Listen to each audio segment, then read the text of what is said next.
feel like I should feel like I should feel like I should feel like I should go. Go. Feel like I should go. Feel like I should feel like I should feel like I should feel like I should go. Feel like I should go. Feel like I should feel like I should feel like I should feel like I should.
You don't see shit like that in third world. I mean, you don't see shit like that anywhere in America. I mean, anywhere in the third world. And you hear the blacks are talking about an economic boycott. I was listening to Jason Whitlock, and he said he was talking about an economic boycott by the blacks. And I said, shit, that could have been sponsored by the retailers all over America. Crazy somebody did tell the blacks to boycott our stores, don't come in our stores anymore. And on it goes, you just start to see a pattern that these people don't seem to be able to make very logical decisions regarding their economic power, if they have any.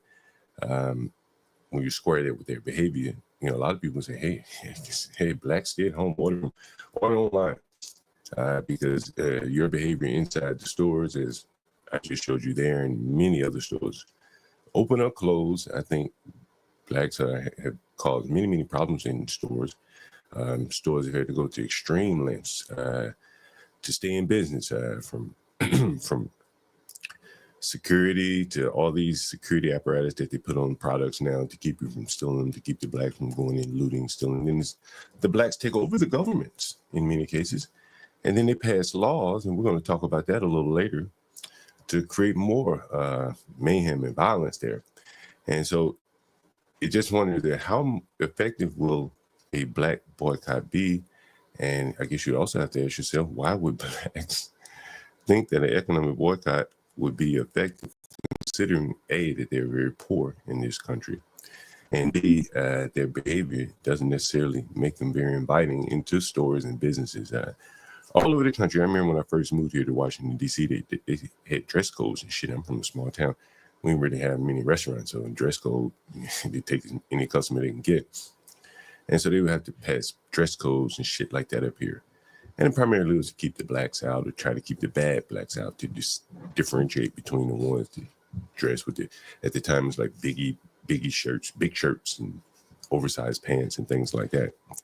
And so now it seems that the blacks are going the other direction. Instead of forcing themselves in, they are escorting themselves out. And I think that right there may be the salvation for everyone. People that are tired of the bad black behavior. You see so much of it posted on Twitter. And the blacks that complain about being mistreated online, well, they'll get the opportunity to shop somewhere where their dollar is more valued. And I guess that they can feel more respected here. So I want to get some commentary on that. What do you guys think about the economic black boycott by the blacks? Will it backfire on them by boycotting? And what brings about this boycott by the blacks? What is the reasoning behind it? I don't necessarily see any reasoning behind it. And we're going to take a little view of some clips around the country and see how effective the boycott is. I think they have a schedule released, so you'll be able to see the black economic schedule, boycott schedule. And if it's coming to a town near you, you can take your steps appropriately, either boycott or go out to the stores. There'll be less people there and definitely less black people there. So give me a second, let me roll this joint up, and then we're going to take a look at some of these around the country, some of the cities and states that are apparently enacting a black boycott. So I guess it'd be the larger black cities. So let's take a look. I guess first we should take a look at the schedule. Give me 1 second here. Let's take a look at the schedule. Where is their schedule for the black boycott? I know I saw it earlier today. Oh yeah, here it is here. So here's the schedule for the black boycott here. Let me make sure it's shown on the screen. Here's the schedule for the black boycott. And we have here February 8th, economic blackout. This day is past. I'm not sure how that turned out for them. April 20th, well, March 7th through the 14th. That's tomorrow. Amazon. So no more Amazon deliveries for you. March 21st through the 28th. Nestle. Okay. No candy bars, no chocolate chip cookies. April 7th through the 14th, Walmart. All right. Blacks usually find in Walmart anyway. Economic blackout 2. I guess that's just a full blackout on April 18th. Here they have April 21st through the 28th, General Mills 6th through the 12th, Amazon boycott again at Walmart. So Amazon and Walmart get a double dose. Get a double dose, double benefit. Target, McDonald's, and they're going to close out Independence Day on just a full-scale boycott again. And I wonder what are the comments like? Who even posted this? Let's take a look. Allison Floyd, only buy from small businesses and paying cash. There's a white lady. It looks like this might be a sister there. And so she's saying, thanks for the reminder. Some people trolling. How are you spending your money? It's your business. And so that's the schedule there for the blackouts. Any of you guys that participated so far, let me know here. Be curious to know if you're participating in the economic black boycott being launched by the blacks. And before we get too far in it, the People's Union USA.com, they're the ones doing this. So we'll take a look at the People's Union. Give me 1 second here. The People's Union. See who is sponsoring this. People's Union. .com. What is it? What is it? The People's Union USA. People's Union USA.com. We'll see who's sponsoring this boycott here. There they are. And here's the People's Union, and we're going to take a look around the country. Second, but here it is, the People's Union, the home, meet the founder. Who is the founder of this?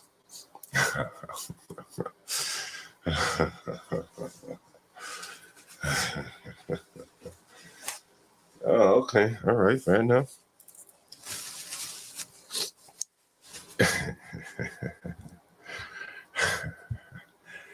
Jonathan Schwartz. And we maximize that for you. He is the founder of this economic blackout movement. And preferably Jay, a.k.a. the one called Jay on social media. And I'm the founder of the People's Union USA. I'm not a politician, not a corporate-backed activist. And we got a call already. Damn. We always getting calls here. Give me a second. Put the Bluetooth on. Bluetooth. Okay. Yeah. Hello? Hello? Hello? Hello? Yeah, what's up? Yes, sir. Yeah. So I've seen the room, but I have some question. I don't know which door is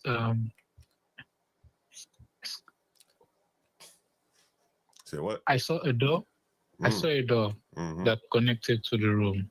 I don't know which door is that one. And It's the the other whole question. room. It's the whole room. It's both rooms. Once you go in that door, it's your whole entire room. I can't open it because it doesn't have a handle. Is the wardrobe or? Oh, that's the closet. Damn, you're right. The closet The handle. closet? Yeah, that's the closet. The other room, the whole, Okay. but that's in the room. That's the whole room right there. Yeah, because I'm about to ask. Couldn't see any closet. So That's the closet this is right the there. closet? Yeah. Okay. But there's no handle to open it to see inside. Yeah, I put it on there I put it on there for you. We had just had to replace it. We had to replace the handle, yeah. Okay. But it's not a big closet. It's not real big though. It's not really big? Like how many? I don't know. It's just a regular closet. You see how wide the door was? That's about how wide it is, right? Oh, okay, I see. Okay. So what you think? I like the place. All right. I like the Yeah. Well, you the guy from Nigeria yesterday? No. I'm not from Nigeria. Where you from? Sierra Leone. Oh shit. Man, a bunch of African guys, man. I just ran into like two Nigerians. Somebody from Cameroon or something. Yeah. Okay. All right. How long you been here? How long you been here? I've been here for 2 years now. Oh yeah. How you like it so far? Yeah, it's cool. It's kind of hard, especially new culture, new everything. But I'm trying to make the best out of it. Let me ask you this. What's the difference between the culture, say, of Africans and Black Americans that you found? You said, come again? What's the difference between the Africans and the Black Americans that you've seen so far since you've been here in 2 years? I think it's we kind of have similar culture, but Black American culture is kind of advanced. And then when we're in Africa, we used to admire Black Americans than the whites. Even their music, we want to dress like them, talk like them, even our hairstyle. Yeah.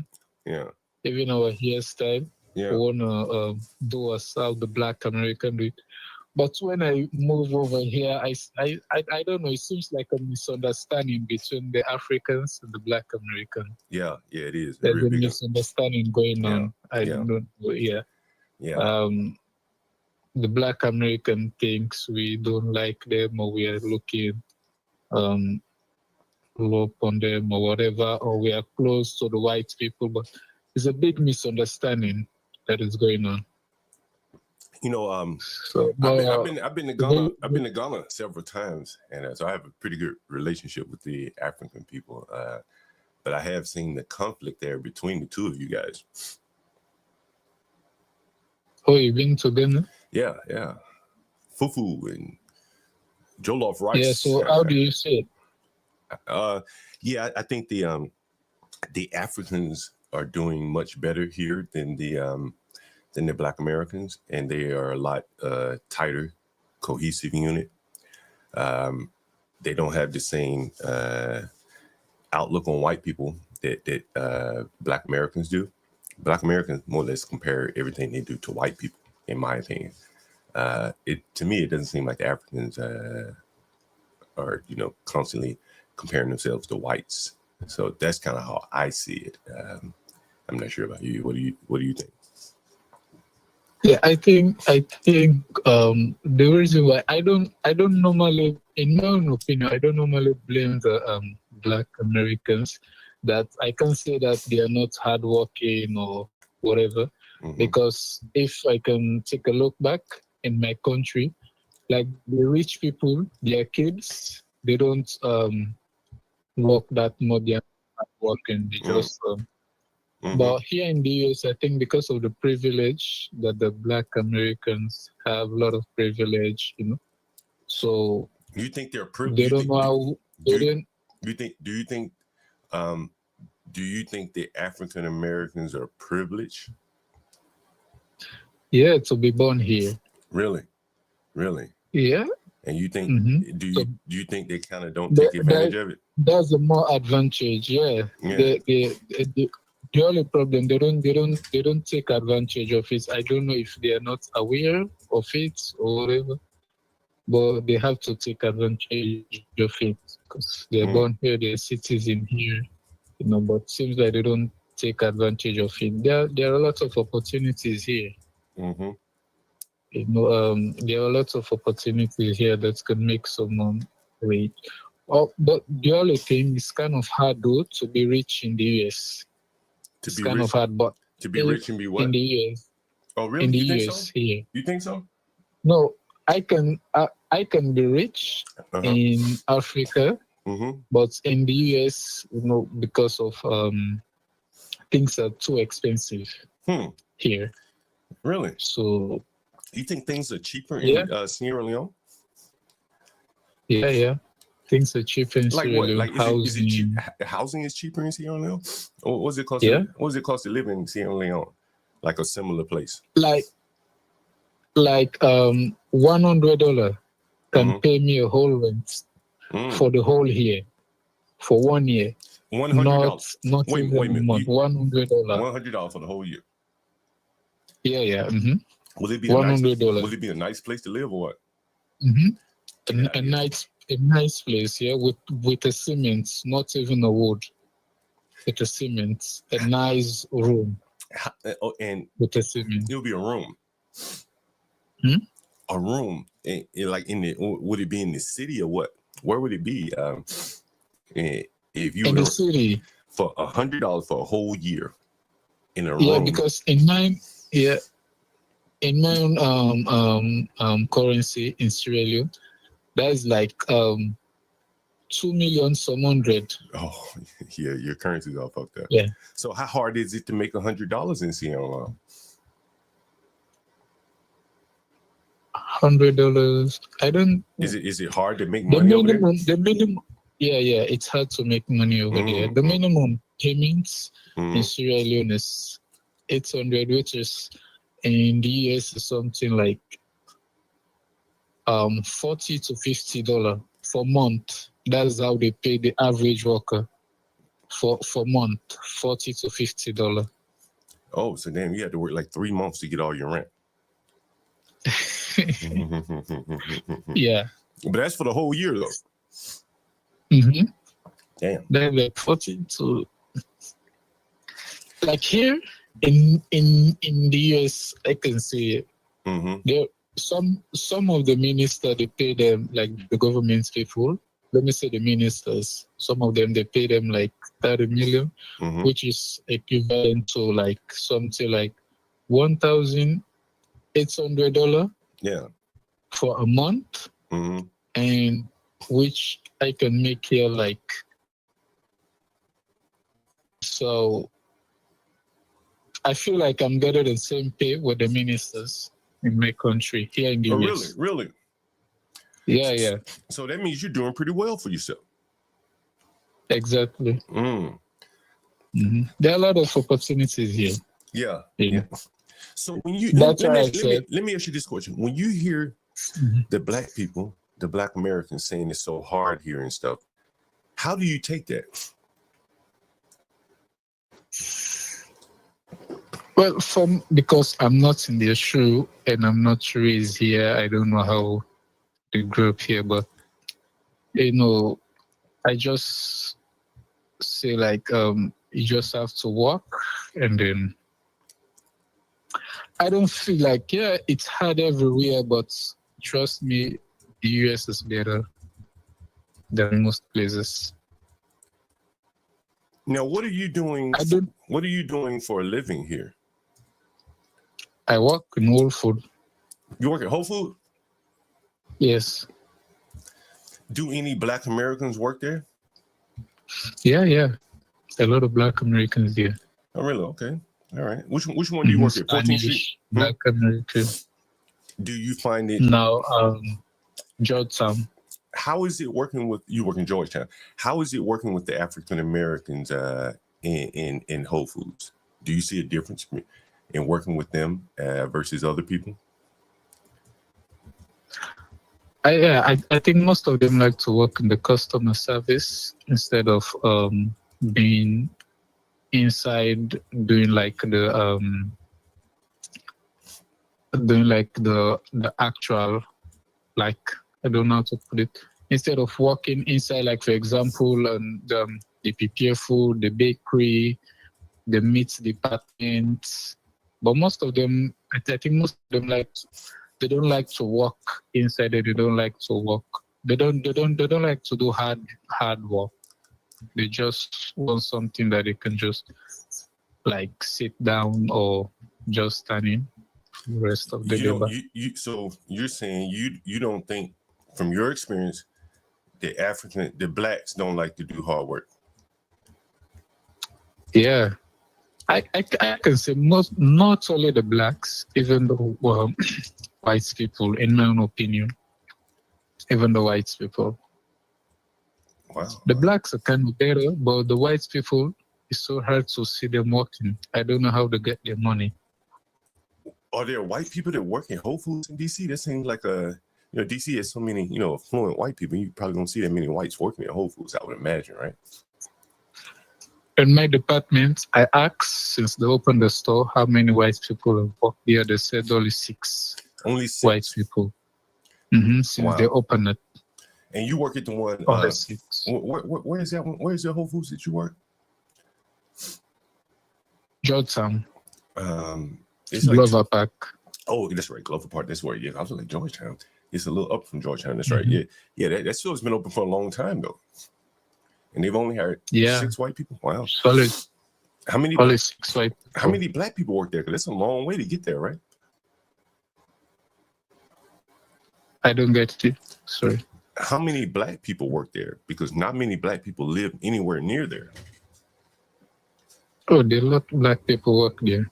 Oh, really? Oh, wow. We have more than, if I can guess, maybe like 14 or 15. Are you talking about Blacks or Africans or both combined? Mm-hmm. Are you saying Blacks, including Black? No, Americans? the one that born here. Oh, okay. I mean, the Blacks America that born here. Yeah. Okay. That's interesting. Yeah. So there are Spanish there and.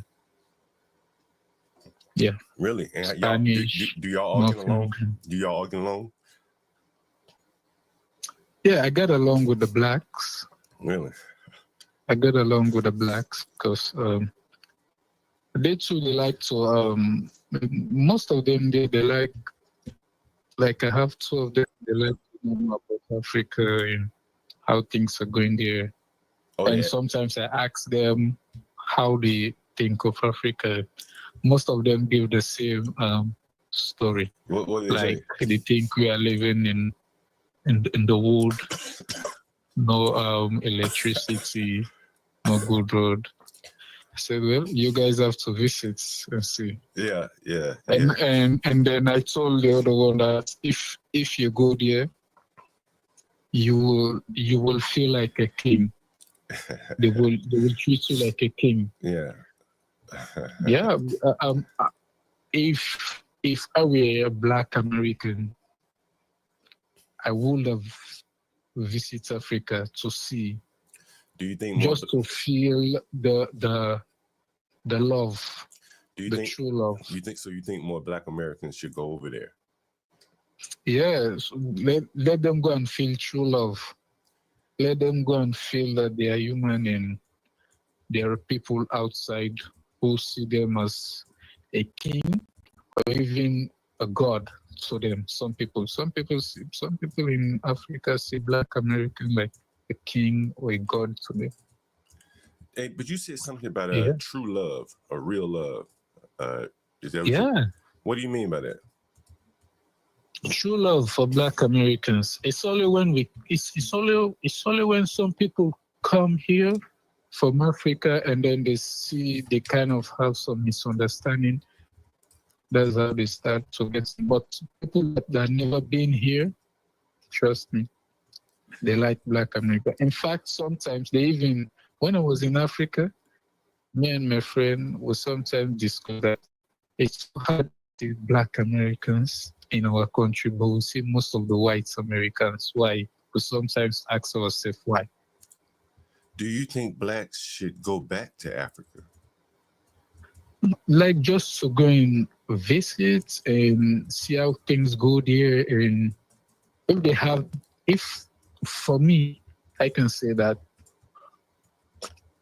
yeah, they should, because I think they got another opportunities in Africa, because if they go there, they will invest and live a good life. Do you think have a house on their own? Do you think they would be happier in Africa than they are here in America? Yeah, some Blacks American, they're happier. Do you think I've seen a Black American on social media that moved in Africa, that built a house there. He said it's better and he's happy. But what do you think? Because over there, we don't know nothing about. When I was growing up, I've always had the word racism, but I never know how it feels like or what is that. I'm just hearing the word, but because we don't have that in Africa. But after I moved here, that's when I experienced it and I know how hard it is. So right away, I just thinking about the Blacks that are born here, the things that they have been through all this while up to now. That's really crazy. So you say it's really hard. So you say you never experienced racism in Sierra Leone, because everybody's never. Black, right? Everybody's Black. You're not going to experience it there. Yeah. But exactly. But you've experienced it here. Yeah. So I just kind of reflect. So the Black Americans that are born here. Mm-hmm. So I just think of them. They are strong, to go through all of these things since they are born here. How have you? It's really hard. How have you experienced racism here? Like in the bus. Oh, at work. Mm-hmm. In the bus transportation. Oh, in the bus. Oh, you think was it the bus driver and that was racist to you? Not like the seats. Oh, the seats. Like the seats. Like if you're Black, you already occupy one side of the seats. If a white man or white person come in, they will prefer neither to stand instead of to sit. We don't have that in Africa. Oh, so you would prefer like the white person would be comfortable sitting down next to you? Yeah, that's what I feel, because at the end of the day, we are all human.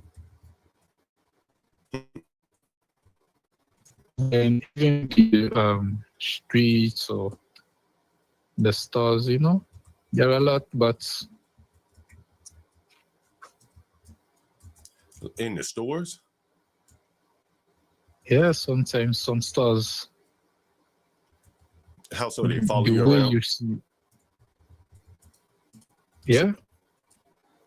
Wow. Mm-hmm.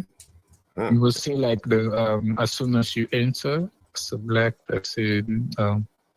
You see the security, all eyes on you, and even then you will see someone who come and ask you, "Are you okay?" Everything, but the other people, they will not ask them if they need some help. Why only me? I see. It's because of my skin or I see. So whatever. Now you say you lived in wait a minute, you say you're Sierra Leone. Didn't y'all have a civil war over there at one point? Did you live through that? Yeah, 11 years. Did you live through 11 years. Did you live through that? I was born on the war. Oh. And so you probably don't remember much of it. No, I don't remember much, but I know the history because I read the history. I don't remember much, but I read it. It's an 11 years war. 11 years. Wow. Did your from 1991 to 2000? What stories do you remember? What stories do you remember? Because I've read about a couple of those wars. What do you remember about your parents told you, or you remember? Did your parents? Well, it's about. Sorry. Did your parents? If my what? Did your parents make it through the war? Yeah, they make it through the war. All of us, all of my siblings, make it through the war. And so, what did it do? Anything interesting that you remember, or did you read something that you remember? Yeah, I remember. I've seen a rebel.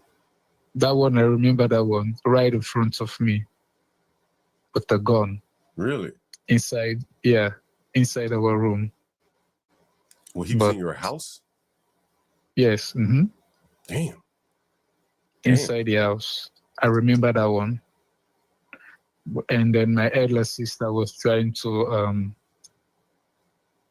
turn my face on the other side so that I won't pay attention to the gun or whatever. But they didn't do anything. They just take some food and some other stuff and leave. At that time, we are not, what my sister said, they were not thinking that they're going to kill us, but maybe they're going to cut our hand or our feet, because that's the operation that we are having at that time. They cut hand. Why would they why would they cut the hands? So that people will not vote. So you can't vote? They said because the hand, they said because we use the hand to vote, so that people cannot vote. So that's why they cut the hands. Oh shit, that's pretty wicked, right? God damn, that's pretty wicked. Yeah. Damn. So there were people walking around with no hands in Sierra Leone for a while. Yeah. And you saw that? And they're still there. Oh, they're still there. That the people that the victim of that, they're still there. Some of them are homeless, begging in the street. Yeah, they probably can't work, right? If they. Yeah, they can. Damn. They can. And our government is corrupt, because after the wars sent a lot of money to take care of those people. Or the government took everything. And so, did your, I've heard of people having to run into the bush during the war. Do you remember? You ever remember any stories like that? Yeah, I remember we were running up the hill, because our country is more with hills than the flat land. And so you see, that's why they call it Lion Mountain. That's the mountain in that. We have more hills in our country than the flat land. I remember I was on the back of my elder sister. She was running with me up the hill, because at that time they said the rebels were coming. So it was our area. So now, who were you running from? Who were you running from? The rebels. And how would they know who to kill? No, that's the question up till now. People are asking. It's just a crazy war. They don't. They just give some youth guns and arms and said, go and kill people. They don't go for the people that they are the perpetrators of what they are fighting for. Instead of they go for because when that happened, the president flew. They leave the country and go to the neighboring country with some of his cabinet or government officials. So it's only us, the people. that left there. Wait a minute, you said the government officials leave and they only just... Yeah, they flew. And so they just go out and just kill regular people, civilians? Mm-hmm. Wow. They kill civilians, regular people. That's why they call it senseless war. And so... Yeah, but there's another thing that was going on at that same time. They were stealing our minerals, diamond, other things, during the war. The mining is operating.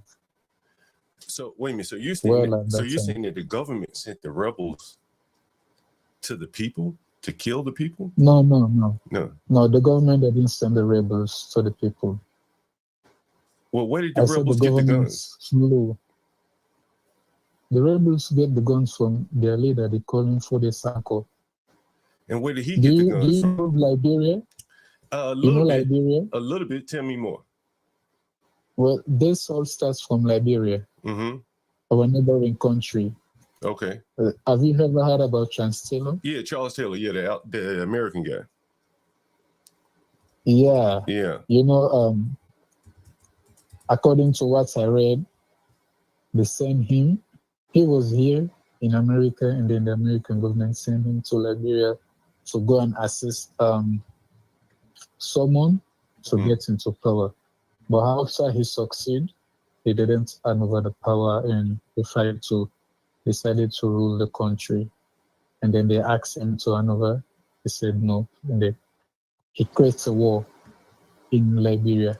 At that time, we have Fode Sanko in Sierra Leone, who was very angry with the system in Sierra Leone.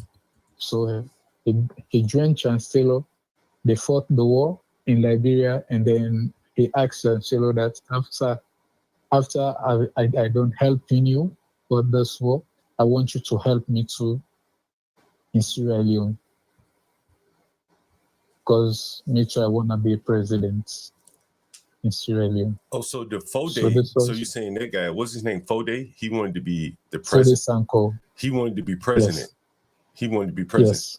And so he used Charles Taylor to help him become president. Yeah. Is that right? Yes, exactly. So he was a rebel leader. Wow. Chancellor with Chancellor, not only they got some, because Chancellor got the connection, Fode Sanko got the connection for arms. And where did they get the arms from? From Libya. Oh, Libya. Damn. Libya. Damn. Why would he? Why would he give those people guns though? So mineral exchange with minerals, diamonds. Oh shit.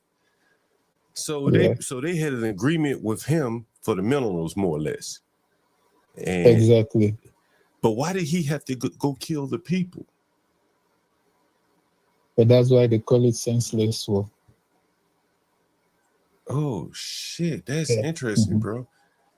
And they call it the senseless war. The senseless war. That's how we call it as a Sierra Leonean, because the war doesn't make any sense. We don't achieve anything from it.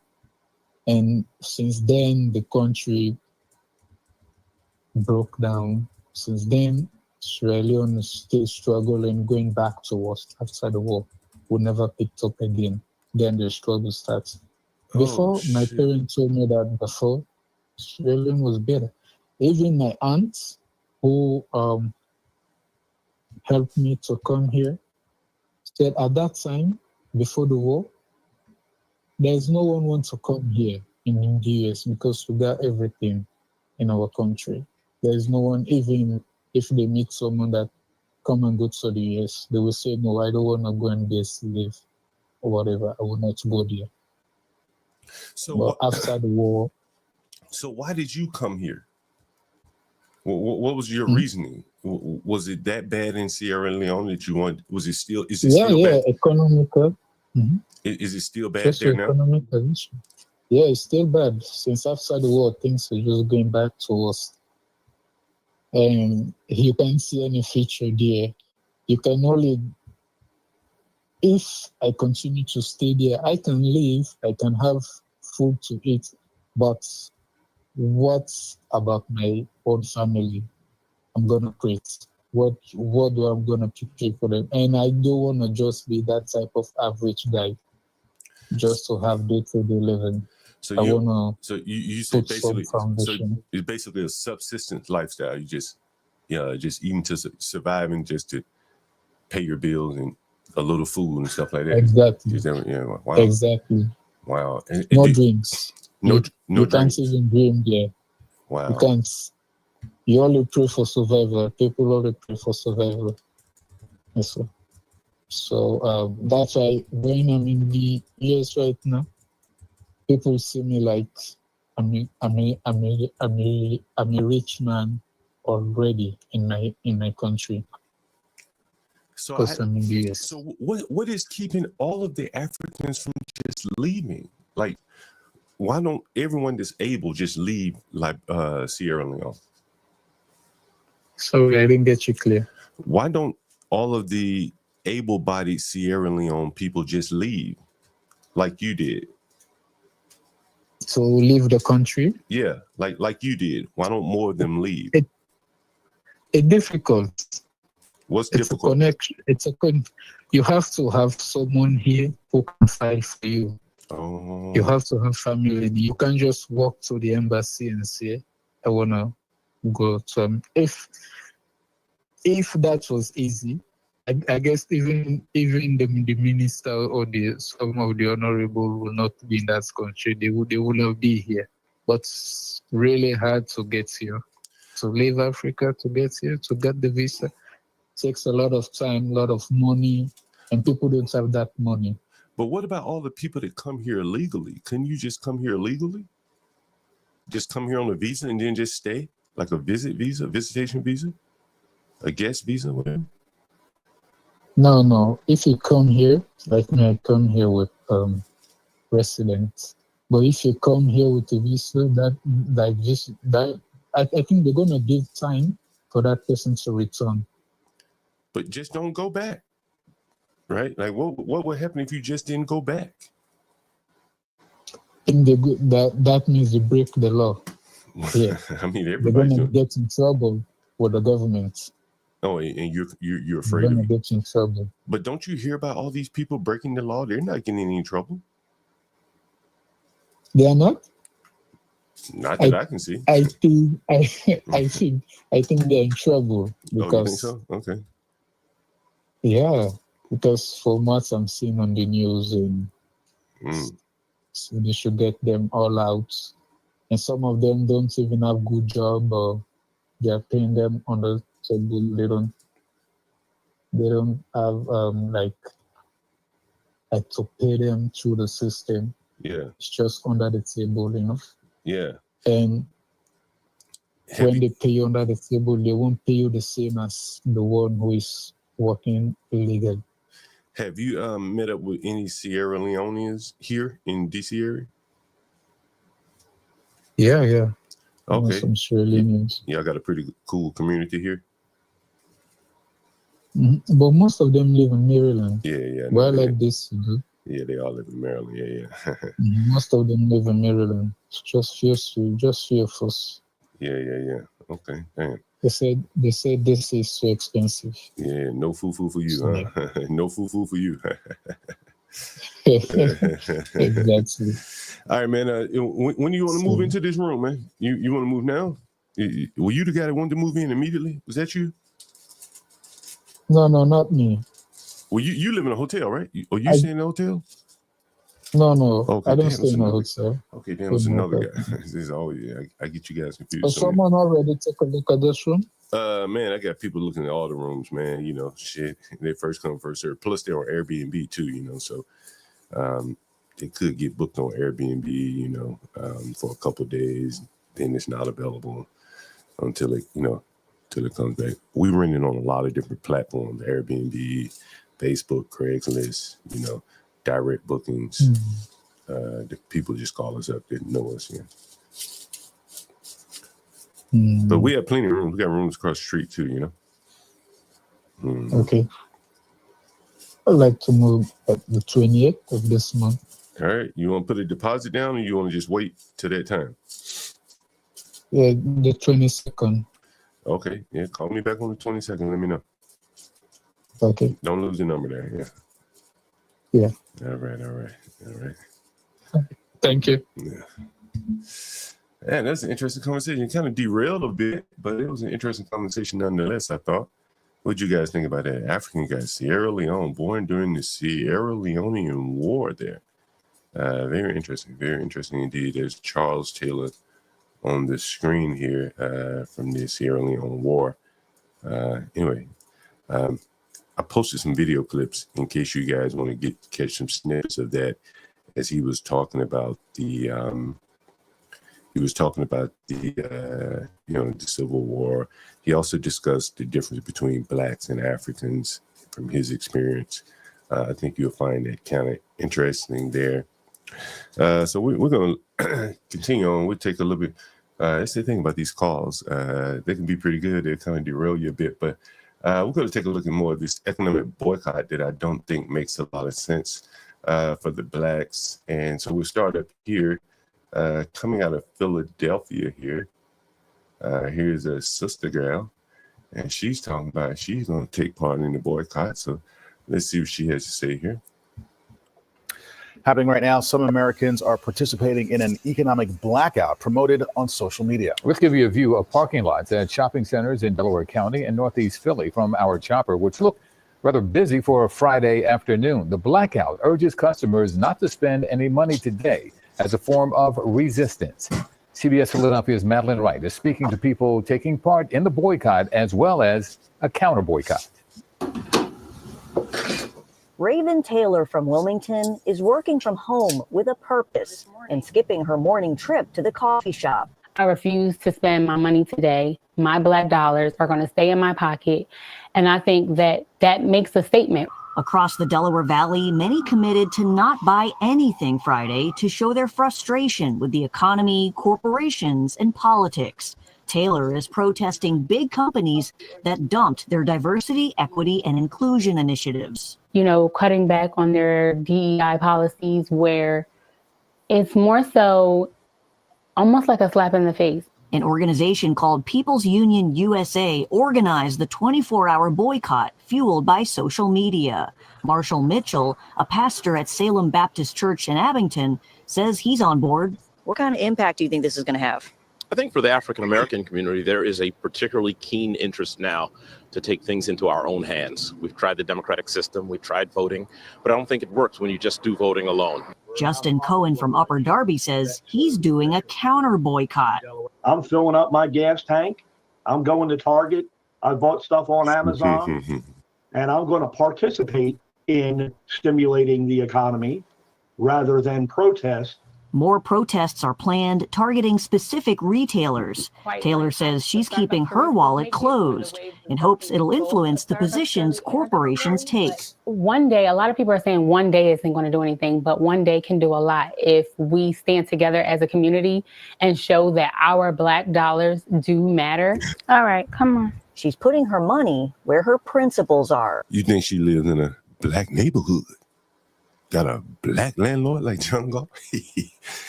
Not that cutie walking that dog. Look like she's single too? Hell no. This motherfucker live in a white neighborhood or mixed neighborhood. She ain't gonna take her black ass down to no black ass neighborhood and live there. See what happens. In Wilmington, Madeline Wright, CBS News, Philadelphia. Where the trash at? And them niggas live around there. Ain't no trash. No niggas on the corner. Yeah. Media giant Paramount is changing its approach to DEI. Paramount is following the Trump administration's executive order, changing policies to comply with federal mandates. Paramount said it will continue to welcome talent of all backgrounds, but will not use aspirational number goals relating to the race, ethnicity, sex, or gender. Paramount also said it will continue to judge their programs to make sure that they are attracting talent from all geographies, backgrounds, and perspectives. Paramount is the most recent high-profile company to make DEI changes. Disney and, as we mentioned, Target are some other big companies making similar changes. Paramount is the parent company of CBS News. I guess wasn't she just on the news? So she did complete the boycott there. Because I guess she did. And my source tonight is the Secretary of State who was in that room today. Mark. Out of here. I said it'd be next week. You know, Dane Nixon said, "What about Amazon?" I don't know if you can effectively protest Amazon at this point. That's probably very difficult to do. It looks like in Chicago they have boycott as well. As consumers in the Chicago area take part in a one-day economic boycott. The 24-hour-long spending blackout is set for tomorrow, February 28th. Shoppers are being asked to skip buying anything essential that day, and if they do have to shop, try to buy locally at a small business. Lauren Jones is on board. I feel like boycotting for a day or avoiding buying is one really easy way to get involved in the movement to kind of show that we're not happy with what's happening. The collective action is meant to protest major retailers who have dumped their diversity, equity, and inclusion programs after President Trump and his administration eliminated federal DEI initiatives. It's estimated that Black consumer buying power in the United States is around $1.7 trillion annually. People are ready to do something. So beginning tomorrow is the something that people are going to do. Since organizers of the boycott came up with the idea, the economic protest has been expanded to include rolling monthly boycotts targeting other retailers and companies like Amazon, Nestle, General Mills, and McDonald's. And while some experts say a company can be shamed into reversing certain decisions, the question remains, can a boycott like this really work? One day does not a boycott make. Grocery store owner Liz Abono isn't quite sure. As the owner of the 40 Acres Fresh Market, she says without a clear goal, trading one shopping day for another doesn't address the root issue of mindsets around supporting Black businesses and the destruction of small neighborhood shops by big box retailers. Another way to go back on that. I think my bigger issue with all of this is the fact that it has made me realize how dependent we are on these large corporations. And I mean, these people just not figuring this shit out. Jesus Christ. Now is the time for us to say, where does that shift look like? Local leaders are hoping to come up with a list of businesses for consumers to shop. Either cut us in or cut it out. We don't have to shop everywhere. And so we're going to be talking about how do we diversify our spending. Another group of faith-based leaders are planning their own boycott. Several of the boycotts are planned as activists say they're pushing back against corporate greed while demanding respect for their dollars. Watch breaking news on YouTube. Subscribe to ABC7 Chicago. Again, I say, man, like, there are going to be a lot of stores that be like, you know what, I'm cool with the blacks not showing up. And that is, the problem that they have with boycotting is that a lot of people don't want them around anyway. They're being forced to accept these people into their stores. And, it's going to be interesting. As the one guy was saying, he's going to participate in a counter boycott. And if you were really serious, and all these people were very serious, and to counter the boycott, you would really see how diminished the Black dollar is. I've never thought these people had much money to spend anyway. And I think they have welfare benefits, shit like that. But as a percentage, that 1.1 billion, a trillion, or whatever that number is that they mentioned, as a percentage, it probably doesn't measure up relative to the other groups. Let's take a look at some more economic blackouts. It seems like they have somehow coordinated this all over the country here. I ain't got time to take that call right now. And let's see, share the tab. And nationwide, many shoppers keeping their wallets closed today, calling it an economic boycott of big businesses. This is St. Louis right here. Jordan Burrell is live in Bridgeton hearing the reasons for this boycott. Jordan? Hi, Corey. I'm at the Target in Bridgeton, and Target is just one of the many stores people across the nation chose not to shop at today. No Walmart, no Amazon, no gas, no fast food, just shopping locally or only for essentials. And the many people I talked to in St. Louis today say they're all for it. Are you participating? Absolutely. Look at where I am. Also, St. Louis is so open to locally owned businesses, so the Foundry was a great place to go. Do you guys shop at Target, big corporations like that anyway? We don't really shop at Target, no. St. Louis residents say they're participating in a national movement on Friday, an economic boycott surfacing online, encouraging people to not shop, eat fast food, or put gas in their cars. We are appalled that Target and these other big businesses are backtracking against diversity, equity, and inclusion.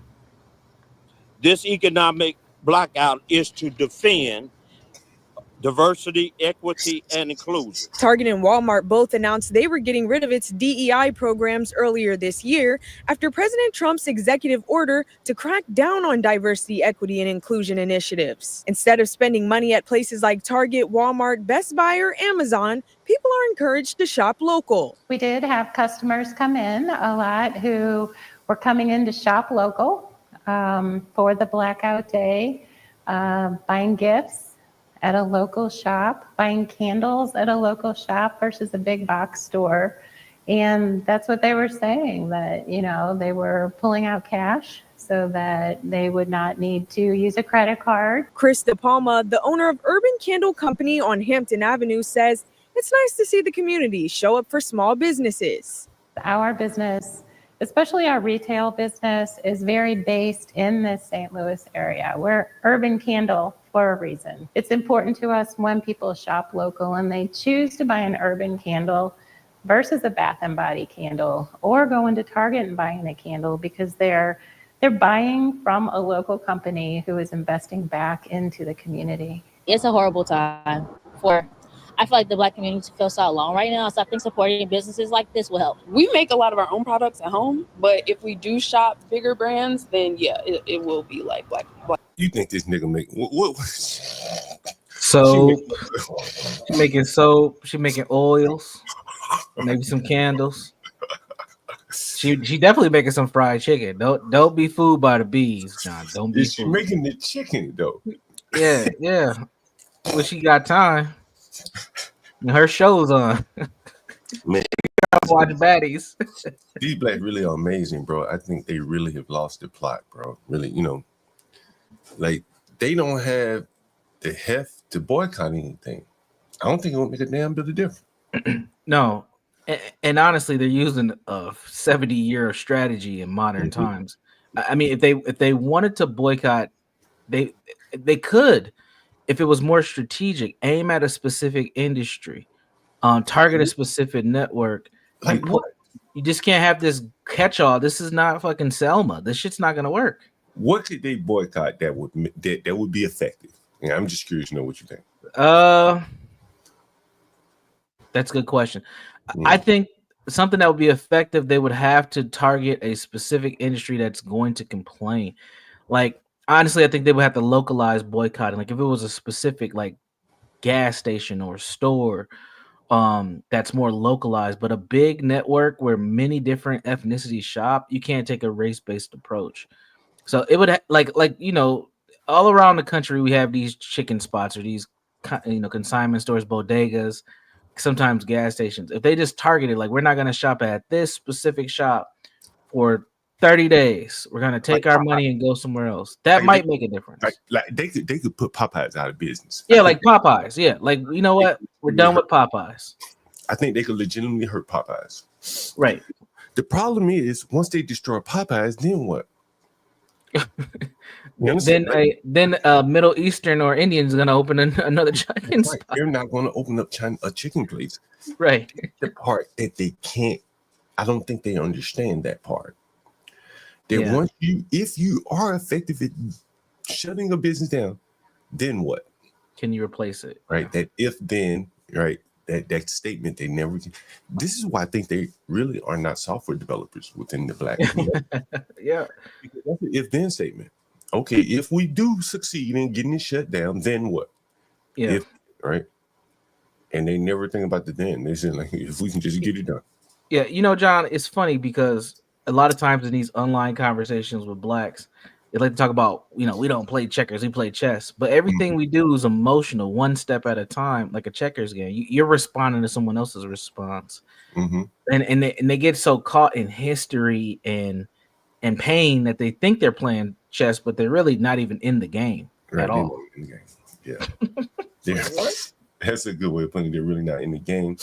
Let me finish playing this. Now I want to ask you a question about that video I saw you coming on earlier.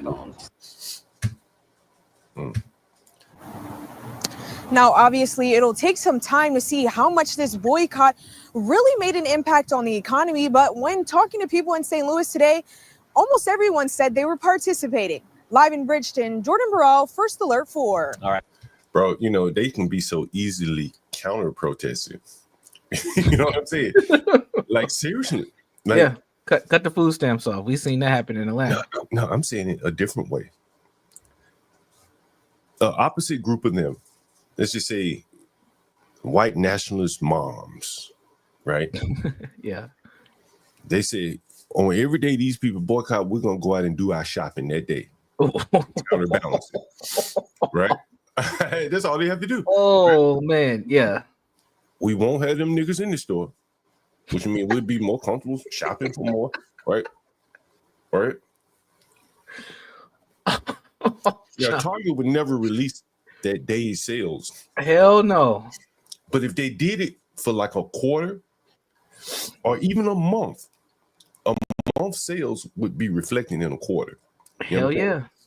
And that's why I think they are neutering themselves to not effectively show how weak their dollar is. That's why 1 week here, they don't want any results to be, you know, determined. Publicized, yeah. Right. I don't think they want you to be able to figure out if it was effective or not, because it ain't effective. And if someone would have crunched your numbers, you would see, like if they would look at the parking lots, the cars in the parking lot, and we can't monitor the sales, so some of these niggas are going to cheat anyway and just order online, right? But they can measure the cars and shit like that. If somebody really wanted to, you know, counter their protest, it'd be all over, right? Absolutely. And especially an organization like Target. I think that's a good example. I do a lot of shopping at Target. Target's a Minnesota company, so we have a lot of them here.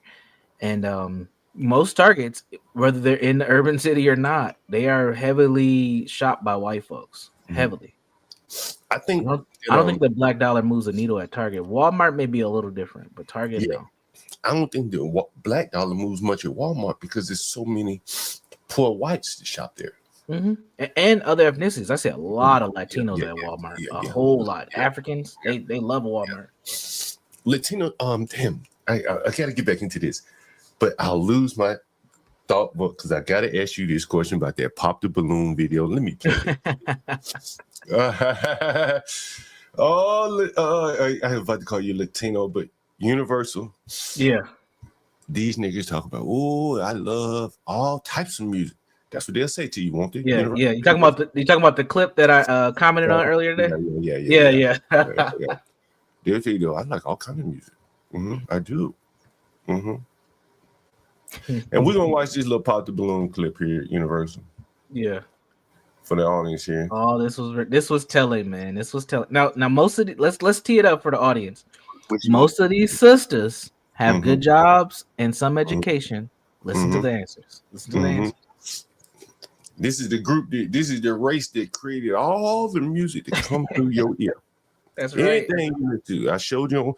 AI says it. ChatGPT said blacks created everything, every music. Like, what's the song you like? Your favorite song right now? Yeah. When you get in the car right now, what you gonna?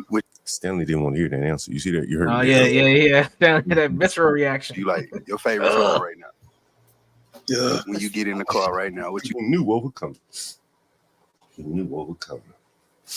He knew what would come. You know. What you gonna put on first? A podcast. Okay, let's start with your name, your age, and your occupation. They don't want to learn. They want to turn up. No. Honestly, Universal. Like most blacks probably would, if they were in a work setting, right?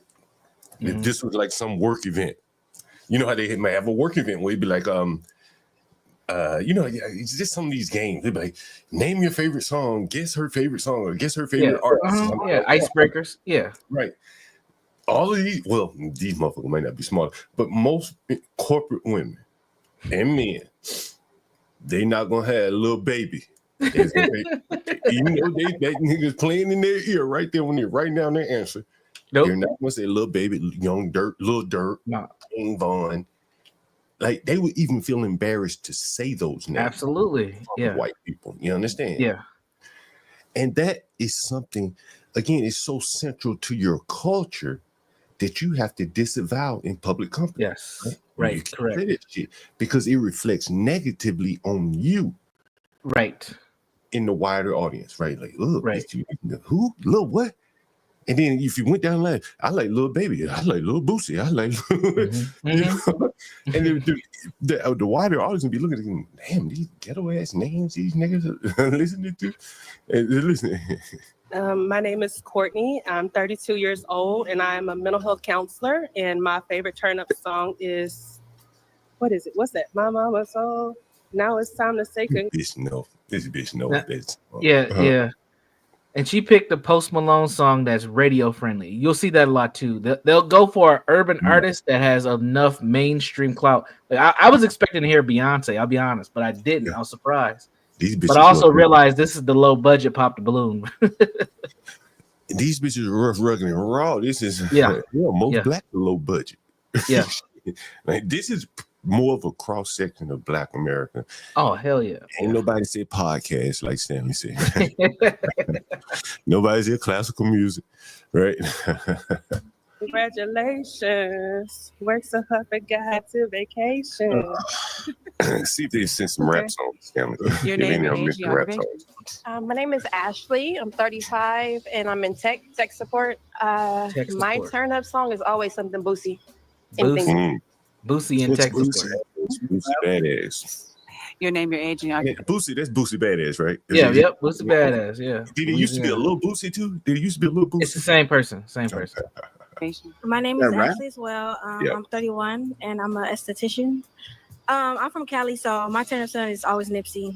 Dead nigga. Nipsey, Nipsey. Tragic death. Okay, your name, your age, and your occupation. My name is Tracy. I'm 25. I work in safety and compliance. And I'm in my boss man D-Lo era right now. So I'm going to go with Mo Chicken. Can you imagine seeing that shit at a work event? Mo Chicken. Put some of that. All right, Kayla, we are going to go around in the icebreaker and we are going to share our current favorite song. Kayla, you're first. Kayla, Boss Man D-Lo, More Chicken featuring French Montana. I'm in my boss bitch mode right now. Now I know that song, but I ain't using that song as an example. What's up, Latino? Ooh, but hey, man. Listen, man. Hey, listen. Why can't they mention Teddy Pettigrew? That's the smart thing to do. They young bitches, man. They probably don't know who the fuck. Yeah, they 35 and under. Man, at least 90s music, man. You can say at least after 7. Yo, this bitch might not even know who Tupac is, bro. Exactly. She's 25, hey, bro. Man, that's sad, bro. Bro, she's 25, bro. But it's sad. That's just, it's age difference. Yeah. I be listening to Mozart, all that shit, man. That's crazy. You gotta, you know what I mean? Listen, man, any woman born after 97, if their parents weren't listening to it, there's a good chance they don't have any reference for it. Let's put it nowhere. Rap. Mo Chicken. I ain't even heard of this nigga. Mo Chicken. I know that song. I've been fucking embarrassed to say this shit. I would never have said it. Bitch, I thought you was some Mo. You talking about eating? Mo Chicken. Man, my daughter's 10 and I'm she gonna go like with Whitney Houston. Mo Chicken by Boss Man D-Lo. Oh, that's rap. Oh, wait a minute, that's a song. The song's Mo Chicken. Yeah, Boss Man D-Lo's the rapper. Yeah. French Montana's on that song. I mean, crazy. I thought He killed somebody too, John. He killed somebody too. These murder rappers. Mr. Beat Okay, the road, your name, your man. age, and your occupation. Hi, I'm Jasmine. I am 26. I'm from Houston, Texas, and my favorite turn-up song has to be "Wanna Be" with Megan Thee Stallion and Glorilla. Yeah, she ready to let all the hoe out with them titties. Let's go. I think this the bitch that said, "Oh, are you up for open relationship?" Oh, of course. Rap. Okay. Your name, your age, and your occupation. Hi, I'm Venetia, and I'm 35. And my, I guess, favorite turn-up song, anything R&B, anything 80s, 90s, Escape, Total, and my occupation. I'm in real estate as well. Now we're talking. Jonas. Every time I Jonas and nigga, She's a little older. You know, she's an 80s baby. She probably talking about that freaking about Jonas. Yeah. Yeah, she went the nasty song. That freaking baby. Mhm. Now the next one's gonna be Hey, your interesting, name John. is- And you picked up on it. So I heard you snicker when she gave her answer. This one's interesting. Occupation. Liam, I'm 28 and I don't have a favorite song. I'm from Honduras and I listen to Spanish music, English music. Okay, your name, your age, and your occupation. Hi, I'm Jasmine. I'm a hairstylist, and I'm 31. I don't have a turn-up song. I'm an R&B girl, so I don't have one. Now I think she telling the truth. That other black bitch talking about R&B, I don't believe her. Yeah, no, I don't. Yeah, she was trying to clean it up. Jasmine looks like she might, she's urban, but she knows how to play that kind of that role where she can blend in and out. She might be biracial. She's pretty light skinned, but I think she might be telling the truth. It could be most of her hair. Man, if any of these girls say "sexy red," fuck my baby daddy, I'm walking out. Oh, you just missed it. Get out of Homegirl, here, dog. she said Gorilla and Sexy Red already. I popped that balloon immediately. Boom. Pop. Yeah. Latina, you came a little too late. Somebody already said that. I think music is so central to culture, and HB was trying to give Stanley some examples. Tom Gully was up there, and maybe times have changed so much since Stanley's time. He maybe not be in the music that much, but in dating, man, like where you go to meet women. Yeah. His music playing, right? Yeah. And you're gonna go somewhere where shit. You are, kind of enjoying music yourself, typically. And so it's just a natural that these people would like rap music. But what I find so interesting is that they have to disavow it in public. Yeah. Yeah. I mean, they know it's bad. They know it's bad. Yeah, it is. But they can't let it go because it's them. It's within them. And how can you get rid of something that is you, right? Only in public that they do it. You know what I'm saying? And that is the sad part, I think. They find themselves living a lie. Tom Gully, he tried to clean it up, and he said, in companies now, the biggest thing is fit. He used the word culture, but it's really fit. Yeah. In my opinion. Are you going to be angry at a motherfucker that looked at you the wrong way or said something to you that you thought was racial grievance, this or that? And I'm going to play a clip for you guys after this. Liam, I'm 28 and I don't have a favorite song. I'm from Honduras and I listen to Spanish music, English music. And she want her Spanish guy, clearly. She going to be more comfortable with a guy that's of that ilk, right? Which makes sense, right? Remember what Muhammad Ali said? When I come home, I want to hear the type of music that I want to hear. And that's more or less what, all these people are saying, more or less. Yeah. Okay, your name, your age, and your occupation. Hi, I'm Jasmine. I'm a hairstylist, and I'm Your name, your age, and your occupation. My name is Anaya. I'm 25. I work in nonprofit doing youth advocacy for youth in the child welfare system. My favorite turn-up song, I'm not really a turn-up person, but anything Chris Brown always puts me in a good mood, so that's my go-to. I take her. Your name, your age, and your occupation. I'm Natalia. I'm an officer of compliance as well as her. My turn-up song I would choose is My Mama, On My Hood. I look fine, I look good, and they all look good. So Now one that high voice thing, man. Okay. Not one country song yet these and the Grammys and No Taylor Swift. No Adele. No Adele. Modern music, Adele. You know what I'm saying? It's all a lie. They tell you they like all this different shit. We not a monolith, but we just saw a monolith right there. Yeah, exactly. Exactly. We're more of a monolith than I think a lot of the culture sometimes, and we just try to fight. I think that's why we say it, because we're trying to fight against the reality. I can tell y'all that you guys are a monolith because in Dominican Republic, man, most of this music back then was banned because of the words and the meaning that the music used to, you know, say. But now it's gone to the point where most of the people like it, even the older people. So now the shit's playing everywhere, man. Yeah. I don't think you can run away from these things, and I think them trying to run away from them, you know, really makes it worse, if you ask me. Did you guys hear the African call in earlier today? I heard part of the conversation, not the whole thing. I heard part of it. What did you think about what you heard? I like that he was honest about his past, his upbringing, his country. Mm-hmm. But again, you see the cultural difference between Africans who come here looking for opportunity and blacks that have been here. Stark different. Yeah, man. You know, he said that he feel like the blacks, you know, they like the blacks. They want to emulate the blacks in their country, and then they get here and they realize that there is some disagreements with the blacks. I think he was not as successful as Afrikaans, but give him time, he very well could. He walked some things back when he said, I caught this. So one of the things he said, and let me see if I have this. Let me see if I have it. Every campaign from rebels, scribes. I know I have it. Let me see. Yeah, here it is. Privilege. Really? Yeah.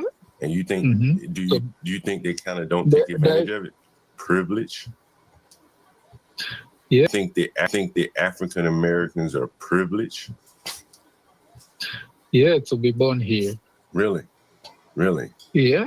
And you think do you think they kind of don't take advantage of it? That's a more advantage. Yeah. The only problem they don't take advantage of it. I don't know if they are not aware of it or whatever, but they have to take advantage of it because they're born here, they're citizen here, you know. But seems like they don't take advantage of it. There are lots of opportunities here.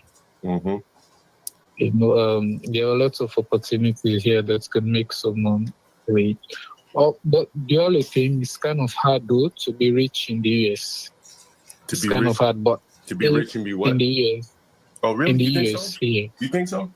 No, I can be rich in Africa, but in the US, you know, because of things are too expensive here.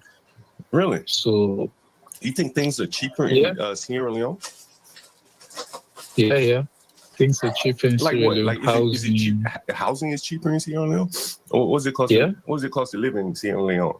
Like a similar place? Like $100 can pay me a whole rent for the whole year, for 1 year. $100. Not wait even a minute. $100. $100 for the whole year. Yeah. Will it be $100? Will it be a nice place to live or what? A nice place, yeah, with a cement, not even a wood. With a cement, a nice room. And with the cement. You know why he points out the cement here? I don't know if it's just off topic. In Africa, you know, they don't have wood the way that we do. The same thing in DR. They're built by concrete. So wood is cheaper, you know what I'm saying, and probably a little bit easier to work with, a little bit more tolerance in wood than concrete, and so that's why he mentioned the cement. We a room. A room, and like would it be in the city or what? Where would it be? If you in were the city for $100 for a whole year in a room. Yeah, because in my currency in Sierra Leone, that's like 2,100,000. Oh, yeah, your currency's all fucked up. Yeah. So how hard is it to make $100 in Sierra Leone? $100. I don't. Is it hard to make money over there? The minimum. Yeah. It's hard to make money over there. The minimum payments in Sierra Leone is $800, which is in the US is something like Work like 3 months to get all your rent. Here though. Like here, some of them they like. We talk about the blacks. Say what they mean. So there are a lot of focus. When you hear the black people, the black Americans saying it's so hard here and stuff, how do you take that? Well, because I'm not in their shoe and I'm not raised here, I don't know how they grew up here, but I just say like you just have to work, and then I don't feel like it's hard everywhere, but trust me, the US is better than most places. Now, what are you doing? What are you doing for a living here? I work. Oh, let's see if I think in Whole Food. You work at Whole Food? Yeah.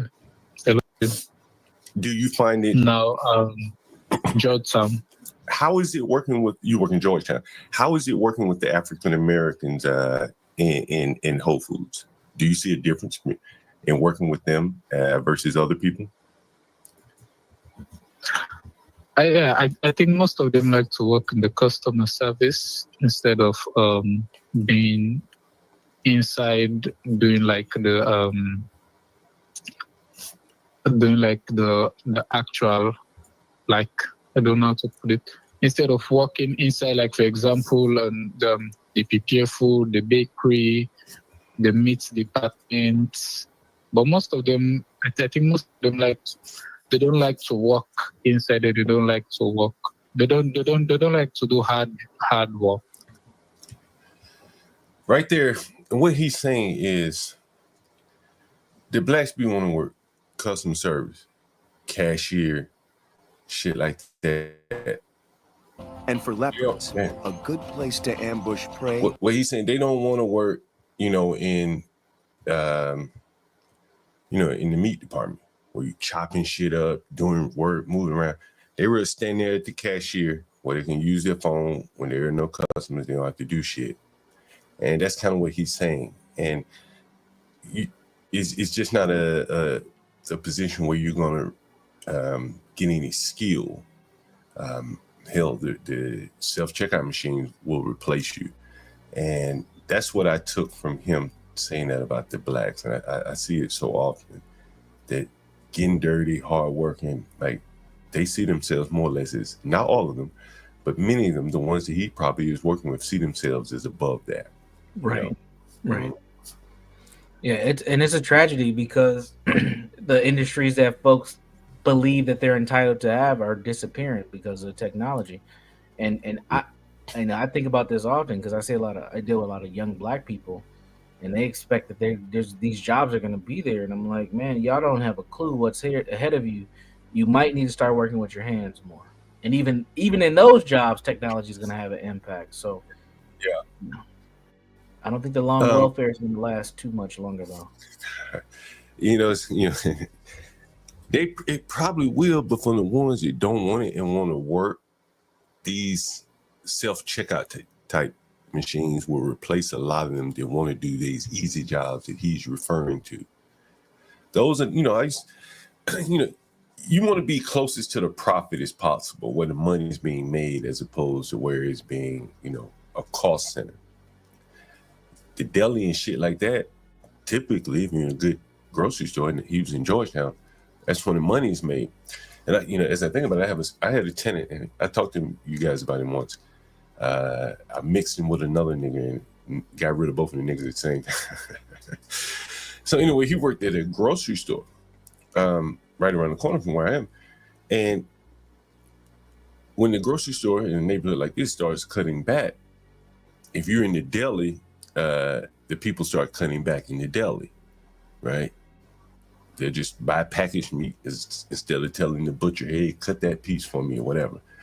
And so he ended up, and then all the prepared like kebabs and shit that they may have, you preparing those all day. Now you may just be preparing them in the morning when they run out. Fuck it, we out for the day. And that's what happened to him. But in a neighborhood like Georgetown, where them kebabs gonna keep flowing all day long, because them people got money over there in the grocery store that he's in. That's a position that's gonna, I would imagine, probably pays pretty well. And as you know, it's a higher skilled job. Maybe you go off and be a butcher somewhere, but those are the jobs, according to this guy, he said that blacks did not want. And so, interesting. Yeah. What do you guys think? I think Latino might have stepped away. Mm. Again, we hear about the stereotypes that blacks are lazy and things like that stuff doesn't just come out of nowhere. Like there's been something in either the culture or the DNA of blacks that have led to this observation and this stereotype to be formed. And I think we're starting to see it manifest. And we have a lot of black folks who are entitled to hold positions that they probably need to work a little bit harder for. And you have a person who's not from this country come here and see that they're not putting in the efforts to be successful, and they're taking advantage of what they feel like we've been, born into. Yeah. University, let me tell you a funny story. You remember the lawyer that's behind on this rent? Yeah. The Arizona, the dude from Arizona, who came to Arizona, back home. Well, I have a buddy. He used to be a buddy of mine.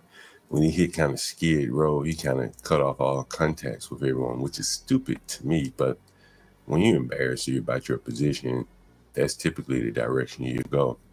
And so anyway, the first, Skid Row he hit, a little bad stretch path in his life, he had to go work at a grocery store.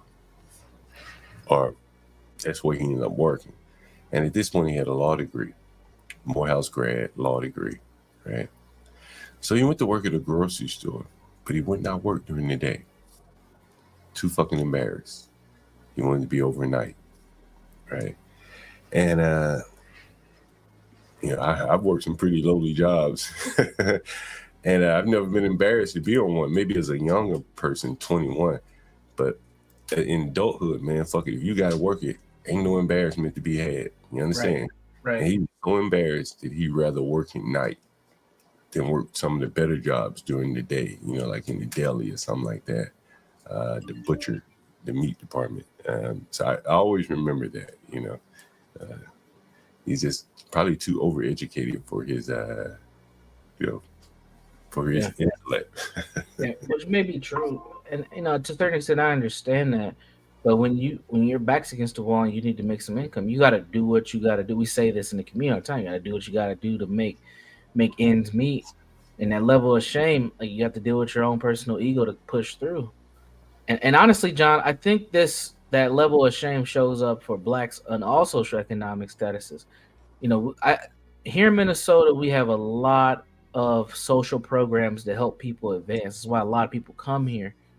And you can go to community college for free here. Oh, I'm not surprised. It's completely free. 2 years. You can get all these certificates completely free. All you have to do is have an address, John. You don't even got to be a citizen. But guess who fills those classrooms, and guess who doesn't? The black folks are not filling the classrooms. They just won't. You literally can get a career within 6 to 8 months, because a lot of these programs they'll track you right into a business because they have these connections and these they have these workarounds. So you get trained through the school, but then you get tracked right into a job. But a lot of black folks they're not taking it, and a lot of it's because of shame. I don't want to do welding.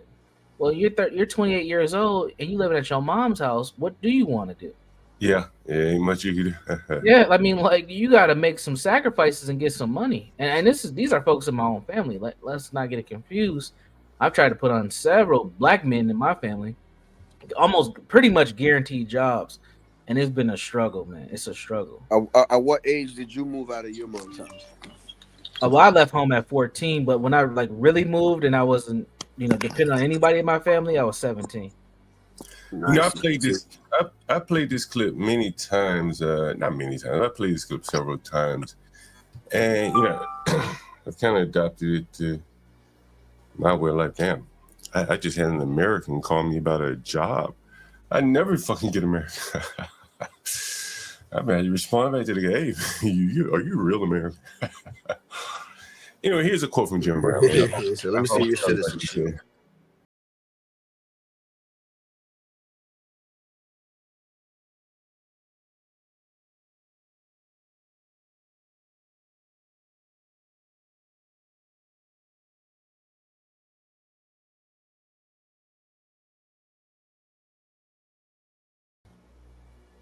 If you're playing it, John, we can't hear it.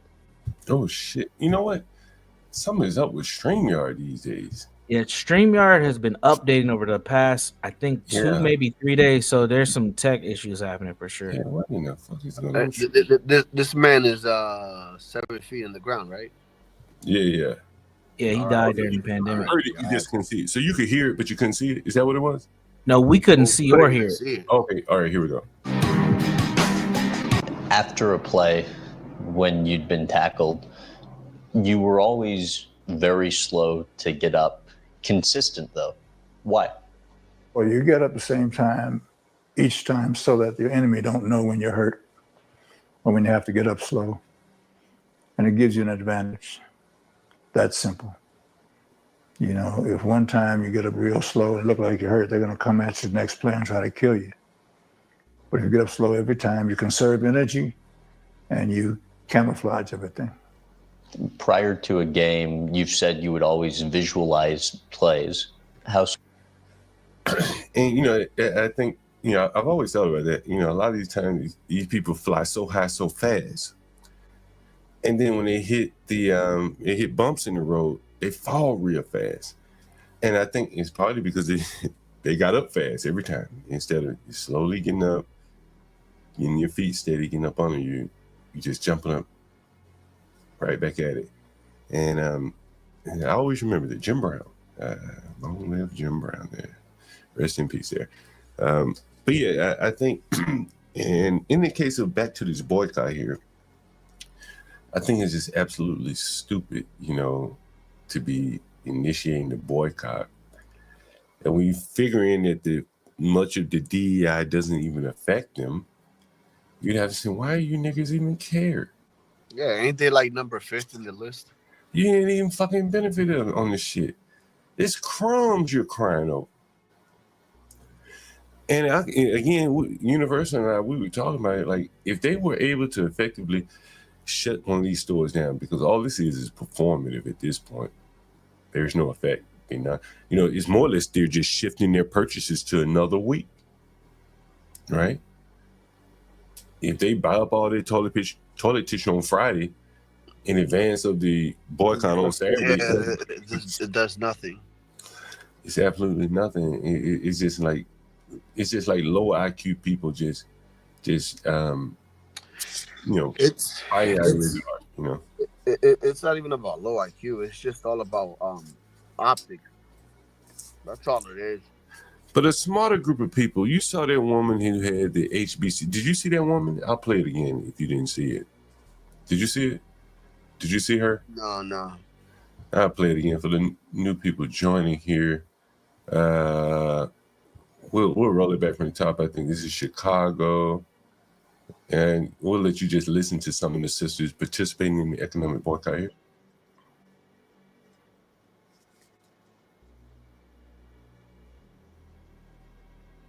Oh, I'm not sharing it. Damn, fucking streaming it. All right. That's why I like OBS better. All right. Here we go.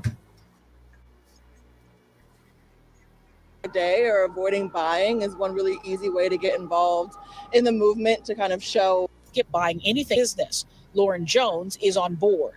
I feel like boycotting for a day or avoiding buying is one really easy way to get involved in the movement to kind of show that we're not happy with what's happening. The collective action. See, that's what I'm saying. Like, that's clearly not a stupid woman. She doesn't look stupid, right? She doesn't look stupid. Would you agree? Mm-hmm. Probably worked somewhere. Look, you can tell how she's dressed. She's downtown. Yeah, dressed nice. But she can't reason her way out of this. Like, what the fuck good does this do? She can't, like, yeah, I think it's a good idea, right? It's part of the culture. And she probably works in a company somewhere where this same logic is taken into the company, right? Can you trust someone like her to make good, sound decisions in managing a part of your business if she thinks a boycott is a good idea? I don't think so. You know, and I think this really leads to why they have so much problems in corporate America. Because of things like this, you know, and she thinks it's a good idea. If you were to dig deep into her and say, well, can you explain why? Like if you want to run a marketing campaign, and say if she was in marketing, why is this a good idea? I don't think she could even explain it or even thought about it. Involved in the movement to kind of show that we're not happy with what's happening. The collective action is meant to protest major retailers who have ready to do something. So beginning tomorrow is the something that people are going to do. Since organizers of the boycott came up with the idea, the economic protest has been expanded to include rolling monthly boycotts targeting other retailers and companies like Amazon, Nestle, General Mills, and Did I show you guys who created this shit? No. Isn't it? Surprise, surprise. What? Mazel tov, huh? Yeah. Mazel tov. Mazel tov. Lahaim. What the fuck does I he can find damn near anybody. I found that chick online. What the fuck does he get out of this? Like, I don't. You found it seriously? I found that Lauren chick. All I need is a little information. Beep, beep, beep. John, I'm pretty sure you know the answer, so tell us, please. What? No answer. What? What does he gain from this nonsense? Man, I'm guessing they're gonna pay him some money to stop the protest. I guess that's all they got. I guess he can gain. Or you think that he's betting against those stocks to shorten them? Nah, they don't have enough effect for that. You guys want to know what that lady's job title is? Who we just seen, the young lady, Lauren Jones, the pretty girl. She is the director of Impact and Equity Criminal Legal System Team. Wait a minute, say that one more time for me. The what? Director of Impact for Equity's Criminal Legal System Team. What does that mean? DIE. It means yes, that's what that means. That's in their email. Hey, I seen you in the news. You look real good. Yeah, I'll be in Chicago in about 2 months. What company she works for? She may be at work. She works for Impact Equity. I'll put her link in the back chat. Should we call her? Oh, her number's not listed, but her email is there. I mean, the company's listed. Should we call her? The number of the company is there. It is. Send her a message and tell her join the link. We're talking about it right now. Tell her. Be serious too. All right. Speaking on you right now. Tell them talk about the boycott. We with you, sister. Hey, sister, this is Universal Jones. We are on live right now on a show. Call yourself a king. Hey, Queen. I'm gonna say interested in an interview. We should take it even further and not eat for a whole month like that. Now I do have to leave here in a second, John. So I'm gonna CC you an email. So if she responds, you can hop right on in. What's her name again? Lauren Jones. Put that shit in the back chat. Yeah, it's in the back chat. You can pull up her work profile. So should we call her? Should we call that woman? we just want to. That's her too. That's definitely her. How she look? She look good, don't she? Yeah, she looked good on the. That's why I looked her up to see. She close enough to you. She close enough to you, boy. All I need to know: city, name, occupation. Let's go. You always have to check your laptop bag. No, I can't. Carry on. It was a short flight. I go to Chicago like every 2 to 3 months at this point. Might as well. Jones, man, these crazy ones, don't keep them, man. They're all crazy. Yeah, but don't keep them, man. That's all I gotta say. They're all crazy, Latino. Anyway, so let me see if we can call this sister up here. See what she looking like. Impact director of the she her. Yeah, she her pronouns. Is she a lawyer or something? She might be on the way to being a lawyer. She got a JD and a BA. Oh, I didn't look at her credentials. Yeah. University of Chicago. Okay. Yeah, she's got it. Man, how can we get in touch with her? Let's see. If you scroll up, her email's right. I see the company phone number right there. On my phone. Let me get my phone. If you scroll up, John. Her email is listed too. I see the phone number right here. Oh, okay. He's gonna call her. Is Lauren in? We're looking for Lauren. Miss Jones. All of them. Oh Lord, we seen you on the news earlier. We were wondering if you. She really walking around doing these protests or what? We got. Oh shit, Nakima was there. Going on. Thank you for calling Impact for Equity. If you know the extension of the person you're trying to reach, please dial it now. To dial by name, press 9. For an operator, Press 9. Please enter at least the first 3 letters of the person's last name. For Q, press 7.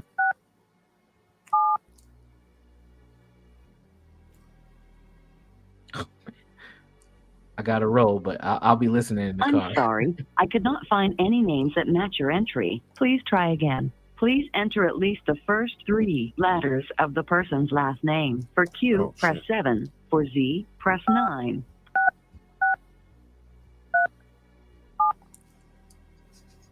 I got it this time.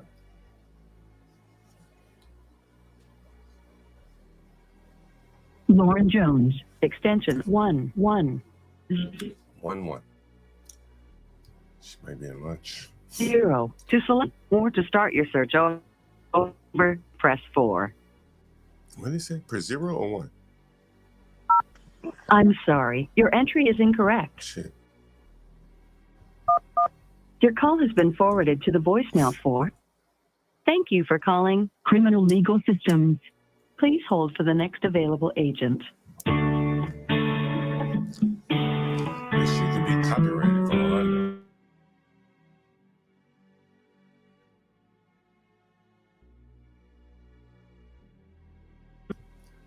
Hopefully they answer the phone. These motherfuckers probably ain't got no damn switchboard. They're probably AI automated. Let me try this shit again. I know her extension now. thank you for calling Impact for Equity. Of the person you're trying to reach, please dial it now. To dial by. Thank you for calling Criminal Legal Systems. Please hold for the next available agent. Damn. Oh, motherfucker, she must be working from home.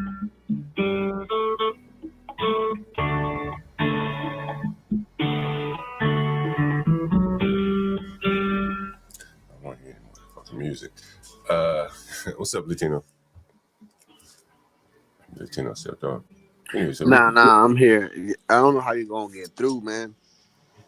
Sounds like a round around line. Well, I just did her. Well, she's the director apparently, so that is very interesting. Anyway, while we're waiting on her, I don't think she's going to answer. McDonald's. And while some experts say a company can be shamed into reversing certain decisions, the question remains, can a boycott like this really work? One day does not a boycott make. Grocery store owner Liz Abuno isn't quite sure. As the owner of the 40 acres fresh market, she says without a clear goal, trading one shopping day for another doesn't address the root issue of mindsets around supporting Black businesses and the destruction of small neighborhood shops by big box retailers. Another way to go back on that, I think my bigger issue with all of this is the fact that it has made me realize how dependent we are on these large corporations. Anyway, that was that woman right there, and then you see down in Atlanta, another big Black population center here. Looks like they're having some boycotts as well. And let's see what they're talking about. Pastor Jamal Bryant is calling for a 40-day economic fast. That's what I said. If they're really serious about it. No water, no dew, no rain. Right now, a prominent Georgia pastor is leading a nationwide boycott against retail giant Target. Pastor Jamal Bryant of New Birth Missionary Baptist Church in Stonecrest is calling for a 40-day economic fast to protest Target's decision to scale back its diversity, equity, and inclusion initiatives. The movement is gaining some momentum with more than 50,000 people already signing a petition in support. Organizers hope to reach 100,000 signatures. That boycott officially started today. It runs through April 9th. That was Jamal Bryant. I want to hear what he has to say about this. Jamal Bryant. Let's see what he has to say. Jamal Bryant. I want to see. As long as he get his money on Sunday, I guess he's all good, right? Let's see what he has to say. Jamal Bryant, from the pulpit to the protests. Any videos for Jamal Bryant? Yeah. Here's an interview with him. Oh, no, that's the Breakfast Club. We probably can't play them. Let's see. Yeah, here we go.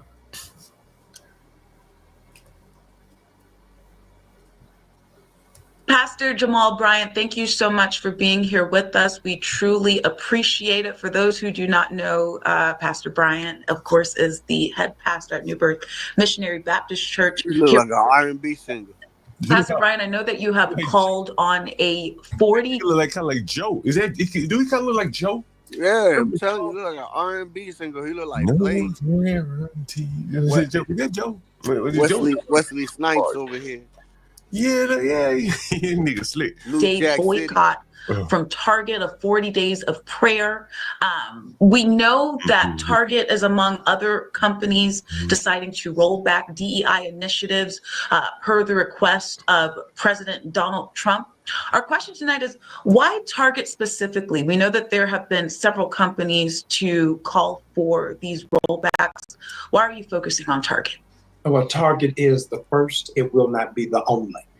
Because they are publicly traded, we were able to get demographic data and discover that the African-American community spends upwards of $12 million a day.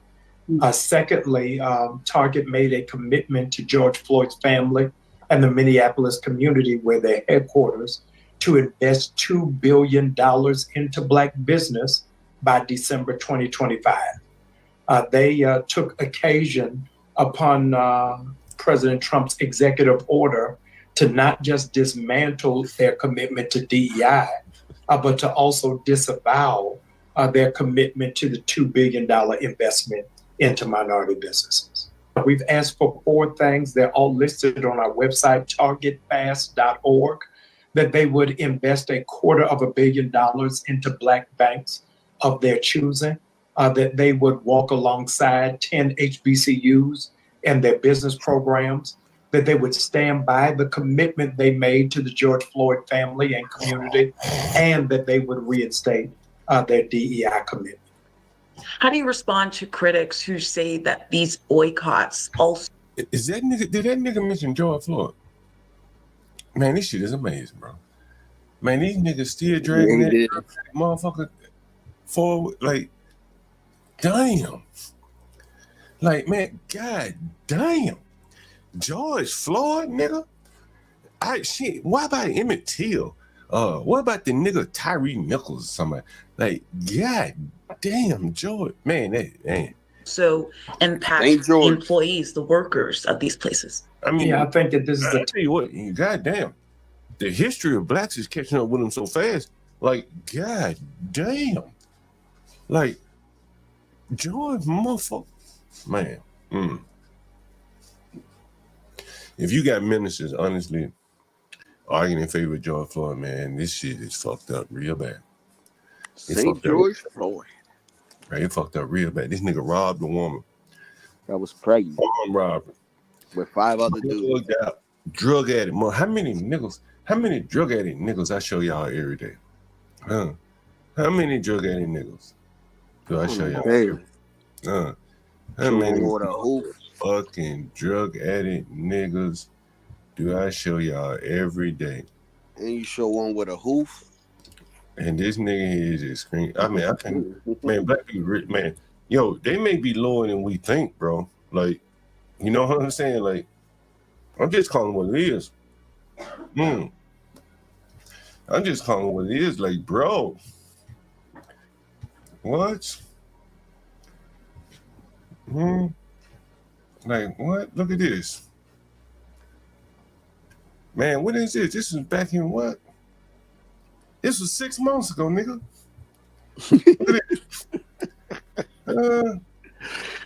And what's the first thing I see, bro? Look at this shit. Slouched, probably. What's the first thing I see? Where's the nigga at? I know I saw a nigga laid the fuck out. No, I saw a nigga laid the fuck out. What they did? What that nigga? How many niggas I show y'all laid the fuck out on this motherfucker? It's every day. I know I saw a nigga on here laid the fuck out somewhere. Every day. And all these people focus on is goddamn. Oh man, this is a fucking amazing.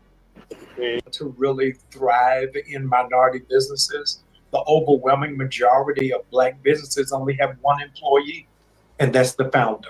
And so when people sign up for Target Fast, we send them a digital directory in partnership with the U.S. Black Chamber of Commerce of 300,000 Black businesses across the country. When these businesses are able to scale, so will the employment. So we're hoping that they will happen, growth will happen in tandem. And what do you say to those who rely on Target? Maybe Target is their only source of groceries in their neighborhood to get affordable goods. Yeah, that whenever it is that you have a protest, it is synonymous with inconvenience. Those who were in the Montgomery bus boycott, many had to walk to work for well over a year. Others had to carpool. So I think that it is a temporary inconvenience to make a long-term impact. Do you believe that corporations should be obligated to have DEI initiatives? When you consider how much revenue and commerce the African-American community brings to these corporations, I don't want them to feel as if they're doing us a favor. We're looking for partnership. That's why we're asking 100,000 African-Americans and Christians to sign up at targetfast.org because numbers don't lie and the data will speak for themselves. And so I'm hoping that we'll be able to really render the numbers to them because they still got to sell paper towels, still got to sell shampoo, still got to sell shoelaces and school supplies. And our community has stood steadfast with Target through the years, and we're hoping that they'll stand with us in this season. Pastor Bryant, what's your message to the CEOs, those on the boards of these big box companies, as well as the Trump administration in your efforts? Is that African Americans have $2 trillion worth of spending power. We are the 12th wealthiest nation in the world, exceeding places like Switzerland and Norway and Iceland, and that we ought to be looked at. I got something to share. Man, if you would take away the welfare, bro, like they ain't got a lot of spending power. Bro, that's basically what it is, man. And then if you take away the government jobs, there's even less spending power. Well, here's the problem. Here's the problem. Hold on. And if you take away the government attached jobs, right, like healthcare, CNAs, and all that shit, taking care of poor people, disabled people, that's probably 60-70% of all the Black jobs, right? And I don't think these people understand or dive deeply into the numbers that a lot of their spending power comes from the government. Well, wait a minute. Pause that. Not all Black persons work for the government, but the government were in the 70s and whatnot. That's how Black folks got into the working class, as we call it in the United States. Now, what Pastor Jamal Bryant is doing, which is pretty much, and basically, Target basically fell back on their thing because now they're getting hit from both sides. They're getting hit with lawsuits from the shareholders who are conservatives, and they're getting they're filling it in their stores. It's not about the big box items like TVs and television and all that stuff. It's really about small items like cleaning supplies, toilet paper. Linwood, that foot traffic. If Blacks stayed at home and made everything that they consume, none of these companies would even blink an eye. Matter of fact, the company might be doing Actually, they're blinking an eye now because they lost that foot traffic. Man, what? Yes, no, seriously, it's not. I mean, that's why they fell back on their Linwood. That's why Target. That's why Target. That's why Target said, "Well, we got to bring back this so-called DEI program, whatever that is, because we're getting hit from both sides. We're getting hit with a lawsuit on one end, and we're losing the foot traffic." All right, let's play some more videos here. Will the boycott by the blacks and the freaks look like there are freaks involved as well? You see the freak in the background here. So the blacks and the freaks are boycotting together, and they found a strange alliance: the blacks and the freaks. When the freaks come out at night. Now, I know you're not.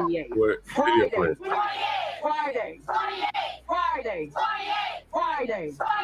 The previous boycott attempts that have gotten a lot of attention have been focused on a single brand or a single retailer. So if we think about movements against Nike or Under Armour or Pepsi or Goya Foods, which is a case study that I look at in some of my research, or recently the Bud Light example that happened a couple of years ago. These were all movements against individual brands, and there are also examples of boycott movements against retailers like, say, Target. But what's different is the calls for the economic blackout on Friday are not localized to an individual brand or an individual retailer, but are instead calling for consumers to really shut down their economic activity altogether. That means not shopping at any stores whatsoever. We realize the cycle is they get their money from people like us who give them the ability to utilize our dollars. Take it back. We start from the root and we build from the ground up.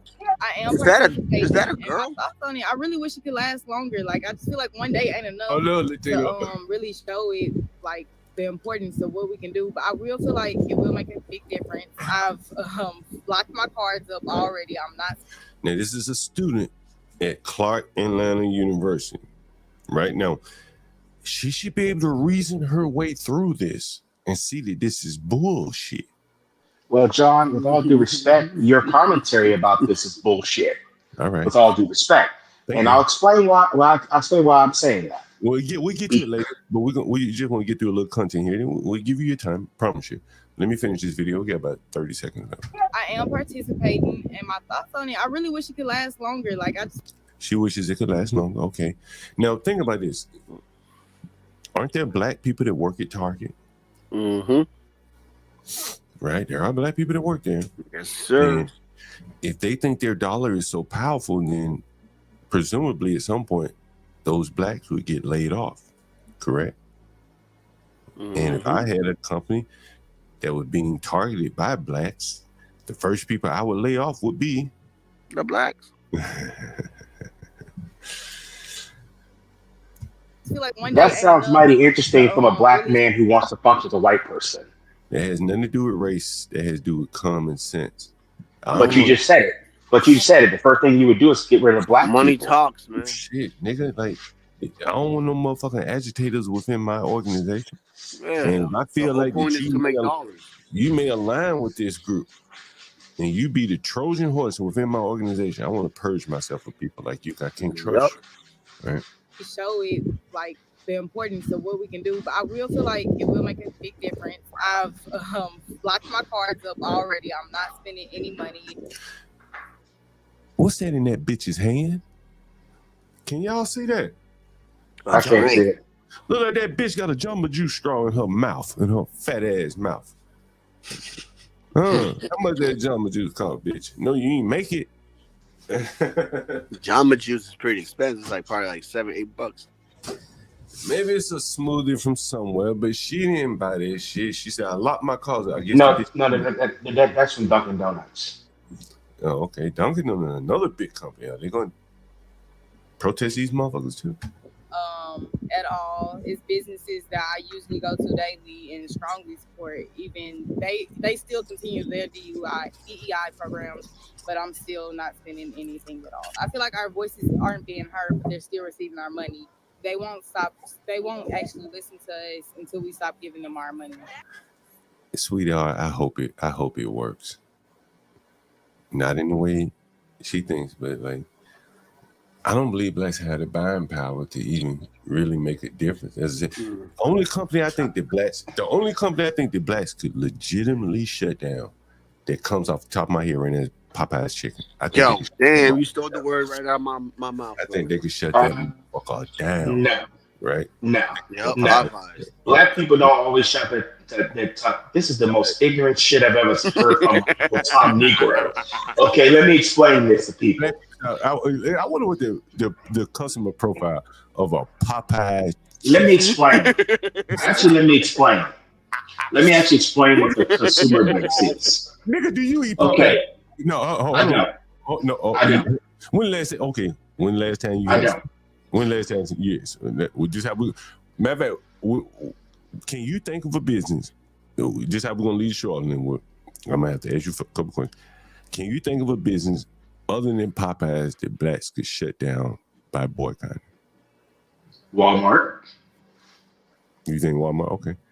Because that's where because like I said, this I have to educate a house Negro who thinks less of black people about economic boycotts. Okay, when Cesar Chavez back in the 60s and 70s, when they were protesting the corporations that ran the vineyards, when they were picking the fruits and picking the grapes. Now that's what Linwood, I promise you, I can't go for that history lesson shit. I really can't do it. Like some people can. Well, wait a minute. If you can't go for history lesson, then you don't know what you're talking about as far as economic boycotts and how they work. You do it today. Yeah, but you're saying Cesar Chavez, bro, a Latino male. Like, no, well, I'm just giving examples of how economic boycotts work. Like when that happened, when he did that, the sales of that corporation went down because he was going on radio stations in the UK and other parts of the United States saying, do not buy this product because this is what this company is doing. And people did not buy that product. Now, what these guys are doing, they're targeting certain. Now, myself personally, do I believe that economic boycotts work? Yeah. They serve a purpose. But it's not a long game. It's not a long game. Like I said, hey bro, shit. If it ain't the long game, is it part of the game at all, man? Listen, I tell you, the only store they could probably shut down, honestly, nationwide, in my opinion, is Popeyes. They could shut down. But black people don't always frequent Popeyes. The biggest black people frequent different businesses. Like I frequent Costco. What I'm saying is, like, I think there are enough blacks that make up the customer base of Popeyes to where it would not be. You'd be surprised. You'd be surprised. It's not. Don't interrupt. It's not. It's not. Don't keep saying the same thing either. This is know what you're talking about before you make these stupid ass statements. Okay, fair enough. Know what you're talking about. Okay, fair enough. I'll go with your line of logic and say that blacks can't even shut down Popeyes. Then that means they're virtually powerless in the economy, right? Because they love that shit. That fucking business caters to them. We know they can't shut down McDonald's or Burger King or Wendy's, but I was going to give them the power to shut down McDonald's, Popeyes, and you said they can't do that either. So what the fuck? No. If you can't even fuck. Well, let me explain. Right? Like, let me explain. Yeah, go ahead. Explain it. All right, let me explain. So okay. No. Tell me, what can they shut down? What can they shut down? Any business that they don't foot traffic. Okay. So they should be able to shut down Popeyes. Okay, here's the thing. If they don't if the foot traffic, and I keep saying this again, it's not about the big ticket items. It's about the small items. If they don't get that foot traffic in their store to buy those washing detergents, toilet paper, lotions, etc., those small, that's what these corporations pay much more attention to, is the small things that are constantly coming off their shelves. They're constantly having to go back and replenish. Once in a while, they'll have to go after and replenish a television, replenish a laptop, replenish or a tablet, or even a phone for that matter. But those things they don't sell on a regular basis. So with this so-called black boycott of Target, only 9% of black customers shop at Target. The rest are non-black people of color and black and white people. But even they are not as frequent shoppers. And so if you're looking at a corporation that only needs 20% of the marketplace of consumers to make a profit. Linwood, you know what I would say? If I were advising the blacks, and I would say instead of economic boycott, I tell the niggas you just go on a looting spree. If you want to really hurt these businesses, go on a motherfucking looting spree. You got it in you. That's not constructive. But we know that's something that they can do, right? And it would I mean, but looting is not constructive. It's not constructive to what they're trying to get accomplished. If you want to shut them down, like if you want to hurt them, say, look, for the next 7 days, nigga, we're gonna pull names. Anybody come out the hat and get looted for the next 7 days. That, in my opinion, is really what the black economic power is, in looting and getting the government to force people to do things. And it's gonna take force, bro. They don't have enough money to force people to do anything economically. It's really gonna take force. All this shit as far as wealth, no. As far as wealth, no. Linwood, the poorest group in the country can't push anybody around. Haven't you learned that from Zelensky? Nigga, you ain't got no cards. The fucking way, nigga, a nigga like me, I could create fucking havoc in the black community overnight, nigga. All you gotta do is make the EBT cards just 30 minutes late. A day or two late. I don't think that's gonna be constructive. Looting. What I'm saying is looting is not constructive. Nigga, look how much progress they made with looting with George Floyd. You just heard a nigga mention George Floyd. Nigga, that's $1.5 billion. Right, that's what that nigga is called Pastor Jim. That's not a nigga, that's a pastor called Jamal Bryant. Jamal Bryant made mention of that. Listen, one of the things that you blacks really don't want to acknowledge is that much of the black progress in this country has really been made by threat of looting. Right? Or threat of violence, which is not constructive. Threat of violence, no justice, no peace, right? You know what I'm saying? Like, that is where their power is. And then what I'm going to play, did you hear the clip of the African caller that called in earlier today? No, you didn't. No, I didn't. What's up, Ryan? I want you to hear this African. He has some choice words for niggas like you, Linwood. I should call his ass back. That nigga want to room for me so bad, he'll probably talk to me and talk to your ass, tell your ass you're straight, Linwood. What you think about Africans, Linwood? You ain't gonna make me call it. I had 3 Africans on the... They're tethers. I had 3 Africans on motherfucking 3-way yesterday. Anybody see that? Did anybody hear that call yesterday? Had them 3 motherfucking Africans on 3-way. I did a nigga Nigerian credit check on this bitch. Anybody see that yesterday? Anyone see that? No?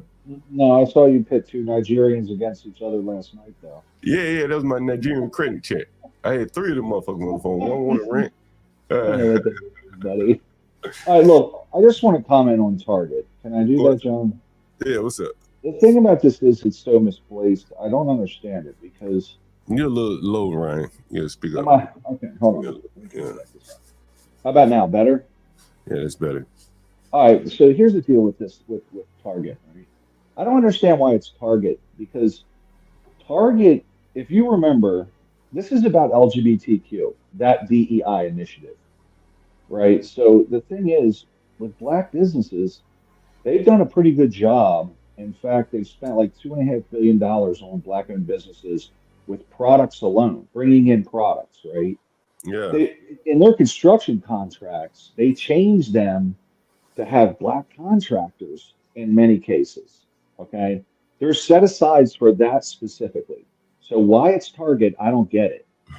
I think the Target thing, the DEI thing, was about the gay issue, because if you remember, they had them tuck underwear for trans and shit, and the conservatives boycotted them for like a month because of that shit, and that Yeah, they cost lost them, mad money.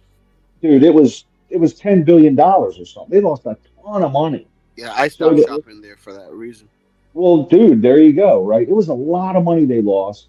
So the whole thing with Target was the LGBTQ. I think that's why they did that. Because if you look at what they've actually done for the black community, it's pretty good. They got a pretty good record. So I don't know why the hell they're picking Target as the boycott. It's very strange. They have a schedule, Ryan. There is a schedule, and so every week it's going to be Amazon and Walmart and Target and other big businesses. They're just going to rotate. That's stupid. Can I add something too? Yeah, before you finish? So when you're selling a product, right? Like let's say a bar of soap, a shampoo, or whatever, right? And Target gives you an opportunity a year or two to sell that product. That product should by now have a specific name, a specific customer, right? So why are these people complaining? I don't know. I think they're trying to send a If message. the product is good enough, you get what I'm saying, right? If the product is good enough, it should sell itself, right? It should create a demand, right? Like it should just be demanded by the customer. It should create demand, yes. Yeah, but I mean, they gave him that demand for 2 years. We're talking about more than 2 years, actually. We're talking about 2020. This shit started.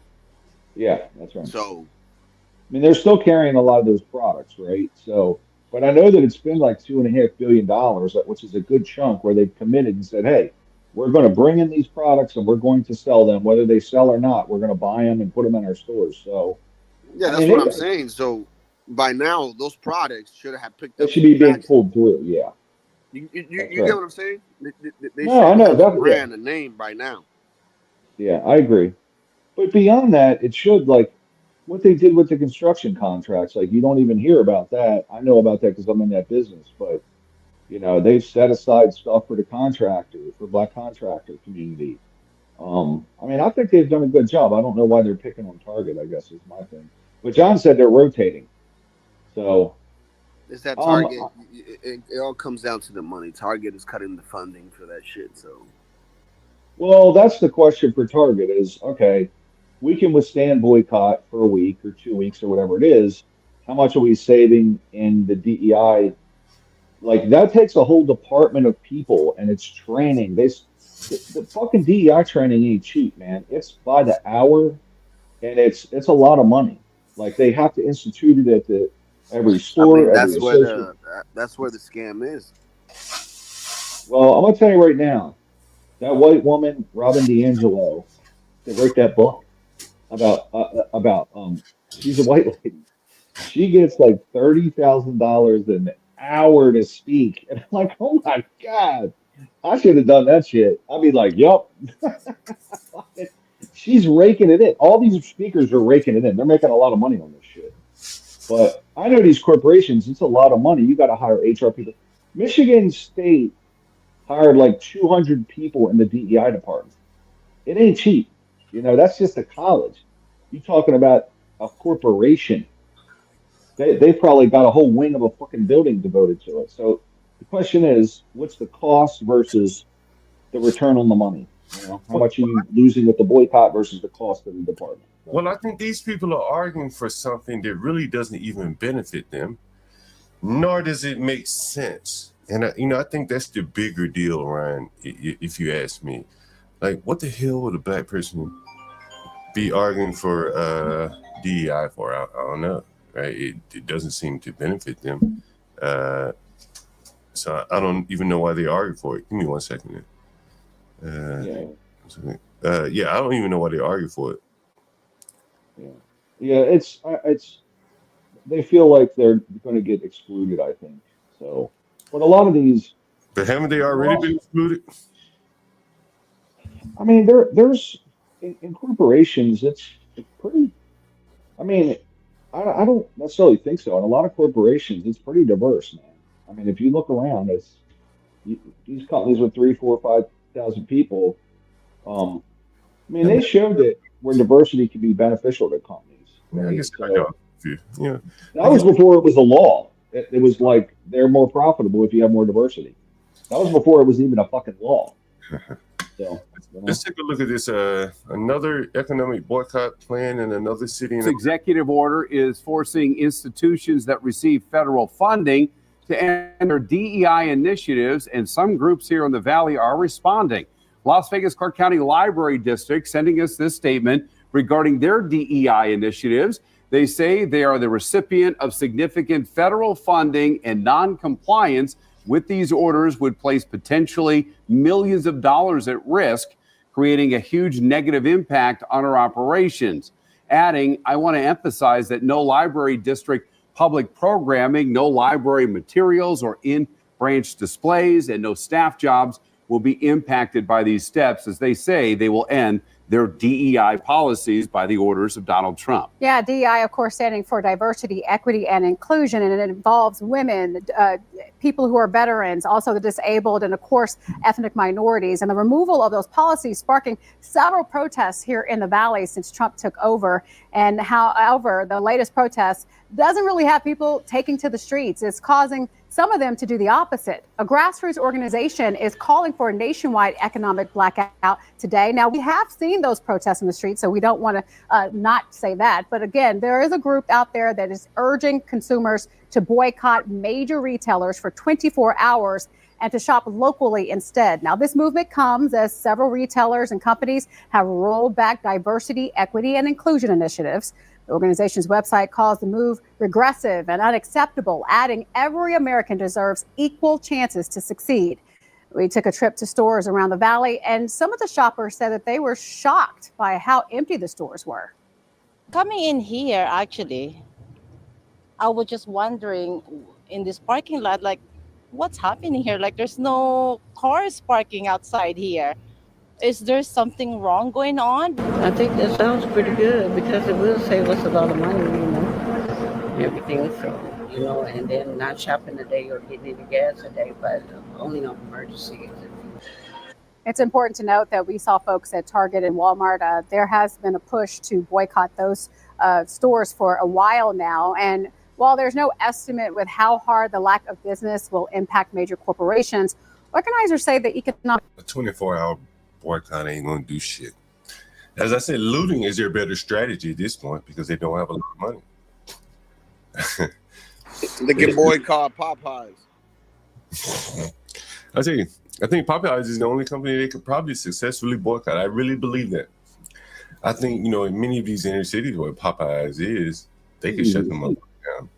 Love that chicken from Popeyes. Martinez just keeps going on about Popeyes. I think they could shut down Popeyes. What do you guys? There was another story I wanted to cover here, but you guys can remember. I'm going to pull it up here. It's coming out of Chicago. It's very interesting. Very interesting. What's up, IGNIT? Salute, John Doe. What's going on? Oh, one day at a time. Salute to the panel, the chat. You need $20 a day to push a J. Let's get that money. John, I wanted to run this by you. The Snow Angel who slept with the 300 guys, now she's about to do 300 elderly. So I'm trying to see if we can sign Stanley up because the guy needs to get laid, man. And 12. We can sign 12 man too. 12 man. Yeah, I'm sure Stanley wouldn't mind being number 87 or number 67. He wouldn't mind being that guy. He doesn't have to be. He is a liberal. Yeah, he doesn't got to be at the beginning of the line. We can get him a spot in the back of the line. Indeed. IGNIT, you gonna be here tomorrow for Jason Kessler? Inshallah, we all will be here tomorrow, brother. What question would you like me to ask Jason Kessler? Jason Kessler, okay, is this a white man? You don't know who Jason Kessler is? I never heard of him, brother. You never heard of Jason Kessler? You ever heard of Unite the Right, the rally? My man, carrying that flag. Wave it high, my nigga, wave it high. Your ancestors' flag. Ask him, has he ever had any black snatch? Okay, we gotta ask him that. These hunkies hate niggas, but they love a black queen. He got some. Maybe I'll play a video. That brown sugar. Ryan, you got for Jason Kessler, you're going to be watching tomorrow evening, 8 p.m. Eastern time, of course, Jason Kessler. I might. I mean, a lot of times it's, it's family time, so it doesn't really work. Is Jason Kessler a little too much for you, Ryan? I mean, I just think it's, I don't really like just indiscriminate, if he's a hateful person, that's not. You think I don't like that. I mean, from what I understand, that rally was just about hate, man. I think it's stupid. You got to be brain dead to dislike people for no reason. So, for those of you, that's my perception. That's what I heard on the news, but I really didn't read too much into it. In the news? Yeah, I mean, this was like 2016, 2017. So yeah, 2016. Let me give you a taste of Jason Kessler then, Ryan. I know there was a lot of stupidity surrounding it. It probably wasn't as like some.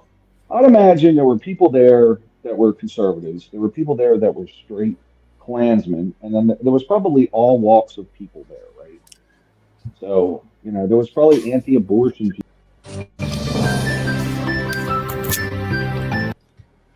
Jason, what do you think about that, Ryan and IGNIT? Well, I heard two absolutely false things. Number one, Black people were a higher percentage of the population in 1850 than they currently are. Okay. So it was about 5 million to 25 million. I just read this the other day. So you're talking about, I think that's about 18%. Now they're down to 13%. So that was a complete falsehood that he stated. The white population has only gone down as a result of the Latino population coming into the country. Okay. So our numbers have gone down per se, but it has nothing to do with the Black population. The Black population was higher. The Latino population has hurt the Black population. So that's false completely. And what was the second? There was one other thing that was a complete fucking, it was ridiculous also. What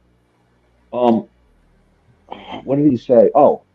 Reproduction rate is another thing. If you look at the Black population, once they're making more than $70,000, they have the lowest reproduction rate. Literally, it goes down, right? So if you're like more affluent, the more money you make for whatever reason, I don't know why, but that they go off the cliff, right? But the reproduction rate's about the same if you look at the averages overall. The only growing population happens to be the Latino population, and it's largely because of immigration. So I don't know what the fuck he's talking about. But it's incorrect. You can look at demographic data on it. Okay. Well, this is he's incorrect. I just would like to say. Well, hold on. What question would you have for him, Ryan? Can you think of anything off what you just heard? I would say that I'm not insulted.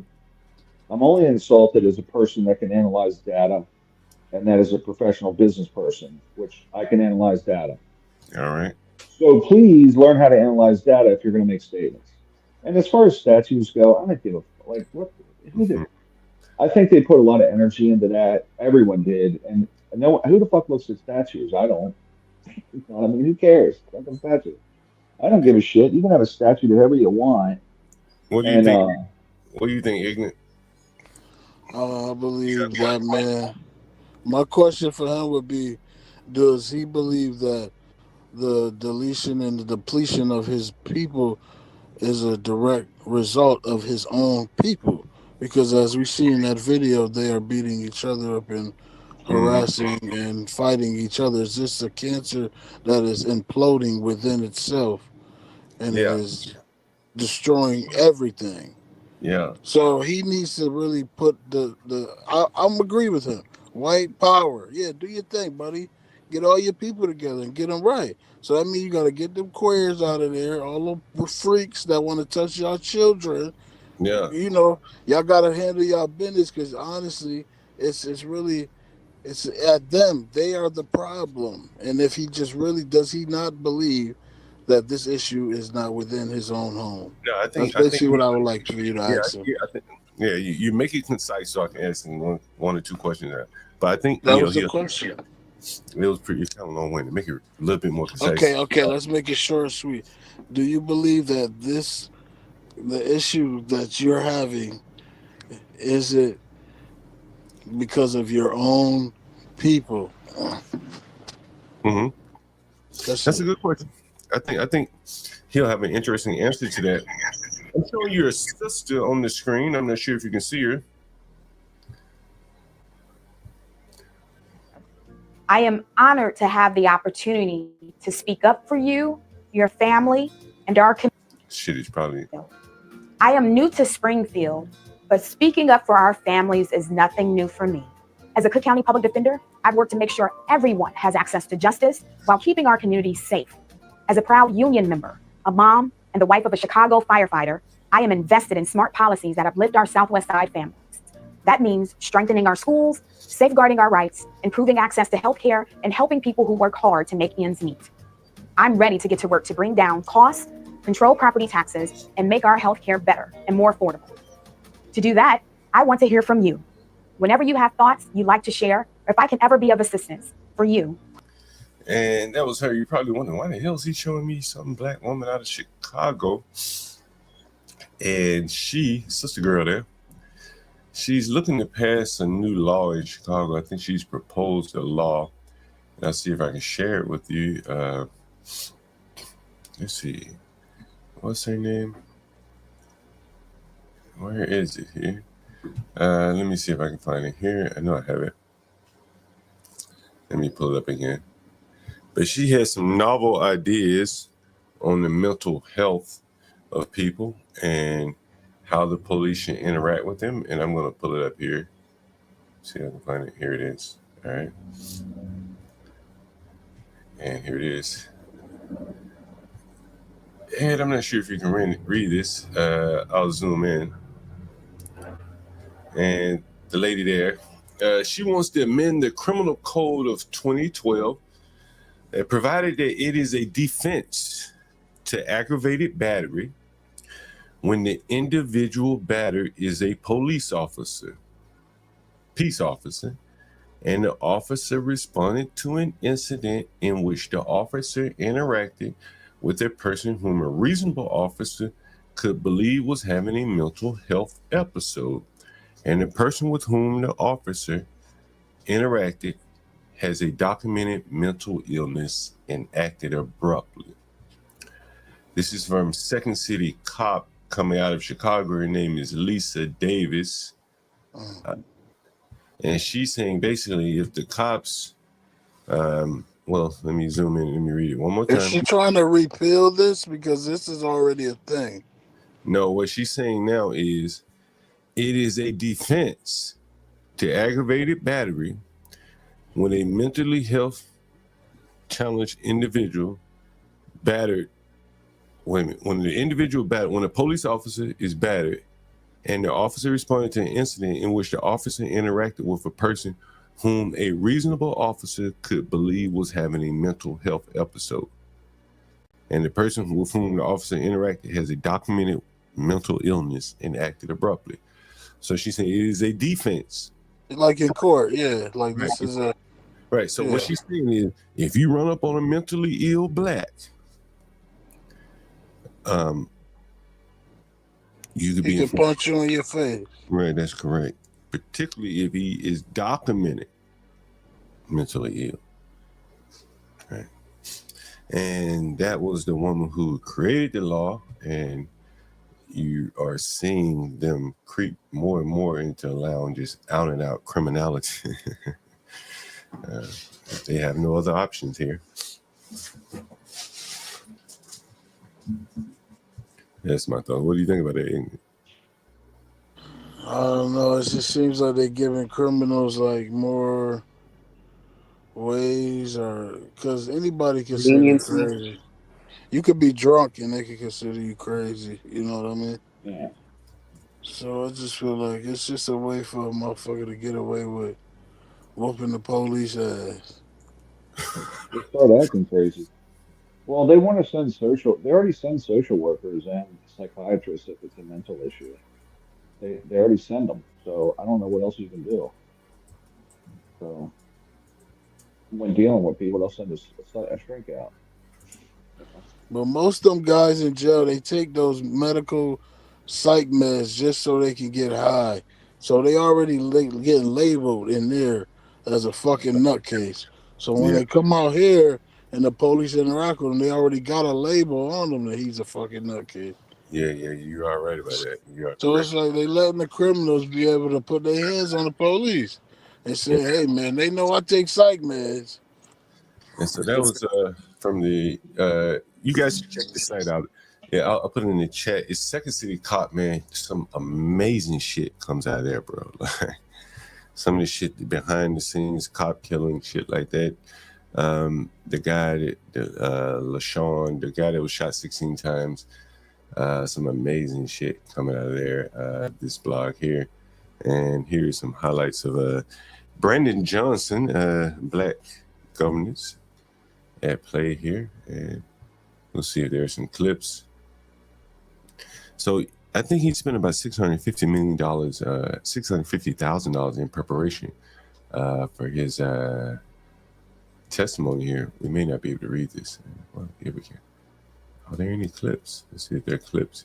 Oh, no, you can't read it. But yeah, so reports are he spent quite a bit of money to get ready for this interview here.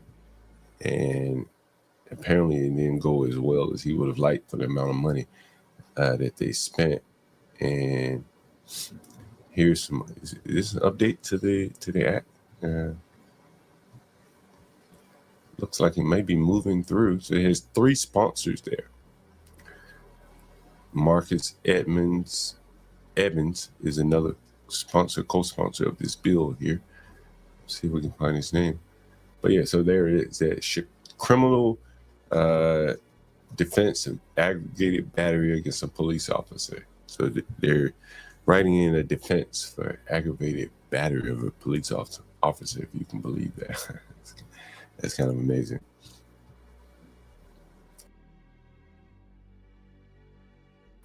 Maybe I can remove myself. What's up, Ryan? Hey, did you see Gavin Newsom just came out against the trans? Did he? Yeah, he did. And listen. He was dug in on that. Why do you think he's doing that, John? It's the money. Run.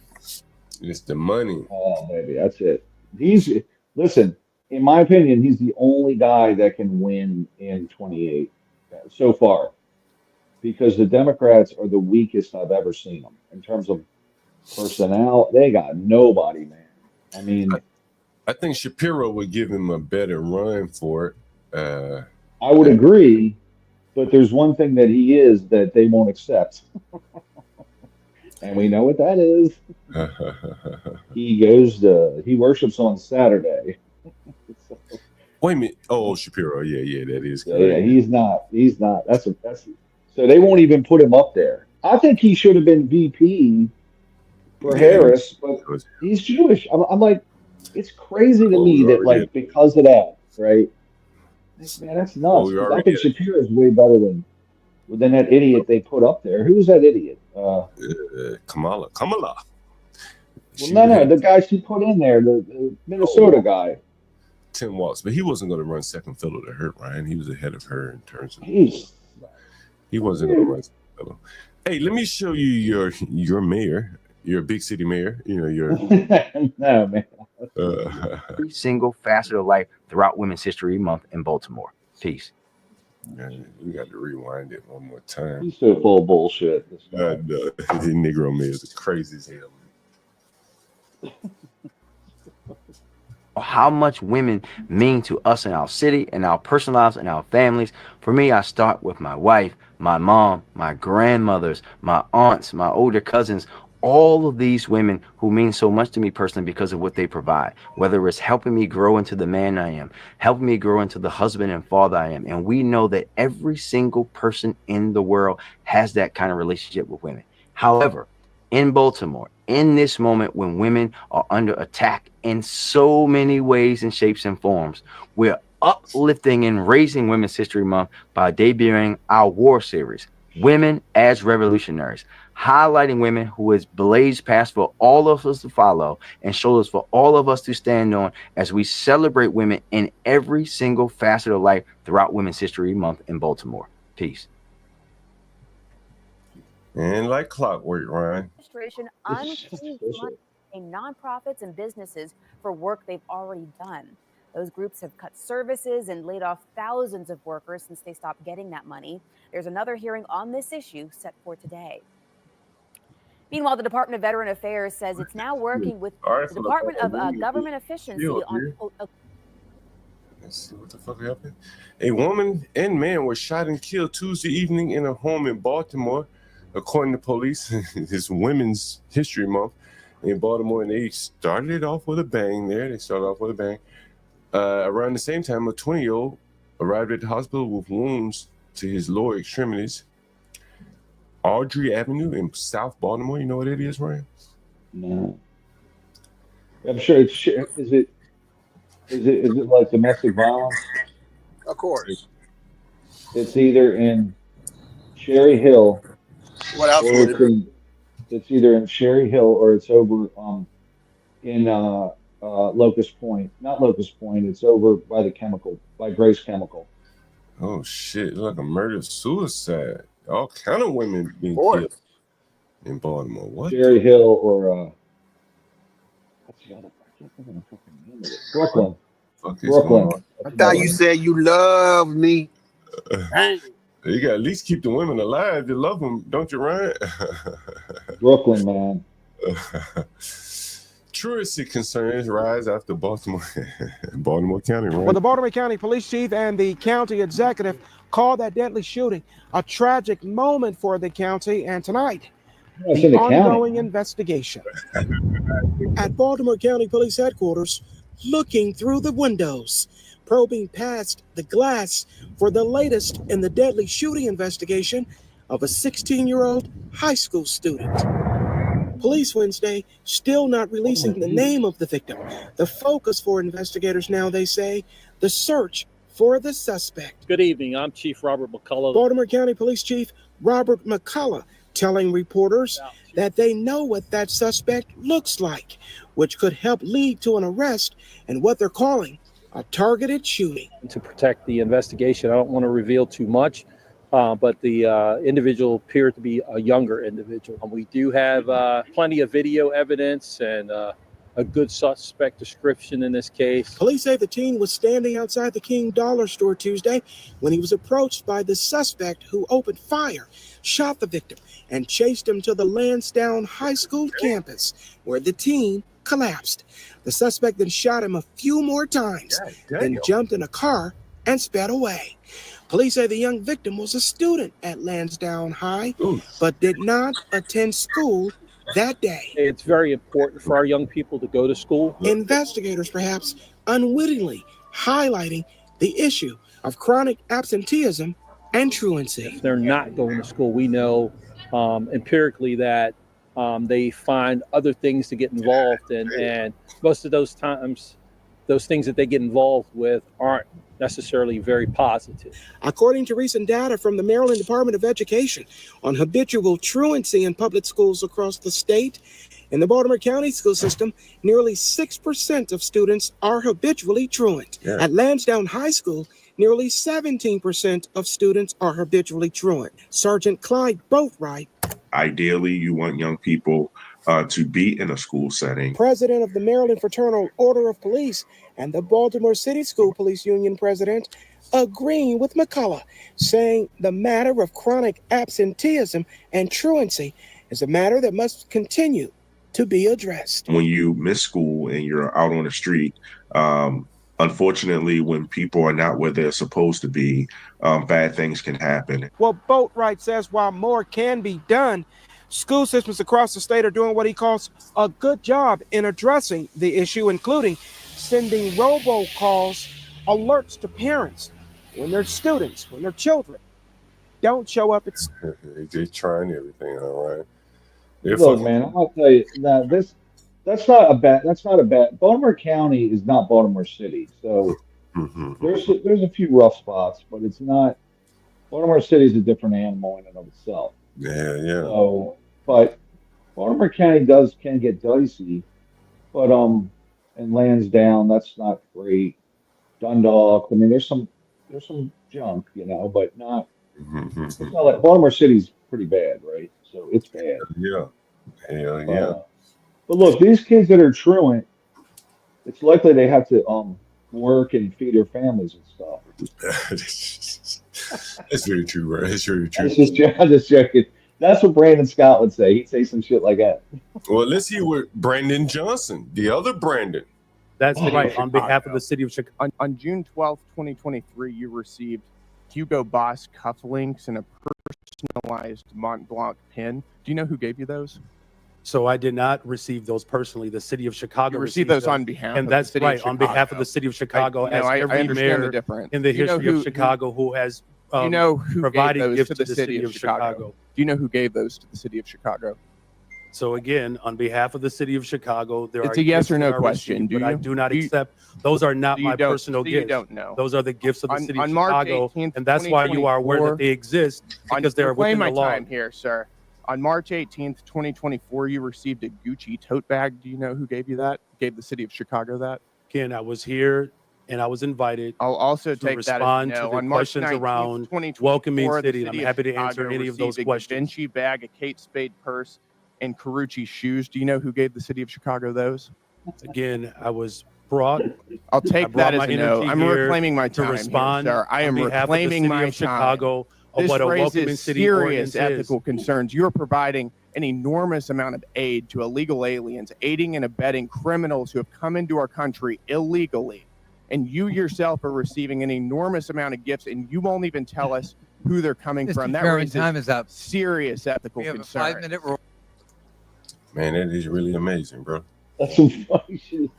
You received Carucci shoes on behalf of the city of Chicago. Hey, Size 11. Size 11. What size, right? They just Yeah. And oddly, they were his size. Oddly enough. What are the chances, right? Gucci. That's bullshit. That motherfucker was on there. Gucci, man. That is fucking amazing, bro. Hugo Boss. That ain't cheap. Yeah, That's yeah. ridiculous. What the hell? Like, number one, what's he thinking? Like, he didn't think he'd get caught? Like that idiot Menendez in New Jersey, taking them gold bars. I'm like, what'd you think? You weren't going to get caught doing this shit? People are watching, man. Yeah, it is fucking amazing. You know what I mean? And you think about like the shape of Chicago, the condition of Chicago. Like he's getting rich while those people are living in absolute hell. You know. That's right. And just look at this. Well, listen, man. I'm gonna tell you right now, this whole Gavin Newsom thing. That is his beginning. He is running for president. He is running for president. He's probably thrilled Kamala lost, by the way. He's probably ecstatic. And he's going to run. I think he can win, too, man. He's pretty personable and shit, you know? He's kind of slick. Take a look at Chicago.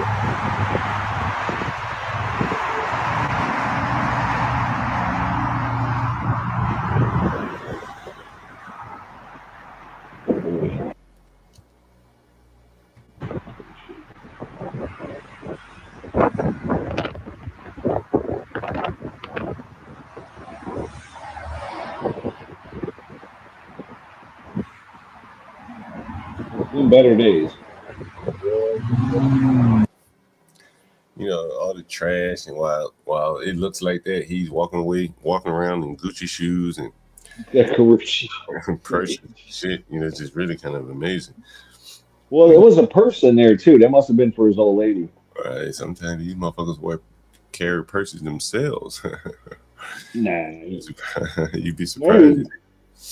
Plus, kind of got that haircut and them glasses that maybe you think. What did you think about the African conversation, Ryan? I don't know. The guy calls for a room. He calls for a room, and you put him on the phone and pit him against another Nigerian. Is that what you're talking about last night? I remember the one this morning. I mean, just a That few was minutes. some funny shit, man. I didn't hear this morning. No, Last night was hilarious, though. No, just a few minutes ago. Which one? I think I might have been on a call for that one. What was it? Look at this tweet from Brandon Johnson, by the way. You see anything wrong with that, Ryan? I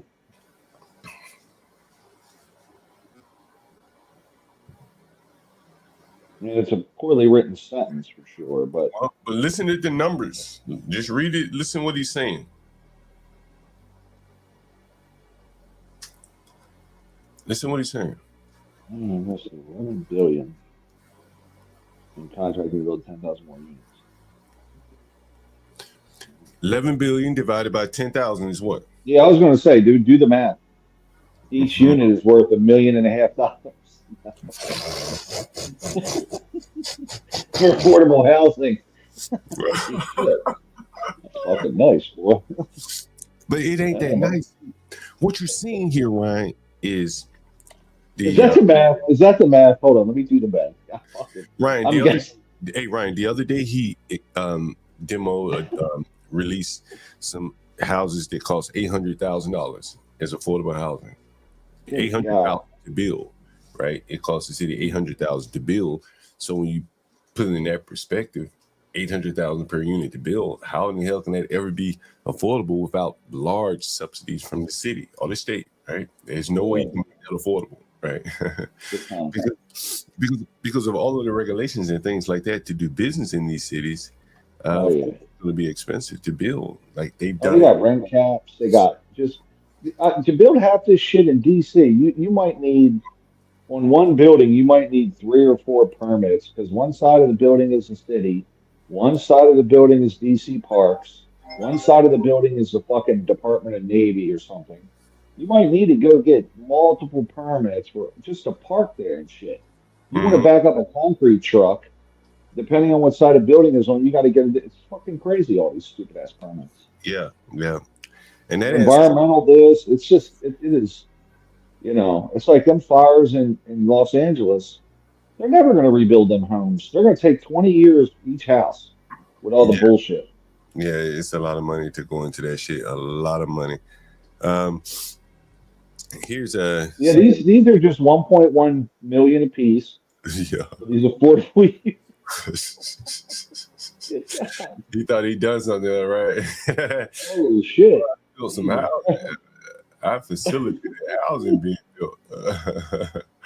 It's 1.1 million. Someone just ripped him off, basically. That's what I think is happening. These people are they're gonna put it only costs $1 million, but the extra $100,000 is gonna go into his side account for when he gets out, probably.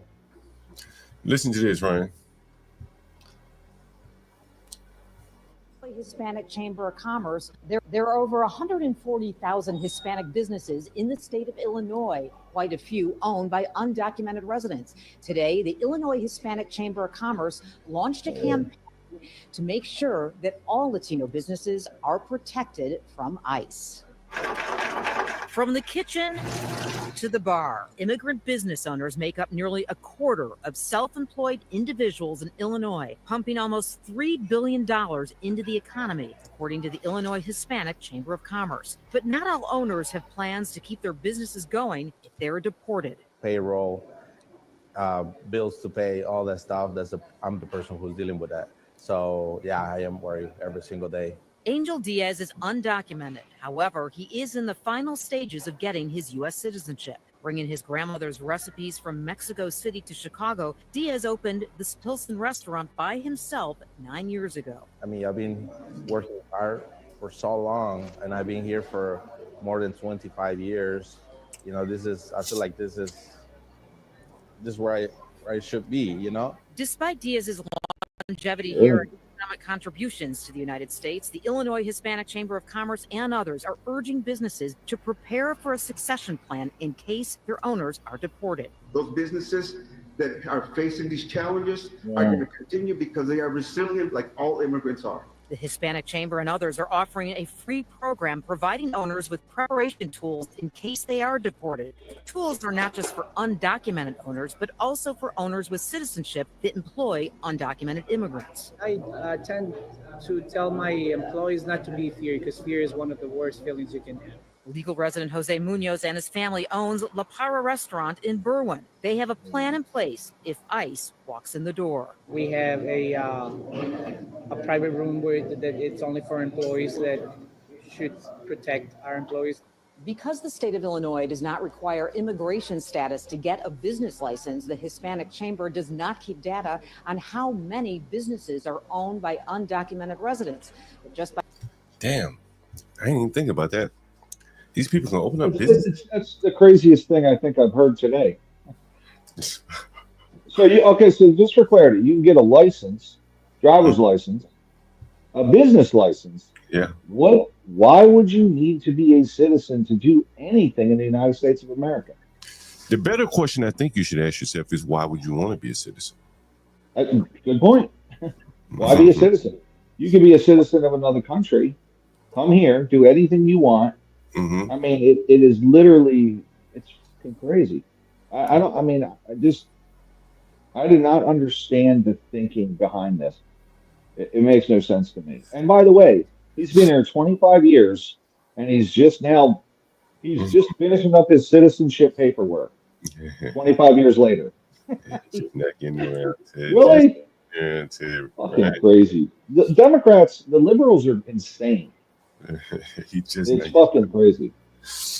He's just not getting around to it. He'll get it though.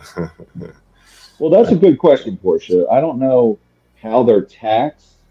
Are they taxed at a higher rate because they're using the services here? Are they paying business taxes? Are they paying personal income taxes? I mean, these are all great questions. So obviously Chicago don't care. You know, like if an illegal alien has a driver's license, for example, and he's driving a car and wrecks into somebody, is he insured? Do we know? Can you sue him personally if he's not a citizen? Like if the insurance doesn't cover it, can you sue that individual when he's not a citizen? How do you do that? It's fucking crazy. Yeah, that is interesting. I think a lot of times they just let them go. You know, they have to more or less let them go. What are you going to do? I mean, they've more or less allowed them to be here. So what do you do now? Hey, check this out, Ryan. Again, I saw this the other day. I think it was the other day. Again, it's in Maryland. So it may interest you. It's PG County. We're racking them up, John. We're racking them up. Oh, man, I tell you, every day. Fucking Maryland. Maryland's about to get hammered with all these layoffs, man. We're just cratering. Westmore's freaking out.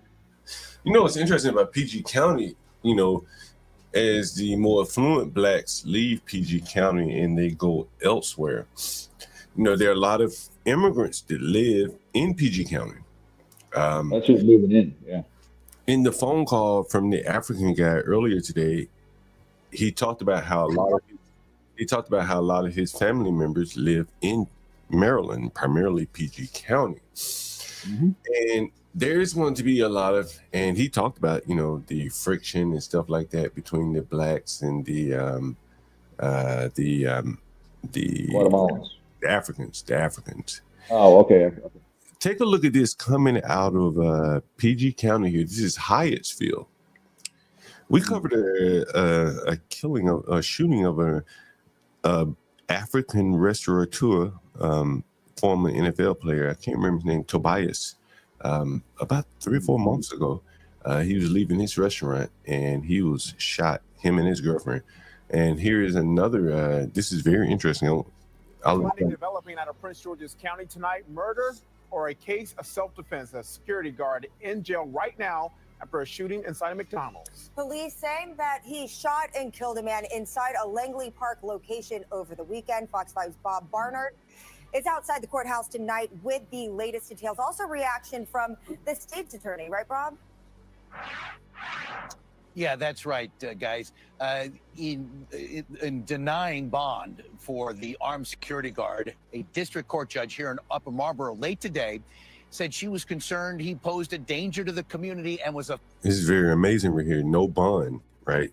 Hopefully we'll show it. If not, I'll find the video of it. Flight risk, but merely because he... Oh, shit. They put the flight risk on his ass. He had this murder charge hanging over his head. I can show you a mugshot of Merwan Ashiata Francois. He is 54 years old, from Gaithersburg, a married father of 3, tonight facing a second-degree murder charge. That's even though he was licensed to carry a gun and has been an armed security guard for 21 years.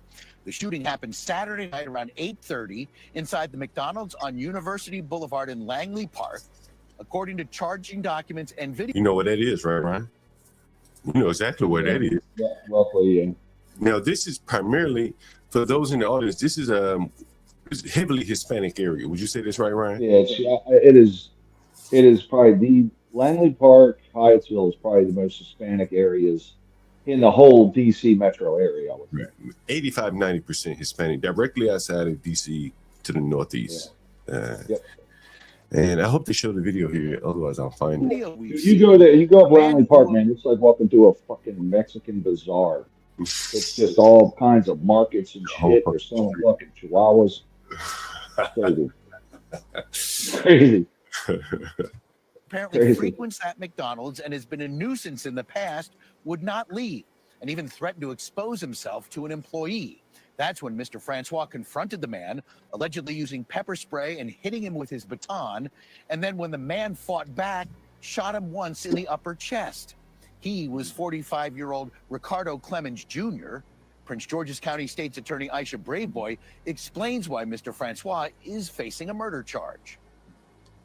At this time, we have no evidence that the decedent in this case was armed and was a true threat in terms of the life of the security guard. And again, we are still, of course, investigating everything. But when someone's life is lost, when someone's life is taken, it should be taken seriously. And that's what this process is for. Now, I had a chance to speak to the security guard's wife inside the courthouse. She told me that her husband was acting in self-defense, that he was concerned that if Clemens had gotten a hold of the gun, he could have shot a number of people inside the restaurant. Prosecutors say Mr. Francois escalated the incident and that police were on their way in just minutes from the McDonald's when he fired his gun. Ms. Brayboy did say that they are still investigating this case and that charges could change or ultimately be dropped. We'll have to see, guys. Okay, there you go. All right, let me see if I can find that video for I'm gonna tell you right now, John. So Francois is illegal, likely, right? I mean, if he's a flight risk, he's a flight risk. No, he owns a gun. He got a gun. Oh, okay, good point. Good point. He's been doing that. Well, as a security guard, they would issue him a gun, or he would have to go through training. Right. I don't know what the policy is. Look at this, Ryan. Self-defense and no, guys in the audience. Let us. It all began inside this McDonald's on University. Let us know if this is self-defense or not. Boulevard in Hyattsville, after police say employees asked a man to leave. The charging document filed in court states Ricardo Clemens Jr. was a regular in the McDonald's and was often asked to leave due to loitering. At 8:25 Saturday night, Prince George's County Police say the security guard, Marwanashaka Francois, asked Clemens to leave, and when he refused, deployed pepper spray in the decedent's face. According to a court document filed in the case, 5 minutes after the security guard used pepper spray on Ricardo Clemens Jr., the two got into a battle, with the security guard pulling out a baton and striking Clemens several times. This was all captured on video. According to the document, the two then began exchanging blows before the security guard pulled out his weapon and fired once. In this video posted to Instagram by Code3DMV, the final seconds of the fight are captured by a person recording the footage on their cell phone. Security shot one round. Now there's better footage. I'm checking out. Who's the big boy? Who's the big boy, John? There's better. The next unit didn't check the parking lot for any. They're not showing all the footage. They probably don't know which footage to show. You know what I'm saying? They're probably confused here. Let me see if I. Who's the bigger dude? Who's the fat guy? It looked like the fat guy was getting the best of him. Let me see. I want you to see the full video. Here's the full video. Oh yeah. Here it is. Here's the full video. Let me refresh it. So there's the guard. Okay. All right. I want you to know. Let me know what you think. Right. This is weapon. There you go, son. There you go. There you go, man. There you go. There you go, motherfucker. You just talk. You know what, my weapon. Elby.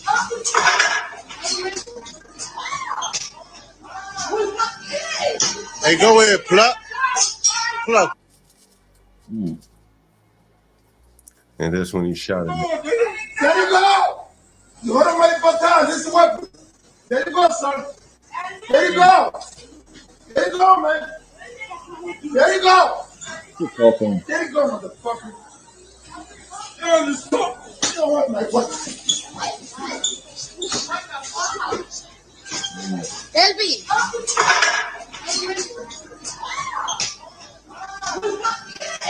Hey, go ahead, pluck. Pluck. Self-defense round or no? There you go.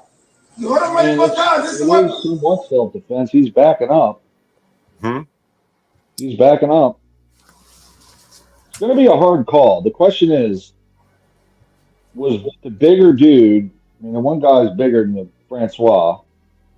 Like, he's pushing back. And then he does have the gun on him. Does the guy see the gun? Is he going for the gun right? Hold on, right there. Right. Oh, damn. The question is, could Francois flee? And they're going to say he could have fled, right? Oh, yeah. You know, even though he was defending everyone in the store from this guy. Right. Well, it's PG County, man. Francois going to go to jail. So yeah. You know how it works. You know why he's going to jail, Ryan? Why I think he's going to jail? When he hit him that second time, that last time when he hit him as a guy. With the guitar? Yeah. That's what I think is going to sink him. You know what I'm saying? I agree. Part of you basically can't confront anyone acting crazy. You have to flee the scene and wait for the cops. They get there whenever they feel like it. Well, I'm not sure if he has to flee the scene, but by the fact he's security. See, right here, that's when he could have walked away. He's back. Boom. Actually, you're right. See, right there, he hit him. He struck him right there. That's going to cost him in court. I mean, he still has the right to self-defense, even with all of that. But that's going to look bad on his behalf. Right there. Boom. And this is a guy that constantly comes in there and causes trouble. You know, again, it's just a real problem. If they boycott McDonald's, if they had been boycotting that day, this man might still be alive. The blacks wouldn't have been in there. Maybe this damn African guy. You know, he probably don't want to take any shit. You know, he probably didn't understand the ramifications of even engaging with this guy. Yeah, someone said he did escalate the issue when he hit him that second time. I still say though, man, that, hey, this guy coming in here caused all these fucking problems. Gonna fight an armed man. Shit, he got what he deserved, in my opinion. What do you think, Ryan? Yeah, right. He got what he deserved. I can't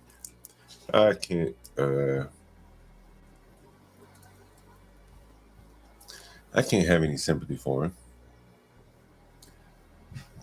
Anyway, I wanted to play something for you guys. I very rarely play audio. I don't like the sound of it. Yeah, I think I better listen to it first. Anyway, this guy here, he's going to prison, or at least he's in jail, waiting on figure out what they're gonna do about him here. Here's an article coming. You know, I spoke to Shamika Michelle by email today, the lady from Jason Woodlock. Hoping we can get her up here for an interview. That would be great. Here's something that's all coming out of New York City. 300,000 New York City public school students, nearly 35%, chronically absent as grades plummet and spending surges. That's pretty interesting. They're going the wrong direction here. And hopefully Get beyond this ad. See what it says here? And it says more than 1/3 of the kids, 34%. Let's see. That's an ad. You can never speed through the ads here. Oh shit, it's probably just a video headline anyway. Anyway, so statewide average. You could compare. What? New York City coming in at 34% this year. Chronically absent. Wow, is that Buffalo at 62%? It can't be real. It can't be fucking Rochester. Damn, these fucking numbers on that can't be fucking real. That can't be fucking real. Buffalo? Home details all at once. Yeah. Damn, Buffalo. 62%, 59% in Rochester, 46% in, what was it, Syracuse or Albany? Wow. Damn, that was some amazing numbers, man. These home values to find that hidden bargain. Lot sizes for more room. Giving up on teaching.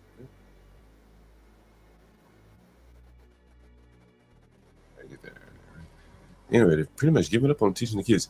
John asked Kimmy Cakes about this article. Yeah, I want to know. I'm sure you're probably still getting counted and getting funding for them. They're just not showing up there. So we talked about the economic boycotts, which I think is kind of pointless in a way. It's just not thought out very well. And then we talked about the city council, the state council representative that wants to pass a law that's going to make it very difficult on cops. And you really think of San Jose's winter time up there. Well, shit, that's the reason to go to school there. And, just really kind of, think about it, like everything they're doing is kind of not thought out very well. It will lead to less police. And then in the case of this boycott, they're only going to be hurting themselves. And so I saw this on the internet about the little boy that was at the State of the Union the other night. And here's an article. Here's a tweet from someone that was in attendance at the State of the Union. Let's see if I can share it with you. You might find it interesting what this guy's going to say.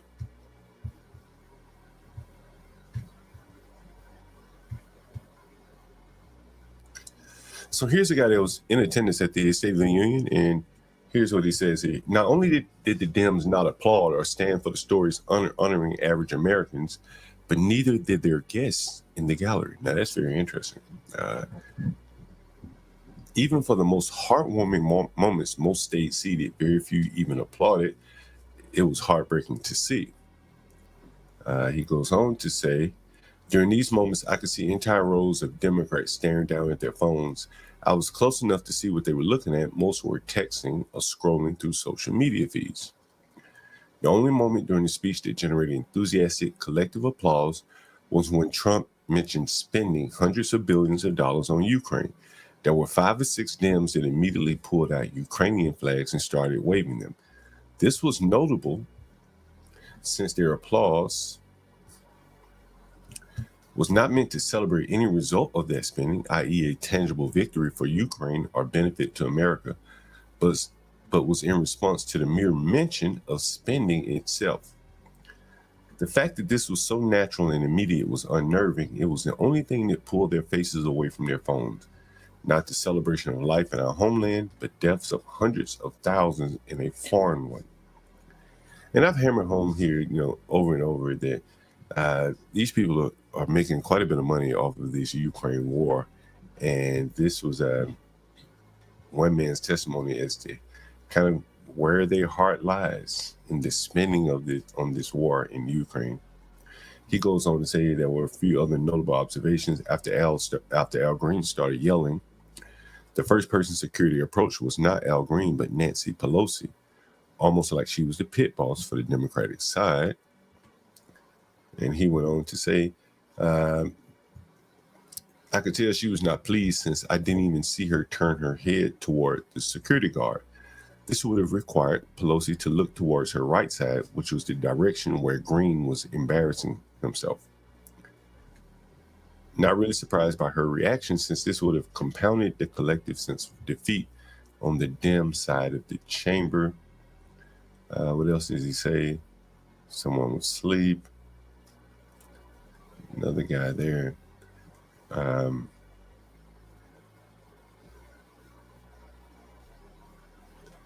what else did he have there?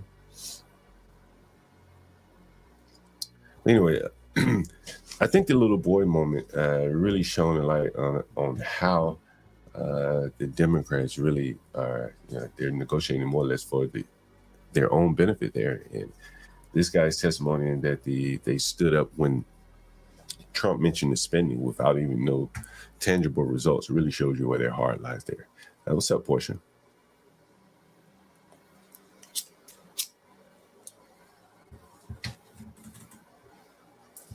What's up, Portia? You there? Maybe not. Maybe Portia stepped off. Anyway, what else do I want to cover here? I had a couple more articles here. How many of you have heard of Sam Nordquist? Let me see if I can pull this link up.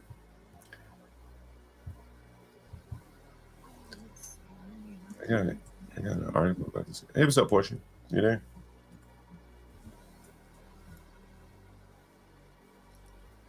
How many of you heard about this guy, Sam Nordquist? Here's an article here. People want to see white crime. Here is some white crime here for you guys. Oh, I can't hear you, Portia. Here's some real white crime right here. Oh, I wish Stanley was here. I wish Stanley was here for this. Hey, what's up? Now I can hear you, Portia. Right. That's great. What is this? Is this about the cops that got caught doing drugs?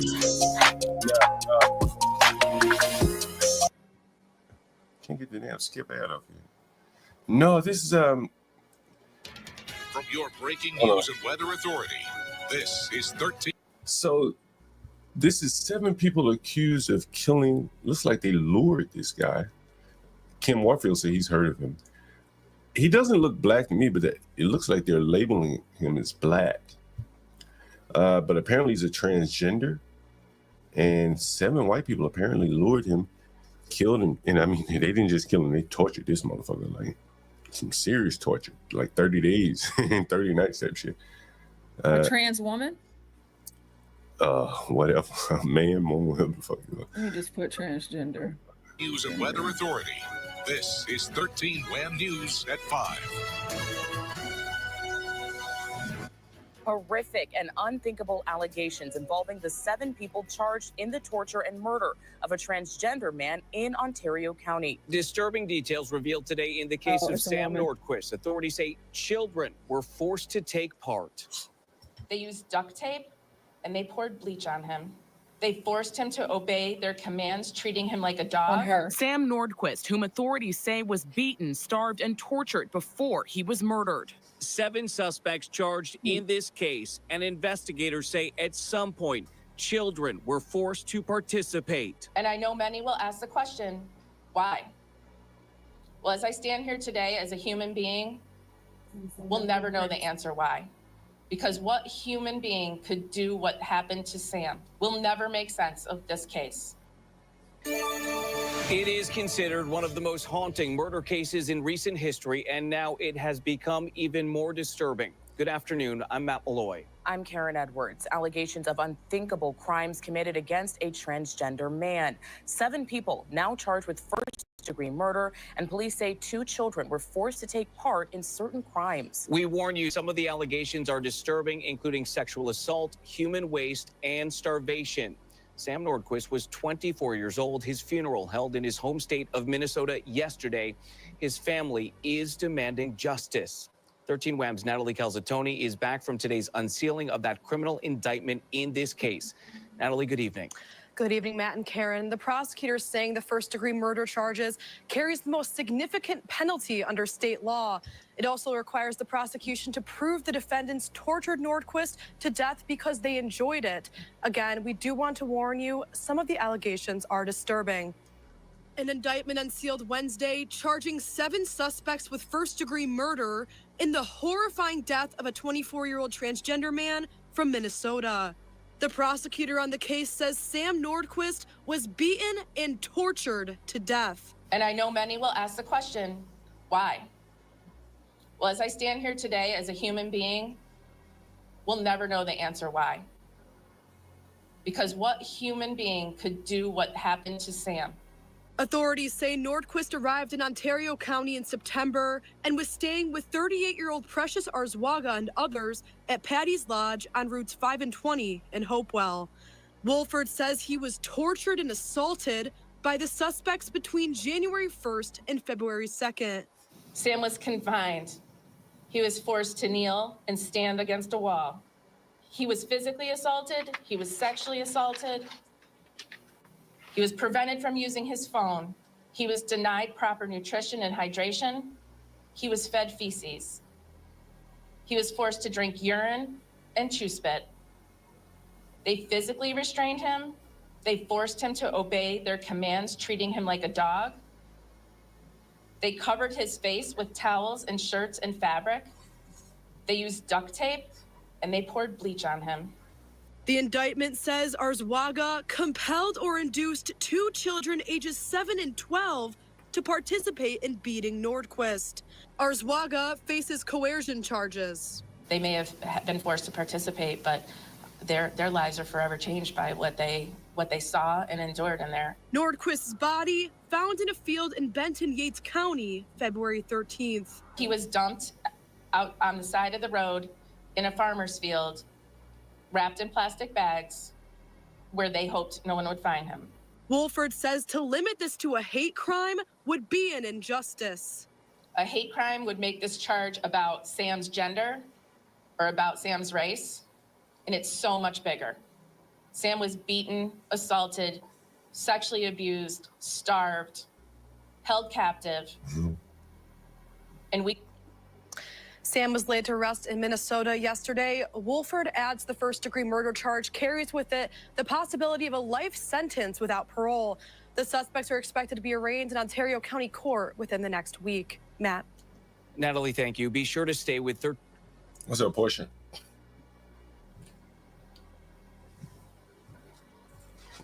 Hey. Yeah, what's up? So you got this young girl that transitioned to being a guy, and hey, Miss Candace, and these people that's crazy what all they did to her. Mm-hmm. They're trying to say it's like some kind of hate crime. Like I think she's black. She black? Where at? But she ain't white. She look like Hispanic or something. Hold on, wait. Yeah. Let me look.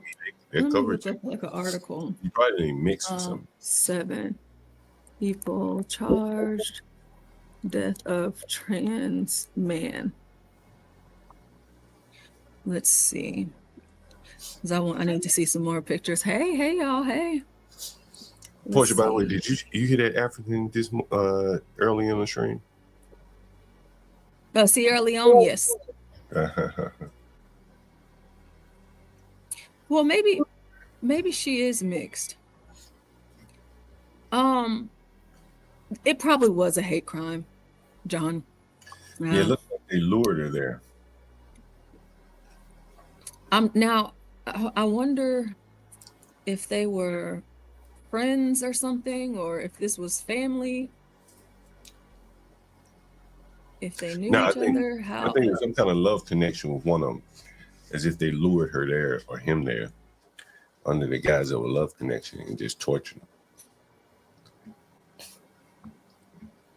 Wow. Okay. Pouring bleach on him, duct taping him. Excuse me, her. What else? Yeah, I guess he is mixed. Excuse me, she is mixed. That sucks, you know? That's unfortunate. They finna throw the book at all of these people. Hell yeah. Yeah, they are cooked. They're cooked. I wanted to hop up to tell you. What's up? I sent you an email, and it's important. So I included screenshots to give you the steps of what it is that you need to do. Okay. But before, like, whenever you end your stream and you go about doing things, if you could do this before you do something else, this is important. All right, I do that. Thank you so much, because I'm trying to upload some stuff. See, this is why we ask for $20 a day for Portia J, guys. Even when she's not here, she's here trying to do something to make the channel even better for you guys. So, make sure you support Portia J there. $10 a day for Portia J. So the guy from Sierra Leone, his story was pretty interesting. Mm-hmm. I remember he was talking about being like trapped in a room with the guys with the guns and them cutting off people's hands so they couldn't work. Couldn't vote. Yeah, that's crazy, right? Yeah, that is. And the fact that they fought an 11-year senseless war, as he called it, that's fucking interesting. Portia, I know a couple ladies, I think one of them has been on the stream.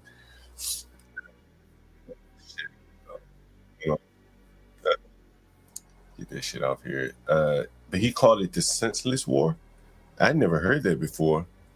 But I've known people that have had to run from the rebels, as they're called.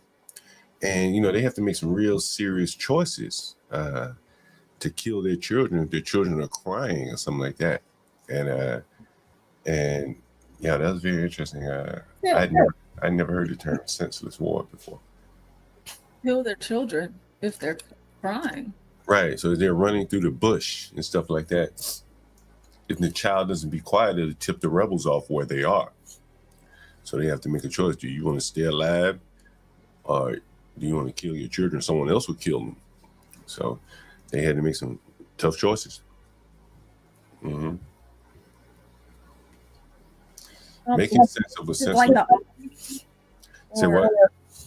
Was it like the army or like who were these people? They were rebels. Rebels. Mm-hmm. It wasn't like an army or anything, from my understanding.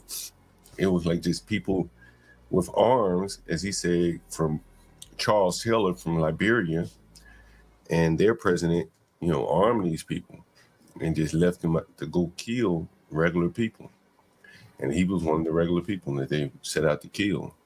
And he said the ultimate goal was the minerals in the country. So you probably have to create a lot of chaos and shit so you can extort the resources of a country.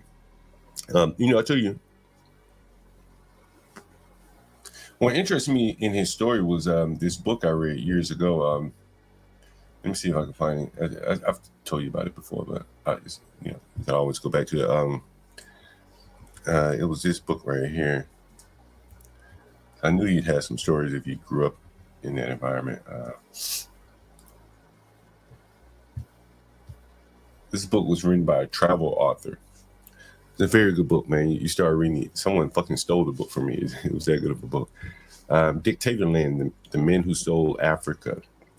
And sorry, John, I hate to do this. I hate to do it. What race was the person that stole the book from you?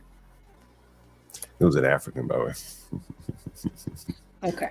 All right. I just wanted to make sure everyone listening, Black people, we read too. Go ahead. Anyway, Dictatorland. This was the last travel book written by Paul Kenyon. He's a noted travel writer. This book was referred to me. I think I was I can't remember where I was, but a white lady in the airport, international airport somewhere. We were in the bookstore, and I said, "What book should I read?"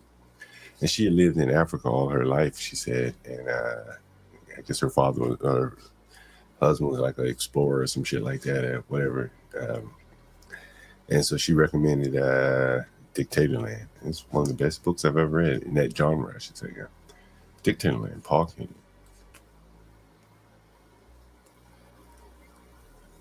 So does this book talk about everything that happened in Sierra Leone? Well, he goes around. This is like his last tour of all the countries that he's traveled. And so he decided to do this book, and he wanted to explain kind of why they're so poor. Kind of a fair look. So he didn't just, well, they just stupid or anything like that. They're just corrupt. He talked about how, in some of those countries, like maybe it was Libya, somewhere like that, for instance, they mostly live on the coast. They didn't even know they had oil in their country, right? And I think it was BP, British Petroleum, pretty sure it was. Some white guy, geologist, could find oil, like pinpoint this shit where it was underground. And he made them very wealthy because he found some shit on the ground that was worth something. Otherwise, they were just merchants living by the water. And that created the dictators, by virtue of resources, having resources. They didn't have to work for it. They didn't know how to go down there and get the shit themselves to create the jobs. So in come all these white engineers and things like that. They're kicking back money to the presidents. The presidents are dividing up the plots of oil with their friends and family. And hence the Dictatorland. It becomes like the dictatorships in all these little countries, like fiefdoms. And so now you're seeing it kind of in America where, surprisingly, these niggas are going back to Africa and stealing. I guarantee you they're stealing. That's why all of them are showing the pattern of going back to Africa. So, this is, It's interesting. Me and Gary, whenever we decide to do it, and hopefully you'll be around too, doing the story, covering what's going on in South Africa and all of that craziness. But then you have now a story that I'm not even familiar with about Sierra Leone and, the issues that they're facing. It seems like it is always some sort of war taking place in Sierra Leone for whatever reason. And they can't, the thing is, their wars are so crude that no one side can really decisively win. So they last for 11 years. They can't negotiate peace. They just keep fighting, senseless fighting, hence the term senseless war. And, it took him to put it in better terms. They didn't even know what the hell they were fighting for. Right? It's just one side fighting the other and the other side running, right? With no weapons and shit. And you see this clip here that I just found. Amputees struggle to survive in Sierra Leone.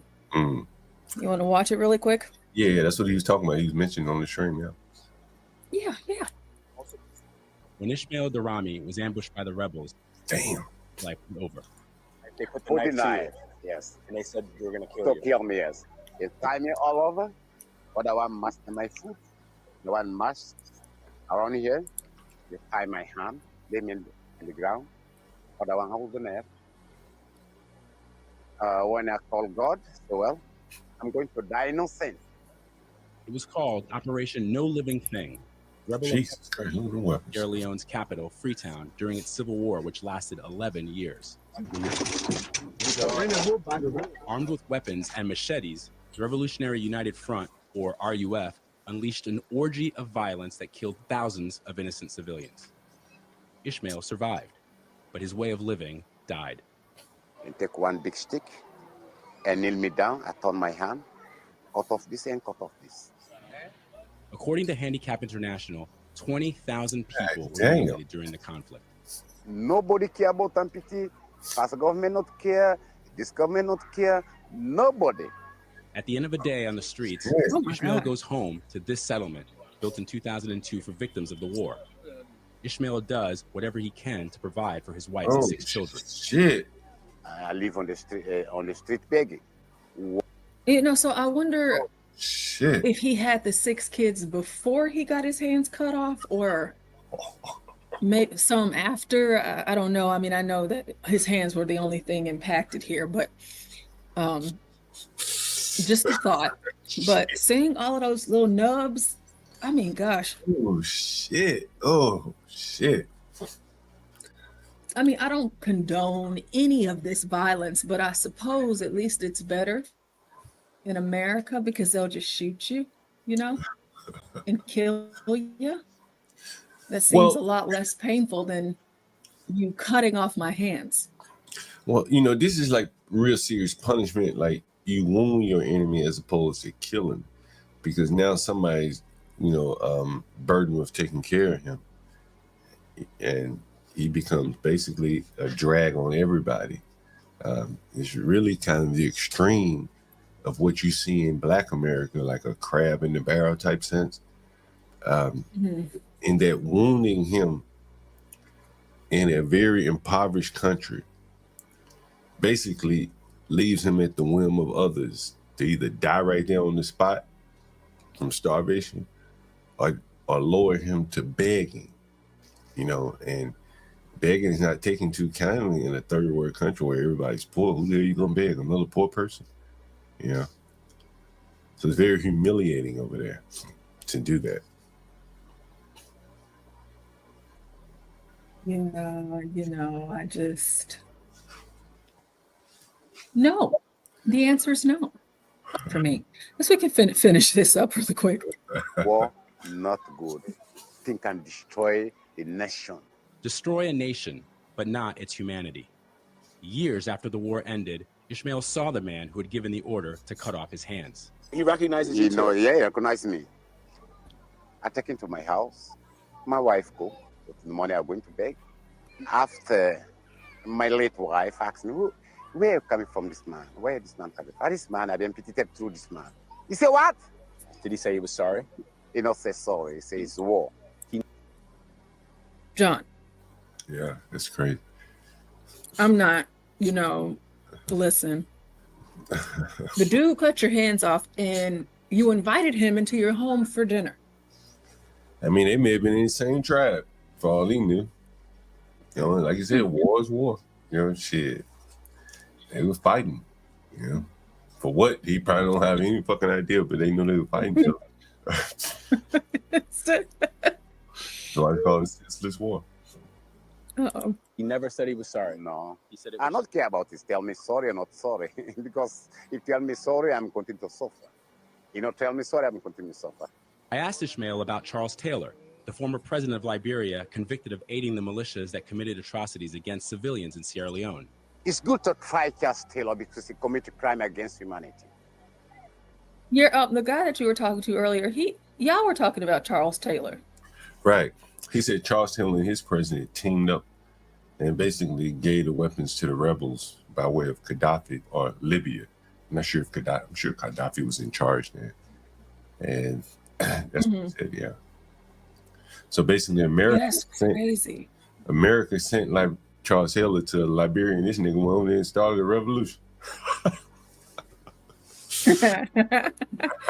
I was curious whenever I was listening earlier because I was like, Charles Taylor is a president in Africa? I just didn't suppose his name would sound so American. Well, yeah, he was American. He was Liberian that they sent him back. And to Liberia, I can't remember who sent him back. And I think they made him president, some shit like that. Yeah. They made him president or something like that. Yeah, I got to look that up. We can finish watching this while I look that up. Interesting, right here. And Charles Taylor, out of the statement, said Sierra Leone have to test the bitterness of war. And indeed, we are testing the bitterness of war. Until now, we are testing the bitterness of war. The bitterness may fade after Taylor is sentenced, but for his victims, the ordeal goes on. International community raised millions of dollars to judge just one criminal alone. Thousands of people are suffering. Castillo was found guilty. What am I going to gain? Vladimir Dutier, CNN, Waterloo, Sierra Leone. Oh, John, I think I found it. Hey, Stanley, did you hear the earlier call in from the African? Guy wants to run a room for me, and we had quite a conversation. That's what led us here to the Amputees in Sierra Leone. And we had a wide-ranging conversation about his view on blacks. That, you know, Portia, you know, what's interesting, and I've seen this myself. I've even seen it down in the Caribbean. You know what? I cut it up in some clips, Stanley. You can, I think you can see it. I think you can see it on the videos on the tab there. But yeah, so and I've seen this. Portia, you've been to African and Caribbean too, right? Yeah. Man, you know, one of the craziest things, Portia, I've seen in I think it was in the Caribbean, was a black man walking down the street with like an 8-ball jacket on. It's hot as shit. A leather, you remember those old 8-ball leather jackets? You may never, you might be too young to remember that No, shit. I don't. Yeah. But people in the audience, they know what an 8-ball leather jacket is. The rappers and shit used to wear them back in the day. And so what this guy was talking about is that they, from a distance, they look up to black Americans.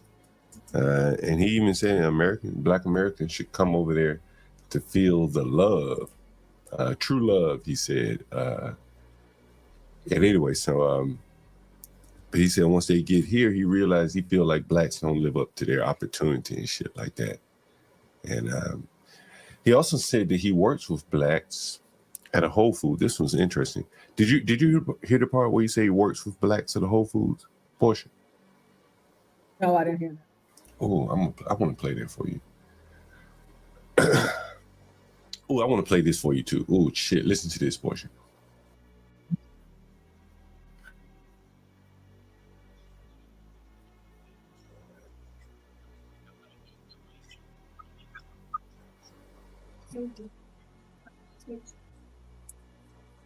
Are you Oh shit! No. The government didn't send the rebels to the people. Well, where did the rebels get the guns? Flew. The rebels get the guns from their leader, the calling for the Sanko. And where did he get the guns? Do you know Liberia? A little bit. Liberia? A little bit. Tell me more. Well, this all starts from Liberia, our neighboring country. Okay. Have you ever heard about Charles Taylor? Yeah, Charles Taylor. Yeah, the American guy. Yeah. Yeah. You know, according to what I read, they sent him. He was here in America, and then the American government sent him to Liberia to go and assist someone to get into power. But after he succeeded, he didn't hand over the power and decided to rule the country. And then they asked. So he's basically saying that America sent Charles Taylor to Liberia to take over power, almost like an op, like a CIA op. And he became president, and I guess he didn't do what they wanted him to do or something this guy's saying. Let me see if I can get to the part where I wanted you to hear a portion the audience can hear. Let's see. Liberia, and then he asked Taylor, I want you to help me to make sure I want to... what's his name? Fode? He wanted to be the president. Sanko. He wanted to be president. Yes. He wanted to be president. Yes. And so he used Charles Taylor to help him become president. Yeah. Is that right? Yes, exactly. So he was a rebel leader. Wow. Chancellor with Chancellor, not only they got some, because Chancellor got the connection, so the Sanko got the connection for arms. Shit, I thought I heard. And where did they get the arms from? From Libya. Oh, Libya. Damn. Libya. Damn. Why would he? Why would he give those people guns though? So mineral exchange with minerals, diamonds. Shit. Oh. And the struggle starts. Before, my parents told me that before, Australian was better. Even my aunt, who helped me to come here, said at that time, before the war, there's no one wants to come here in the US because we got everything in our country.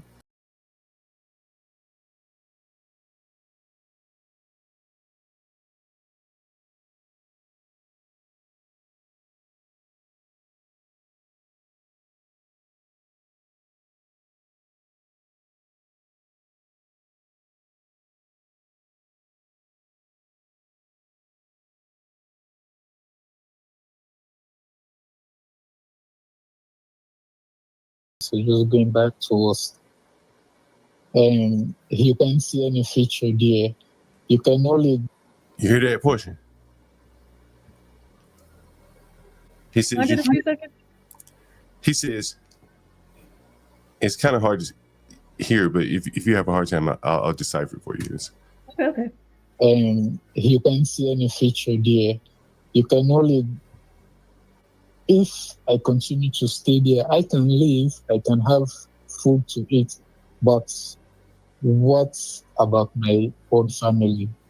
I'm gonna create. What do I'm gonna pay for them? And I don't wanna just be that type of average guy, just to have day-to-day living. So you say basically, so it's basically a subsistence lifestyle. You just eating to survive and just to pay your bills and a little food and stuff like that. Exactly. Wow. So that's what he says about living in Africa. He basically said like it's a fucking nightmare. Like, you can't live up to your potential. It's just scrapping every day in Sierra Leone just to get food and shit like that, and kind of reflects what we were just seeing there. Damn, that's a hard life over there. He said his rent was $100 for a year in Sierra Leone. Can you believe that, Portia? Yeah, that sounds it'd be nice too. Amazing. That sounds amazing. So I found this little clip from like 12 years ago. I don't know if it went back far enough. I'm trying to see how far I need to go back, but it's saying that he accepts asylum and gives no time frame. So I want to take a listen to this. It's just a couple minutes.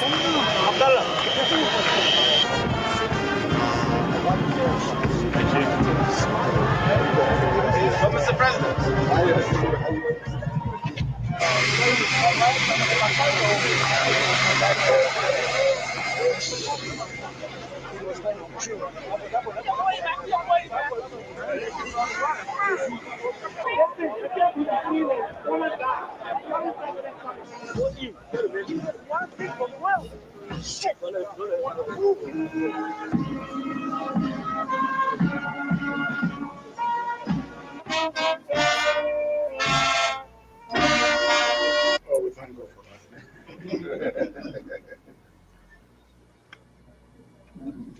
Peace.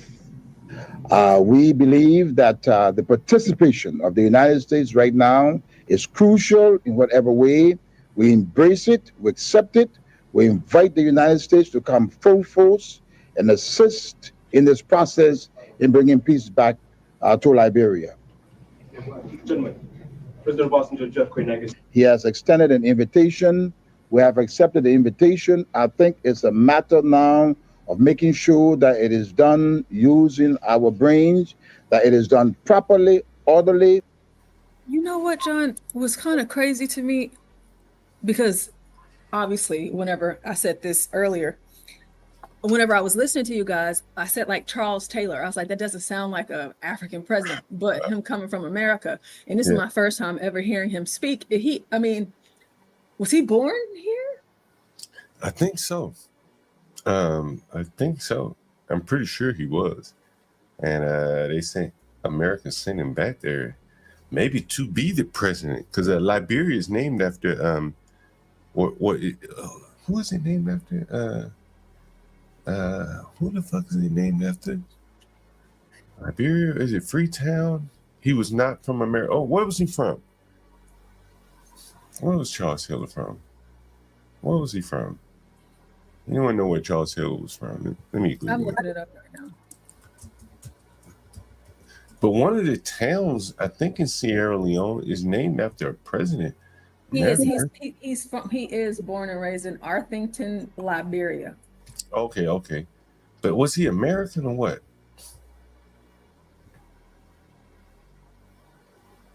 Let's see. I thought they sent his ass back. And that's the thing. That's what I want to know. Like the college here.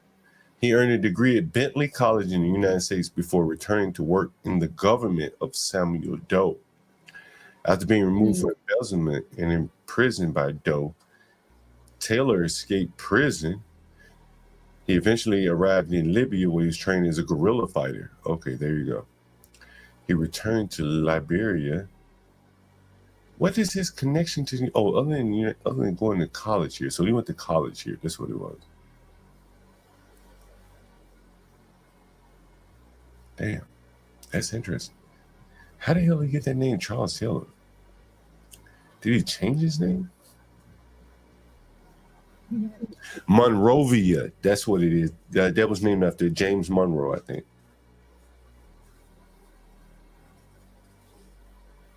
Oh, it's hard to click the links that way.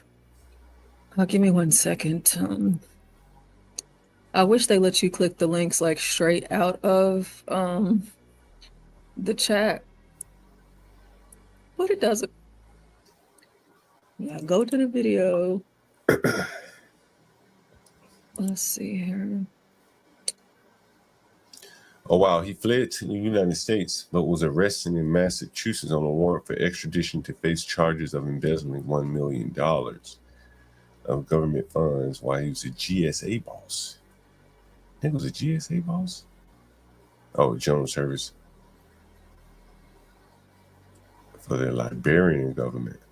Oh, okay. There it is. Yeah, I'm gonna have to watch like a documentary or something. Yeah, I remember Charles Taylor. See, it says Charles Taylor was born in Arthington, Liberia, into a family that descended from freed American slaves. Okay, I knew he had some free. There we go. Slaves. Yeah, okay, I had him wrong. There we go. I knew I was on the right track there. Okay, I was off a generation. I stand corrected, Stanley. Glad you corrected me there. I would have left that lingering out there. Let's see. So they must have. Yeah, it's not even loading for me to click your link, Stanley. I'm sorry. They must have. So it says here, John. Oh, go ahead. No, I'm saying they must have sent his family back, right? They would have had to send somebody back, right? If it wasn't him, it was his family there, right? I don't know. We're about to find out because I found from the AP, it's a timeline of his life up until conviction. What is this? Give me 1 second. I'm about to pull it up. Where did it go? I guess we can finish playing this video right quick before we get into the finite. That no one feels disenfranchised and begins to act disorderly. Yes, it is. We believe that the exit should not take place in confusion.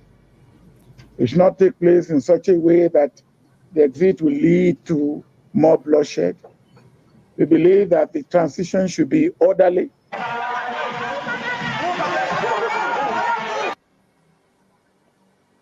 All right, so there's that. So here we have what I just read, the family that descended from freed American slaves. Then in the 1970s, lives in the Boston area, earning an economics degree from Bentley College in Waltham, Massachusetts. 1983, flees Liberia after being accused of embezzling nearly $1 million. He is later detained in the United States on a Liberian arrest warrant. So obviously this is 13 years that they skipped here on the AP, but that's okay. So he flees Liberia. So obviously he had to, he left after, at some point after he graduated. He went to Liberia, he embezzled money, and then he went back to America, and then the United States arrested him for the Liberians. In 1985, he escapes from a Massachusetts jail. Jesus. December 1989, Taylor's National Patriotic Front of Libya rebel group launches armed uprisings in Liberia, sparking a conflict that leaves 200,000. Jesus. Wow. 200,000. It's a lot of people. Oh my God. Okay, and so then from 1991 to 2002, oh my gosh, they had a civil war that lasted for 11 years after they already killed 200,000 people. All right, August 2nd, 1997, Charles Taylor was elected as Liberia's president following years of civil war. March 3rd, 2003, Special Court for Sierra Leone indicts Taylor on charges including murder, rape, sexual slavery, conscripting child soldiers, and terrorizing civilians for his support of rebels during Sierra Leone's civil war. Indictment is unsealed on June 4th, 2003, as Taylor is overseas.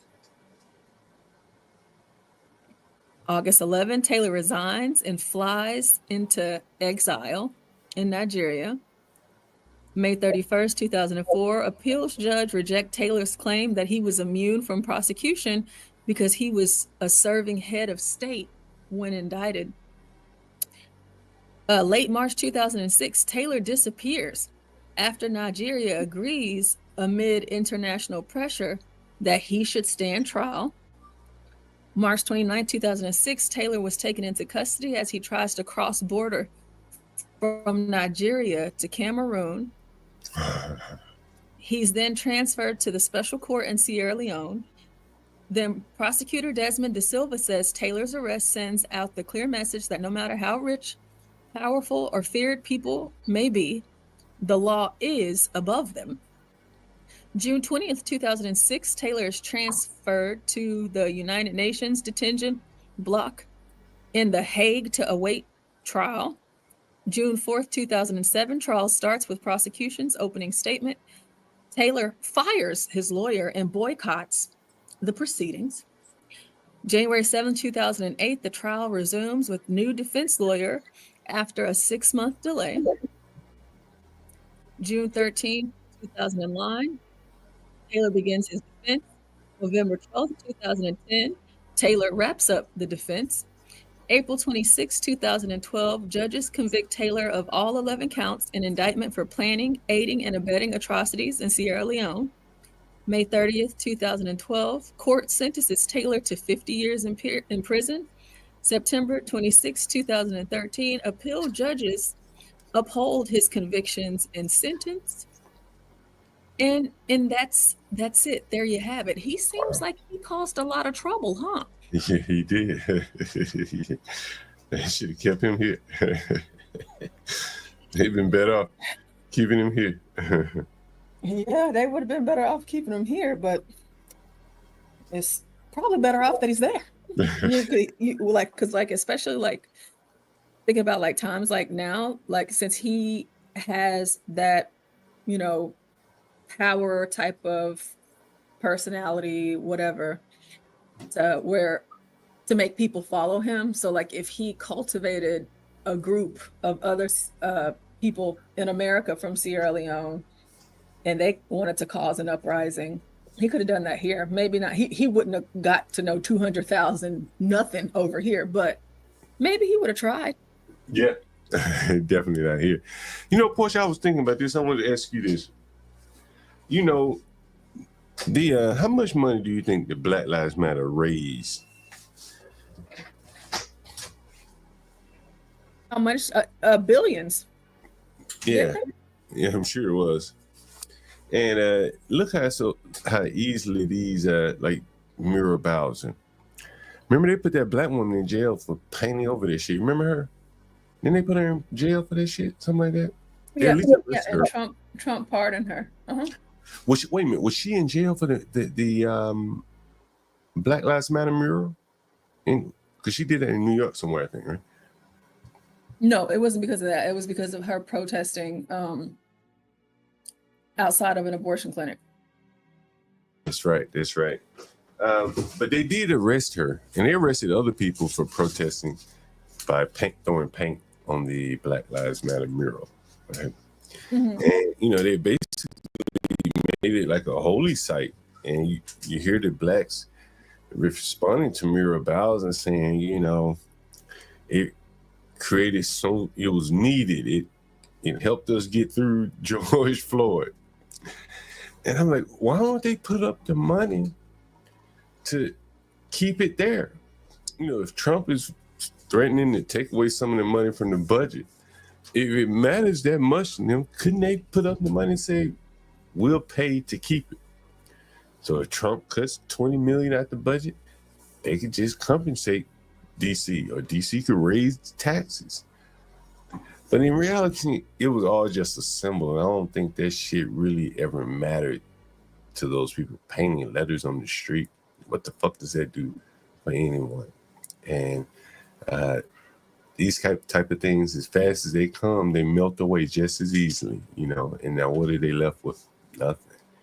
You know, I don't know, it's just kind of an interesting book note to the end of this whole Black Lives Matter chapter. The people got used from beginning to end. But the book isn't closed, because remember, we were listening to Jamal Bryant earlier. And do you remember who he brought up?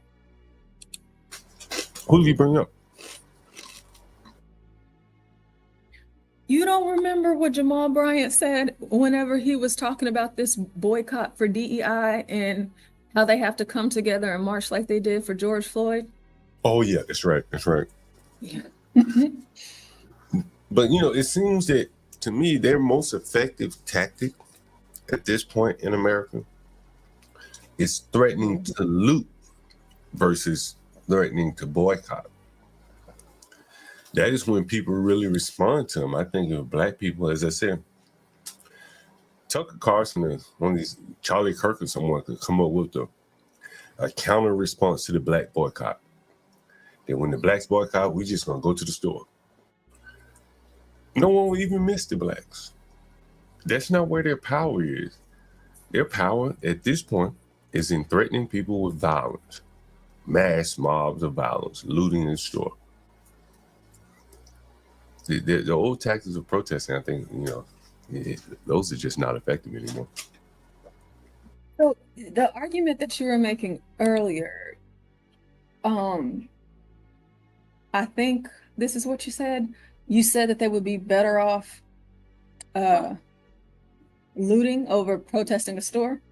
Yeah, because most people don't want Blacks in their store. If you gave people the right, if Blacks said we're going to protest Target, Target would be a better shopping experience. You wouldn't see any more Black people fighting in Target. They're not a big enough demographic, and they don't have enough money where someone would miss them if they're gone. So it probably is a net win, net positive. If they were all flushed into Walmart, Walmart wouldn't be doing any better. If the Blacks said, we're not going to go to Target, we're going to go to Walmart. Who the hell want to be shopping with all them Black people in Walmart? So I think the boycott approach is not because no one wants them around. People are probably quietly saying, okay, cool, boycott us. We want to be on the list. What week do we get to be boycotted? So boycott us too, Walmart. But please boycott us too. I just don't think it's effective anymore. And so now they really probably need to just focus on looting. That's what they're very good at.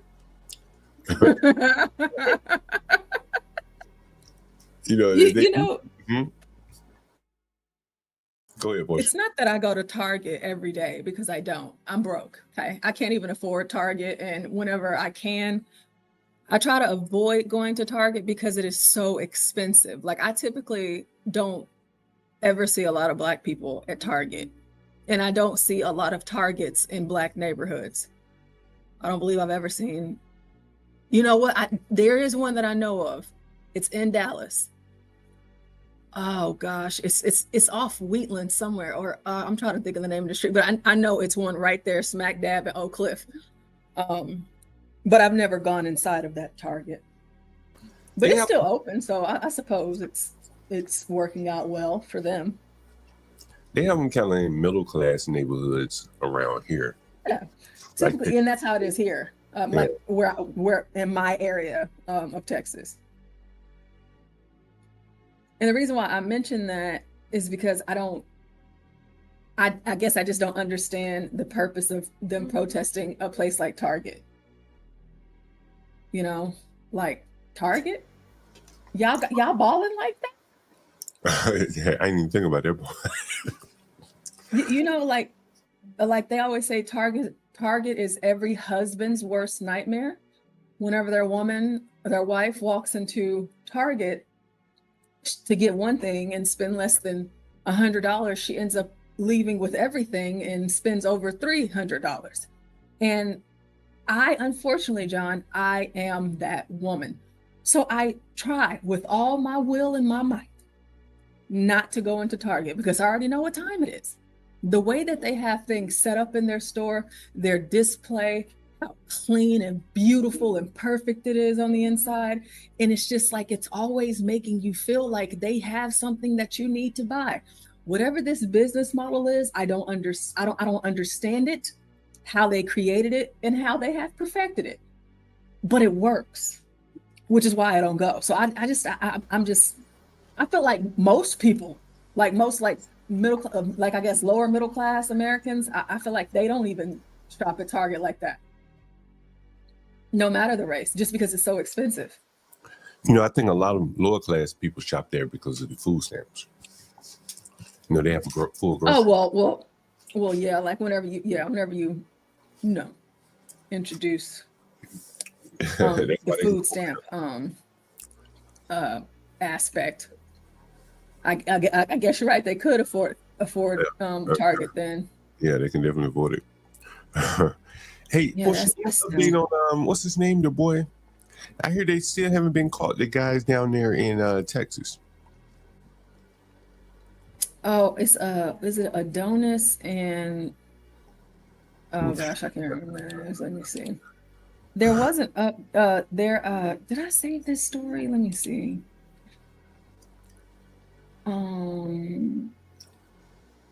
Their criminal records.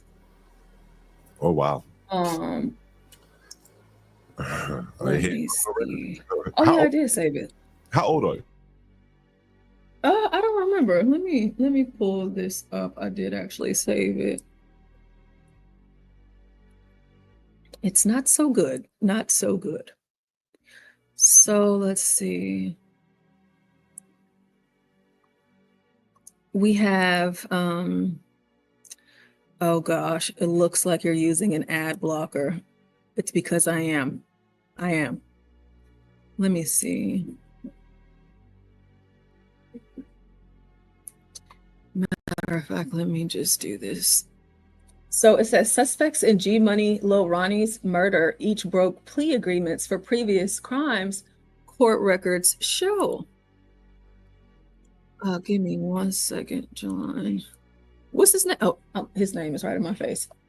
Do you think it's called G $ Lil Ronnie or G Money Lil Ronnie?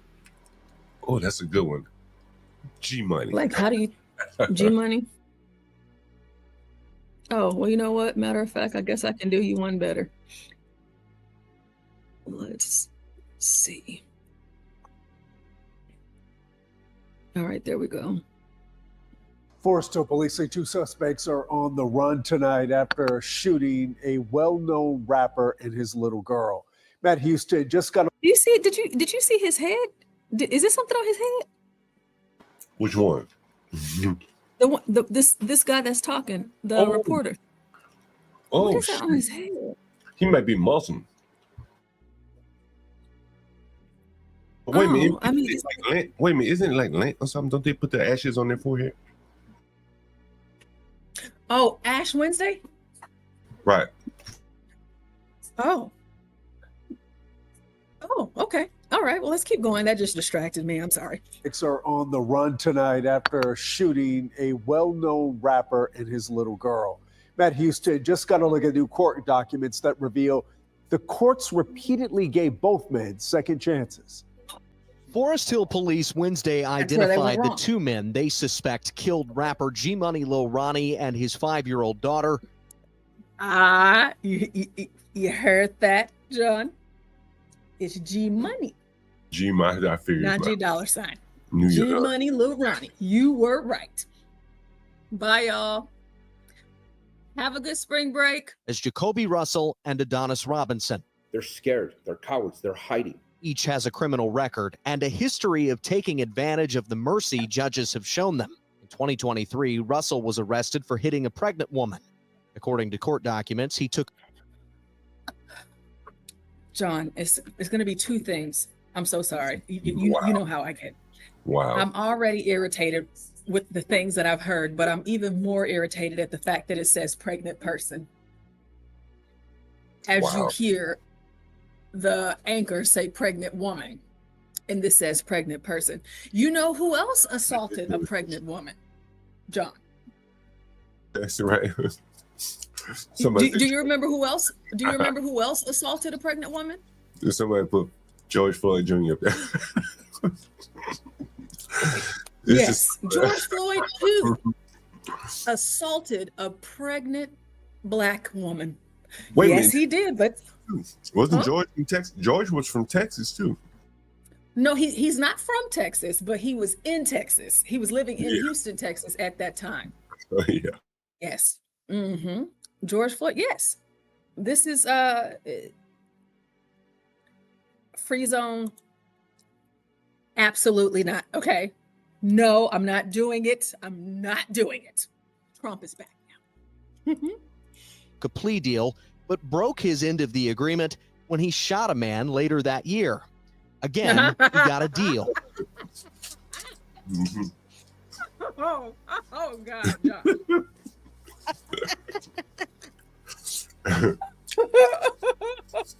That nigga ain't gonna be part of the economic plan. After chance. I keep giving them chances. And you know what's interesting about this is Texas we're talking about. Even Texas, as Republican and as racist and as hateful as y'all say we are down here, they gave these Negroes chances after chance. So he assaults a pregnant woman and then he shot somebody. Let's see what else he did. This is incredible. A misdemeanor conviction. The punishment took a plea deal, but broke his consent. They're scared. They're cowards. They're hiding. Each has a criminal record and a history of taking advantage of the mercy judges have shown them. In 2023, Russell was arrested for hitting a pregnant woman. According to court documents, he took a plea deal, but broke his end of the agreement when he shot a man later that year. Again, he got a deal, a misdemeanor conviction. The punishment, 1 year on the labor detail where inmates can work off their sentence.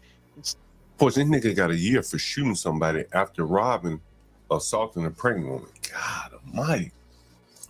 Damn, that's as liberal as in the Northeast. And then, John, if you heard them or what they're getting ready to say is that he wasn't sentenced to jail. He was sentenced to work. He had to do labor detail. He had to get a job for a year. Yeah. Oh, I wish HB was here. I have to send this article to him. Because HB said this earlier. Mm-hmm. Yeah, I'll have to give it, play it for him in the morning. HB said this earlier. He was explaining to me how he knows they don't have a job. He was like, you ain't, whenever you working, you ain't got time to do this type of stuff. And he was like, they ain't got a job. And so here you go. They had to, by law, by court order, make him work. Hey, you know, HB, if you're listening, you always get it right. Shout out to you. Punishment, 1 year on the labor detail where inmates can work off their sentence instead of going to jail. All the 21-year-old had to do was show up once a week beginning this January. The court records suggest he didn't, and police were asked to find Russell and jail him just 3 weeks before this shooting. It was a shocking event from North Texas. In 2019, a grand jury accused Adonis Robinson of attacking a 55-year-old woman who was jogging around Marine Creek Lake. He tried to pull down her pants, police said, but a bystander scared him off. He was arrested 3 Oh, you know, I feel like I've had enough. We're going to finish this, but I've already had enough. Going after a 55-year-old woman? What the fuck is wrong with these people? And he's 24 now. So that means he was younger than that then. Damn. Yes. And let me tell you about where he did this. Marine Creek, that is super white. That is a strong, strong white area. So I am going to have to assume that was an older white woman. Unless for some reason the very few Negroes that live out there happen to be walking or jogging around the lake. He tried to pull her pants down in broad daylight, John. Damn. Broad daylight. These are animals right here. Attacking a 55-year-old woman who was jogging around Marine Creek Lake. He tried to pull down her pants, police said, but a bystander scared him off. He was arrested 3 months later and spent 2 years in jail. When he got out, he was supposed to register as a sex offender, but court documents show he didn't do it and went back to jail. Police also arrested both men on unrelated gun charges when they were teenagers. In Tarrant County, I'm Matt Houston. And they said Tarrant County don't be fucking around, boy. No, they don't. They don't. Not typically, no. So hearing all of this is as much of a surprise to me as y'all. Because they don't get down like that in Tarrant. No, they don't. As a criminal record and They do not. In Tarrant County, I mean, we got like Sheriff Wayborn and I mean, like Mendez, the chief. It's just, it's always, don't mess with Texas being tough on crime. But, maybe they were impacted and they felt the pressure from George Floyd and the BLM riots. And they're like, you know what? They're Black. They have it hard already, just being born and being Black. So let's give them a second chance. That's what I'm thinking happened here. Because beyond that, don't know. People. Yeah, that's kind of crazy. Yeah, damn. In New York, they hate guns so bad that they would have been in prison. They would have done, at least a year or two off the gun, period. They were very strict on guns up there. Anyway, go ahead, push. You see, Ryan says in Baltimore, he just get community service. That's crazy. Oh my gosh. It's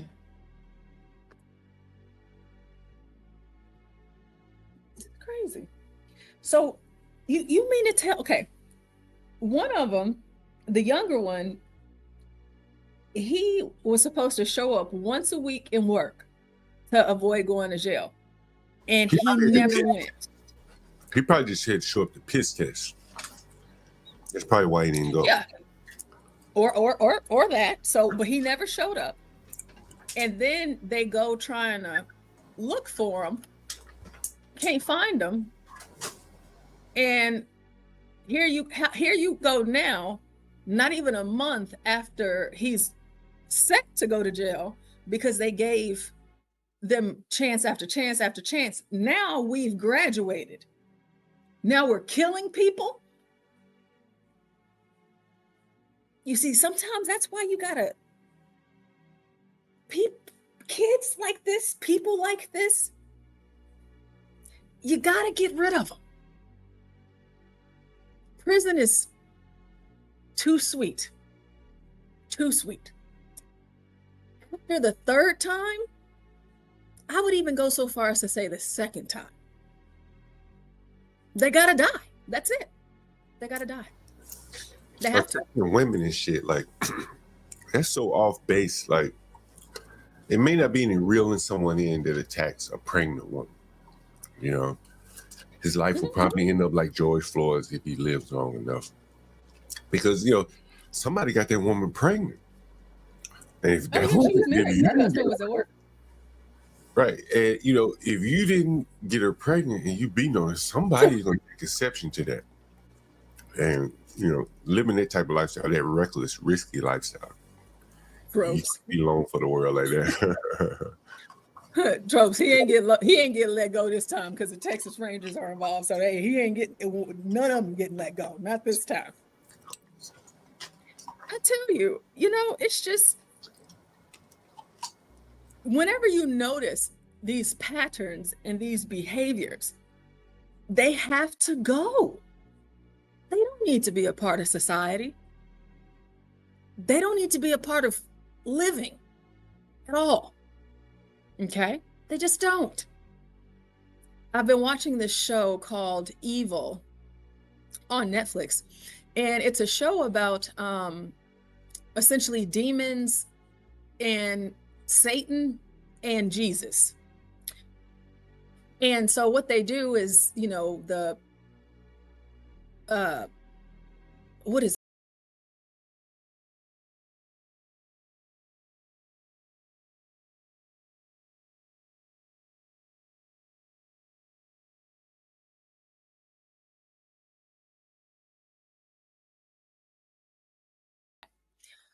But throughout the show, there's different things that are happening, like spiritually, on the end of Satan and on the end of Jesus. And in this particular episode, there's a little boy who keeps trying to kill his sister, keeps trying to kill her in every which way, pushed her off the house, tried to drown her in the pool. That didn't work. He tried to drown her in the tub. I mean, he's just doing all sorts of stuff. Even at school, he's trying to kill the kids at school. So they call the priest and their services to the house to do the evaluation. He seemed like a sweet kid, but obviously he wasn't. So they went on ahead and decided to give this kid an exorcism, and the exorcism was scheduled to take place at the end of the week. And it was on Wednesday that they got there, and the exorcism was supposed to happen on Friday. So they get to the house for the exorcism, and it's cops everywhere. And they're like, what's going on? They were like, he went missing. We don't know where he is. He went missing. Come to find out, the parents killed him. The little boy was 8 years old. They just got rid of him. They didn't wait. They didn't waste any time. They got him up out of there. And what's the name of that call? What's the name of it? It's called Evil. I can send it to you. I'm not done yet. I love this show. I don't even want it to end. I just love it. I just like how it's like a perfect painting of the Bible without reading it, I guess. You know what I'm saying? Like, it's just the stuff, like, you see the way that they show you, like, the demonic spirits and how that can take over you, and how the devil can be destructive. But then they also show how God is positive and how Jesus is this and that. But these stories that they tell are insane. But that one was one of my biggest episodes that really stood out to me, because I'm like, dude, you have to be kidding me. These parents killed that kid because they said they did not want him to be a nuisance to anyone else. He's already done it to his sister, and we do not want to be responsible or to have to bear the weight of his bad decisions, because we're his parents and we'll get blamed because they'll say that we did something wrong, even though we did everything that we could. And so they decided that the best thing for them to do was go ahead and kill him. So he did. They handled it themselves, huh? Yeah, they did. Like, man, like, gosh, these people, like this Adonis and what's his name? And Jacoby Russell and Adonis Robinson. Y'all gotta go. What's the rest of the video saying, Portia? Oh, we watched all of it. Now I'm looking at the article now because there's more information in the article. So let's see. Let me make sure I start at the right place. Okay, so in January of 2023, Fort Worth police arrested Russell for assault of a pregnant woman. Officials labeled the incident domestic violence. A grand jury indicted Russell for intentionally or knowingly injuring the woman by striking her, scratching her, and dragging her by her hair with his hands. according to the charging documents. That sounds pretty brutal. Sounds pretty brutal, pretty scary. Russell pleaded guilty to the charge in 2023. In exchange for his plea, Judge Elizabeth Beach deferred Russell's adjudication of guilt for 3 years and placed him under community supervision. As a condition of the agreement, Russell could not break any laws or possess a firearm. He would have to enroll in a battery prevention program and perform community service. Well, Ryan, if you're still out there listening, after he finished beating that woman up, he got community service too in Texas. However, a prosecutor's filing indicates Russell failed to take the classes, and he tested positive for several controlled substances twice. And he also failed to pay court-ordered fees. You know what's interesting about this portion? Up here in D.C., since it's federal, I guess you can't. They don't really make them pay federal federal fines and stuff like that. So when you go to jail in Alabama or Texas, apparently, there are fines and shit attached to it. You don't have to pay those. They don't put fines on them here. Like the home detention and shit like that, where they're on the box, they have a meter. In many jurisdictions, you have to pay for that. They charge you for it. Here it's free. Yeah. So it's interesting that they didn't pay their fines. Yeah, I didn't even. It's free to be up here. It's free up there, but not down here. I just can't even imagine wanting to put myself in a position to get in trouble with the law. I don't know what that desire is. I don't understand it. And, you can tell me all the mental health and try to explain it. Universal Jones, you can try to explain it all away. I'll never get it. I'll never understand. In December 2023, police arrested Russell for shooting and injuring a man in Fort Worth.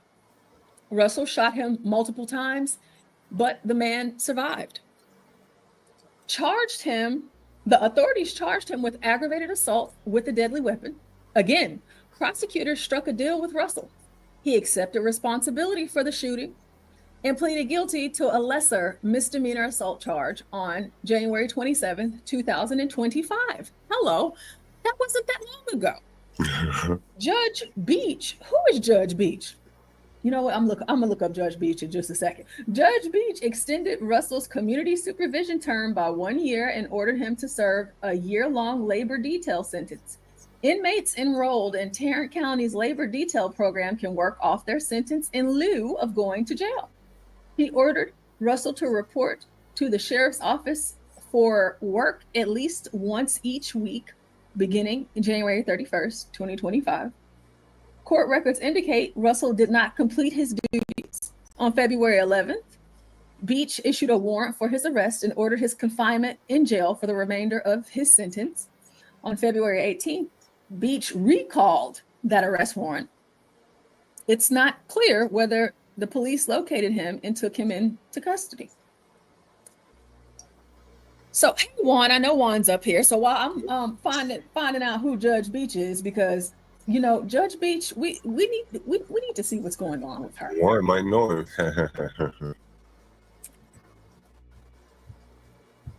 Juan might know him. What's up, Juan?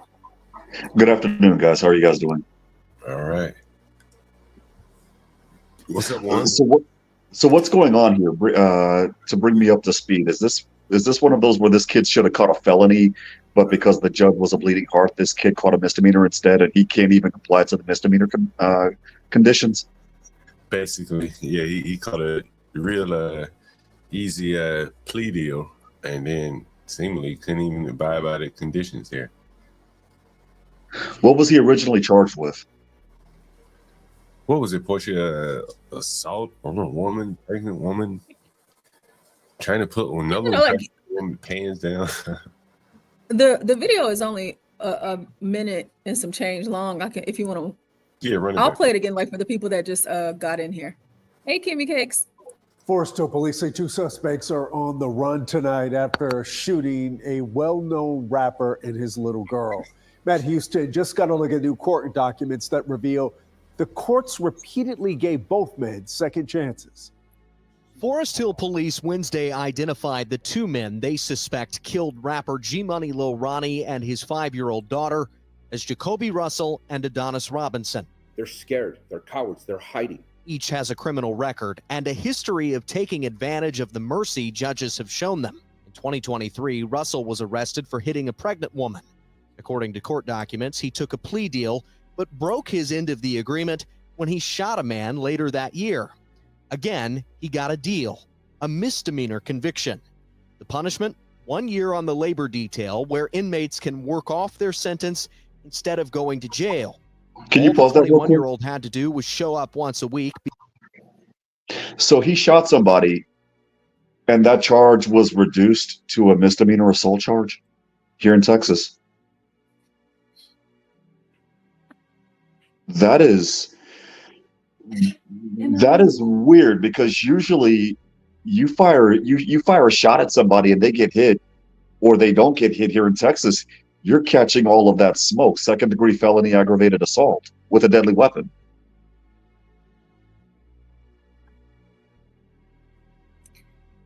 You know, let's just, we're going to finish this because we're going to have a greater conversation, because I just found Miss Beach. Now, I'm going to naturally assume what it is because it's Tarrant County. And if you're in Texas, typically Tarrant County is one of those, yeah, we don't play that here. You guys are going to, yeah, let's finish this real quick. Beginning this January. The court records suggest he didn't, and police were asked to find Russell and jail him just 3 weeks before this shooting. It was a shocking event from North Texas. In 2019, a grand jury accused Adonis Robinson of attacking a 55-year-old woman who was jogging around Marine Creek Lake. He tried to pull down her pants, police said, but a bystander scared him off. He was arrested 3 months later and spent 2 years in jail. When he got out, he was supposed to register as a sex offender, but court documents show he didn't do it and went back to jail. Police also arrested both men on unrelated gun charges when they were teenagers. In Tarrant County, I'm Matt Houston.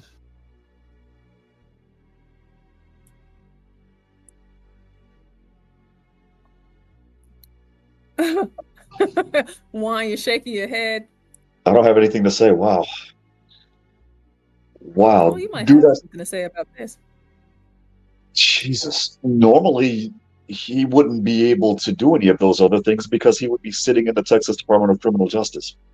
Who the hell is this judge? And how did she get elected? She hasn't.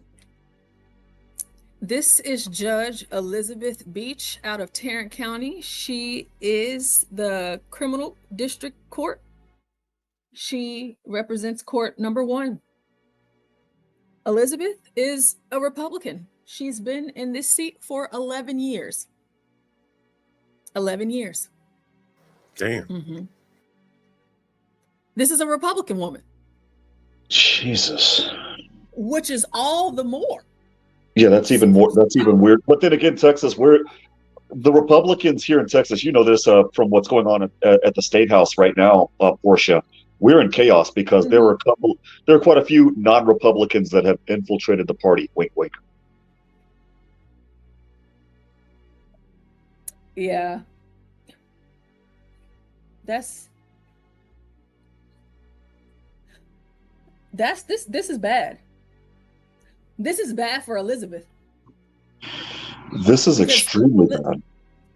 Let me tell you how this is going to go down in Texas. And I'm actually highly surprised that I do not know Elizabeth Beach. Now, all of the other criminal court judges, for the most part, I know them, have relationships with them, things like that. However, there's going to be two ends of this deal. Now, once it starts to get political, and it will, maybe not nationally, but in the state of Texas, it will, you'll have the blacks finding whatever reason they need to find because of the Sheriff Wayborn, because they really don't, a lot of black people don't, like him. I love him though. And now we have this Republican Judge Beach. So whatever it is that they can pull out, if and when they do, they'll just do what you expect them to do.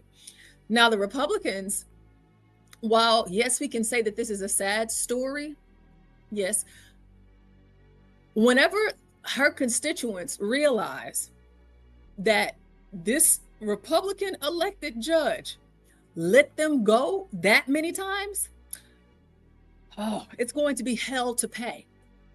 They're going to be like, you let them look. What? They did what? And you let them go? And just imagine that 55-year-old woman that one of them tried to rape. You know, she was pissed whenever she found out that he didn't serve. There was no time served. Yeah, that is crazy. Yeah, that judge is getting primary for sure. She's getting primaried into oblivion. That would definitely be used against her. You're fired. You're fired. Yeah, that 11 years, that ain't gonna hold up. That's not gonna hold up with these white folks. I'm telling you right now, they ain't going for it. You're it shouldn't hold up with anybody. On our streets. That's true. Yeah, no, it shouldn't hold up with anybody. But you know, like whenever me and John were talking about this earlier, and I said to him, well, this was during the George Floyd time, so maybe this is what the judge felt she needed to do at that time whenever they were committing these crimes, because you know they were just born. The only thing they're guilty of is being born in black and a man in America, and they fell for the okie doke. Yeah, but for my circumstances, I wouldn't be the shit. Yeah, basically, but for my circumstances, I wouldn't be the shit that I am. Basically, that crap. Pardon my language. Right, and that typically does not work. That language doesn't work in Texas. And so now what my hope is that, you know, the outrage in the community, because they're going crazy behind this whole Lil Ronnie thing out here, that it creates such a commotion that even the blacks want to see justice served. And they want to make sure that they scream so loud with their protest that they make sure that after the first crime, we're not being lenient. We're not taking it easy. We are being tough on them. Don't mess with Texas, because we don't need anybody thinking that just because they're black men, they just made a mistake. No, he needs. When you break the law, you need to go to jail. Yeah, it's what capital murder, I think, is what he would be charged with, because there's aggravating factors. He killed a 5-year-old, right? Or he deleted a 5-year-old. I don't want your channel to get deleted, John. I'm sorry. So I think me personally, he should get all of the smoke, all of the 99 years. And every time he's eligible for parole, they deny him and deny him and deny him, give him that false sense of hope, deny him some more. You don't do that. And then, you know, shoot a rapper just because you don't like him. You know, what type of F crap is this? Did you know that the Texas Rangers are heading this case? That's even worse. That's even worse. So then, did his family know the prosecutor, or was the prosecutor compromised in such a way that they cannot investigate this case? We don't know yet. And you know how it is with the Rangers. And no, that means DPS is involved. They're not playing. He's not going to see the light of day, as he shouldn't, in my opinion. Whenever we were talking about this the other day, and it's just like, okay, whatever may happen, this or that, and they were like, I wonder if they're going to get caught. And I read the article, and I hadn't read it yet, so this was my first time seeing it live on the show. And the moment that I read the Texas Rangers are heading this investigation, I said, oh yeah, they're gonna get caught. Yeah, they're getting caught, and they're probably gonna die, right? And so they are pursuing 2 capital charges and the death sentence, the death penalty. So they're seeking the death penalty in this one. Oh yeah. Mm-hmm. Yeah. Well, maybe rest in peace. Sorry, buddy. You had chance after chance, and now yeah. I don't feel sorry for them. Whenever you get the Texas, I was telling them, I'm like, whenever the Texas Rangers get involved in a case, it's serious business. This is big time stuff down here. So Juan, if you want to speak to that, how it works with the Texas Rangers and stuff, if you want to just share some things. I've talked about it already, so I'm sure they would like to hear from you. Well, just for some context, and this may be stuff that you already said, Portia, the Texas Rangers, they're the equivalent of, for example, the Florida Department of Law Enforcement, the FDLE, if you live in Florida, the North Carolina SBI, if you live in North Carolina, and the New York State Police, if you live in New York. So they're the ones that head up your high-profile cases, and they also head up cases where there's conflicts of interest. That's why I brought up whether there was a conflict of interest or not. But in this one, this was one of those, I think, where they saw that this guy was a rapper, if I'm not mistaken. And I was looking at some of his YouTube videos while in the back, basically, and it looks like he's got millions of views. So he was on his way to high-profile status. Plus, there's a little girl involved. Here in South Texas, where I'm at, the Texas Rangers got involved when a couple did some horrible stuff to their kids before killing their kids. And in that particular case, it was Cameron County and Hidalgo County couldn't even get involved. The Texas Rangers came in and said, "We're taking the case. You can't say anything about it. You can't complain about it." And when that happens, you're either getting life or you're getting the death penalty. And the case here in South Texas, for context, that guy got the capital penalty, and now we're just waiting for his death warrant to be signed by the 107th. You know, that's how bad that is. And so this guy, for them to seek the death penalty and for the Texas Rangers to get involved, all that I can say is can't pa descansa, because 9 times out of 10, they got you. And here's the other thing. The Texas Rangers are the Texas version of the U.S. attorneys when it comes to investigating the case, in the sense that when they have everything ready to present for an indictment, their cases are 9 times out of 10 airtight. Yeah. Every time. Be interesting Every to see. time. It's I'm wondering what the motive was. That's what's interesting to me. What was the motive?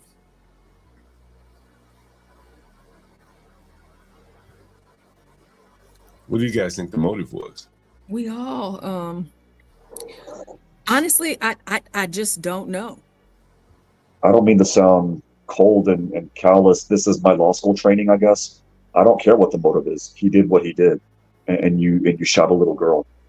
You basically with the future. I'm curious to know why they wanted to kill him. That's really what I want to know. It may be some stupid What beat. was it about him? Right. I'm betting it was the rap business. That's what I'm betting. Yeah, that's what I meant. There's some type of rap beef or whatever the heck. Oh yeah, well his gambling, because he did a lot of gambling, and that's illegal here. So it's like it's something like the criminal enterprise or something like that. And they were saying something about the cartel or something. So I really don't know. Yeah. The cartels, for context, don't move like that here in Texas, because they already know here in Texas, even though for the Mexican cartels, the Mexican consulate will get them high profile attorneys to stop any death penalty cases, since we have a treaty with Mexico. But they don't move like that because they don't want that type of outrage. So I doubt the cartels would have anything to do with this. That's what I said at first. Like whenever someone first proposed that, I'm like, no. Mm-mm. Not only that, but the other thing is, Portia, but I don't know. Well, no, we do know, because the other thing is we both know that the cartels are moving low right now. They're moving back to the mantra that blood is bad for business. They lost a shitload of money now that Trump is in office, and they're doing everything that they can to recoup their losses. And the only way that you can do that is, number one, hide in plain sight. Number two, move in silence. They're not going to act this stupid. Yeah, and it's still, I still think that, and I was standing 10 toes down on my position. I'm like, nah, y'all don't know how they get down out here. This reeks of everything that is the opposite of how the cartel moves. Now, but whenever the whole idea of the Rangers being a part of it, and then, just people saying, and this is just, me reading different things online, I think that people are making some valid enough arguments for me to consider it, you know, or to think about it and entertain it, you know, but, you know. Yeah, but based on where we live, Portia, not to interrupt you, you and I would be able to entertain it and quickly dismiss it. If we lived in other areas, we could possibly dwell on it, but not. Yeah, because I'm like, Hey, Portia, I think we got some motive here. You want to hear it? I think we got some motive here. Let's take a listen. Here it is. Oh, here it is. Probably can't play much of it because I think he puts music in it. Let me know if you guys see the screen. You can see the screen? Right, here it is. So we can quit all the speculating. You don't know what the fuck going on, so I'm going to go ahead and tell you. It's real simple. His partner robbed a dice game, man. They couldn't find him, and they bumped into Ronnie while he was in town for his little girl's birthday, and they did what they did, bro. It's simple as that, bro. The nigga robbed dice game looking for him, man. You know what I mean? All the rest of that shit, y'all put that shit to bed, bro. Ronnie wasn't up to shit. He was doing shows, and then trying to live for his family and shit, bro. You know what I mean? Like, you know, she got caught in the crossfire. I seen the video. It did look like they was aiming at him, but they gonna hit the car when they hitting at him, man. It is, man. It's all, bro. We need to find something better to live for, bro. On my soul, bro. We need to find something better to live for, man. R.I.P. Lil Ronnie, man. It is ridiculous, but the story is already out, so we can quit all the speculating. And there it is right there. Were you guys able to hear it? My volume down? I can't hear you guys. Oh no, I was muted. I was waiting for Portia to say something. oh, you too. I'm over here talking. Sorry. But there it is right there. They said his partner robbed the dice game. And that was there right there. I mean, but what they got to do with him? Let me see what this is, Portia. Hold on for a second.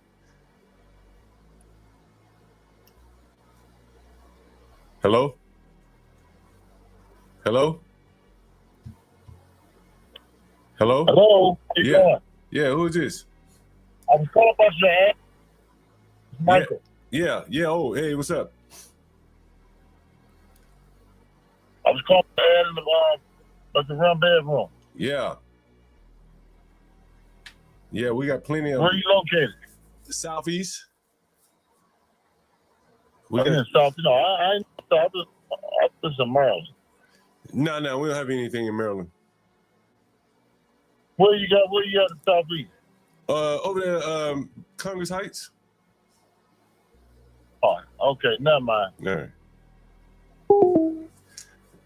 Yeah, go ahead. What you say, Portia? I ain't even telling him no voice, and he sounds too black. Go ahead, Portia.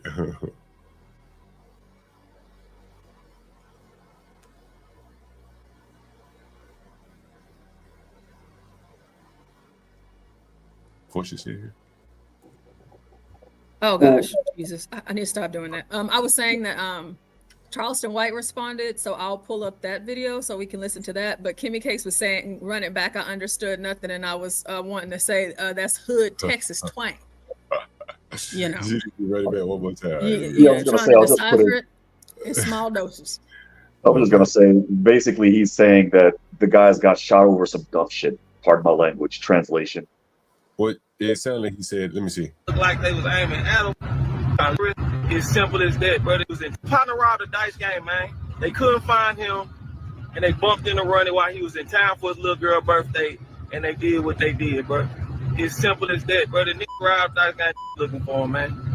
You know what I mean? All the rest of that shit, y'all put that shit to bed, bro. Ronnie wasn't up to shit. He was doing shows, and then trying to live for his family and shit, bro. You know what I mean? Like, you know, she got caught in the crossfire.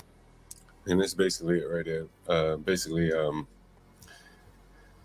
His partner, do I need to play it again? His partner robbed the dice game and they couldn't get him. So they got Ronnie. Play it again, because I'm going to play the Charleston White one next. Because I don't know who this guy is, but the story already real simple. His partner robbed the dice game, man. So you heard it. His partner robbed the dice game, man.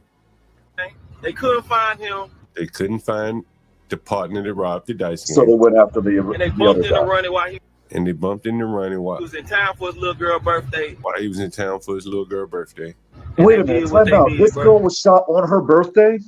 I think the day after. She was, Wow. her birthday was on Sunday. Okay. Jesus And Christ. yeah, she had Go- just turned 5. Go to hell. Go directly to hell. Do not pass go.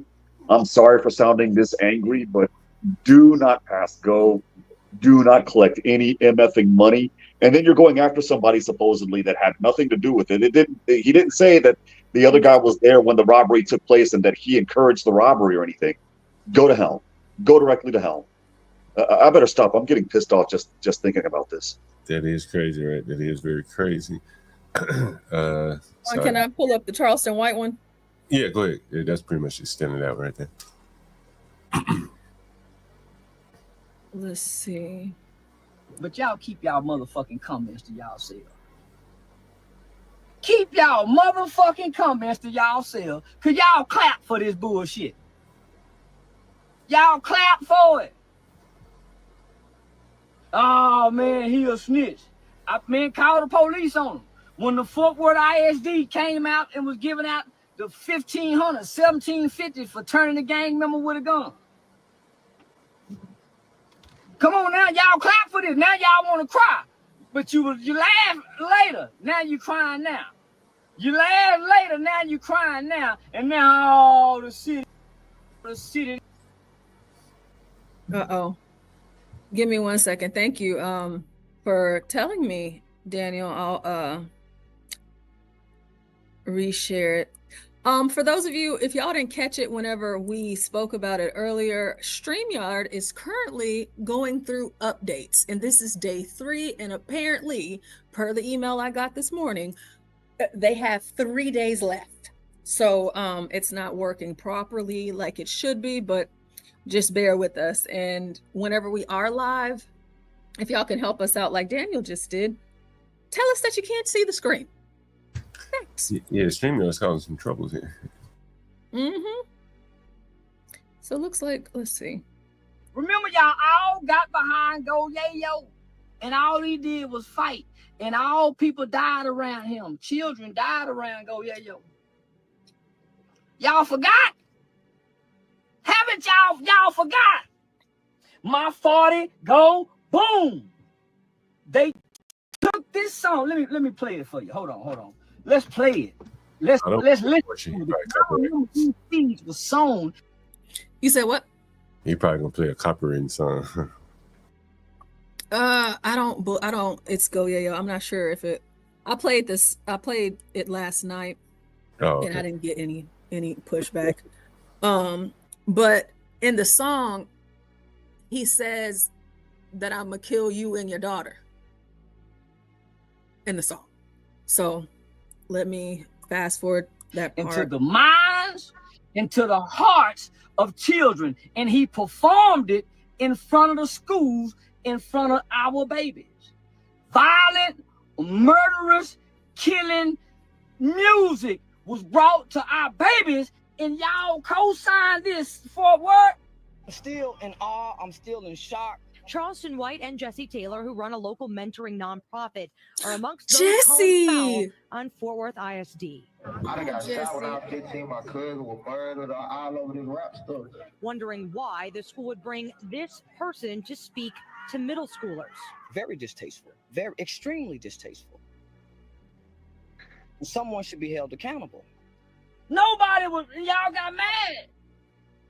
Now, I don't want to make this about me, but come on now. Do I need to remind?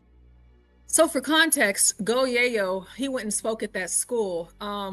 Charleston, the other black guy that was there with him, that's Jesse Taylor. Jesse Taylor and I are a part of the same the Black Republican organization that I'm a part of. And Jesse and Charleston, they go all around, the area doing, things like this. So I know that Charleston puts on a grand show on online, but like he really out here in real life doing all of the things that he says he's doing. Believe you me, he's doing it. He's just a little hood, but he's like this guy, Goyeo, is giving talks at schools in Fort Worth ISD, and he's rapping about killing kids in front of schools. Why are you doing this? And y'all, do I need to remind y'all? Lil Ronnie and them was babies. J-Dub, all they were babies. CJ Casino, them niggas were babies. That put this music scene on, and it's been death and destruction ever since they've been rapping. And Portia, those are So some we of the gonna act biggest like, school come on now. districts here in Texas. Those are You some said of the what? biggest. Those are some of the bigger school districts in Texas that are anti-school choice. Notice that as well. Right? The schools that will allow degrading content like this in front of their students are the same ones that are saying, no, we shouldn't have school choice. What you're doing is you're making it harder for the black and brown kids. Oh no, our teachers are just as good as the teachers that at the schools that you want to put your kids in. If I were to see stuff like that, and my kid were in that school, she's graduated now, she's in college now, but if she were in a school like that and Goyeo or whatever the hell his name is, I don't know, the guy that rapped about killing people in front of kids, I'm sorry, but my kid would have been out of that school.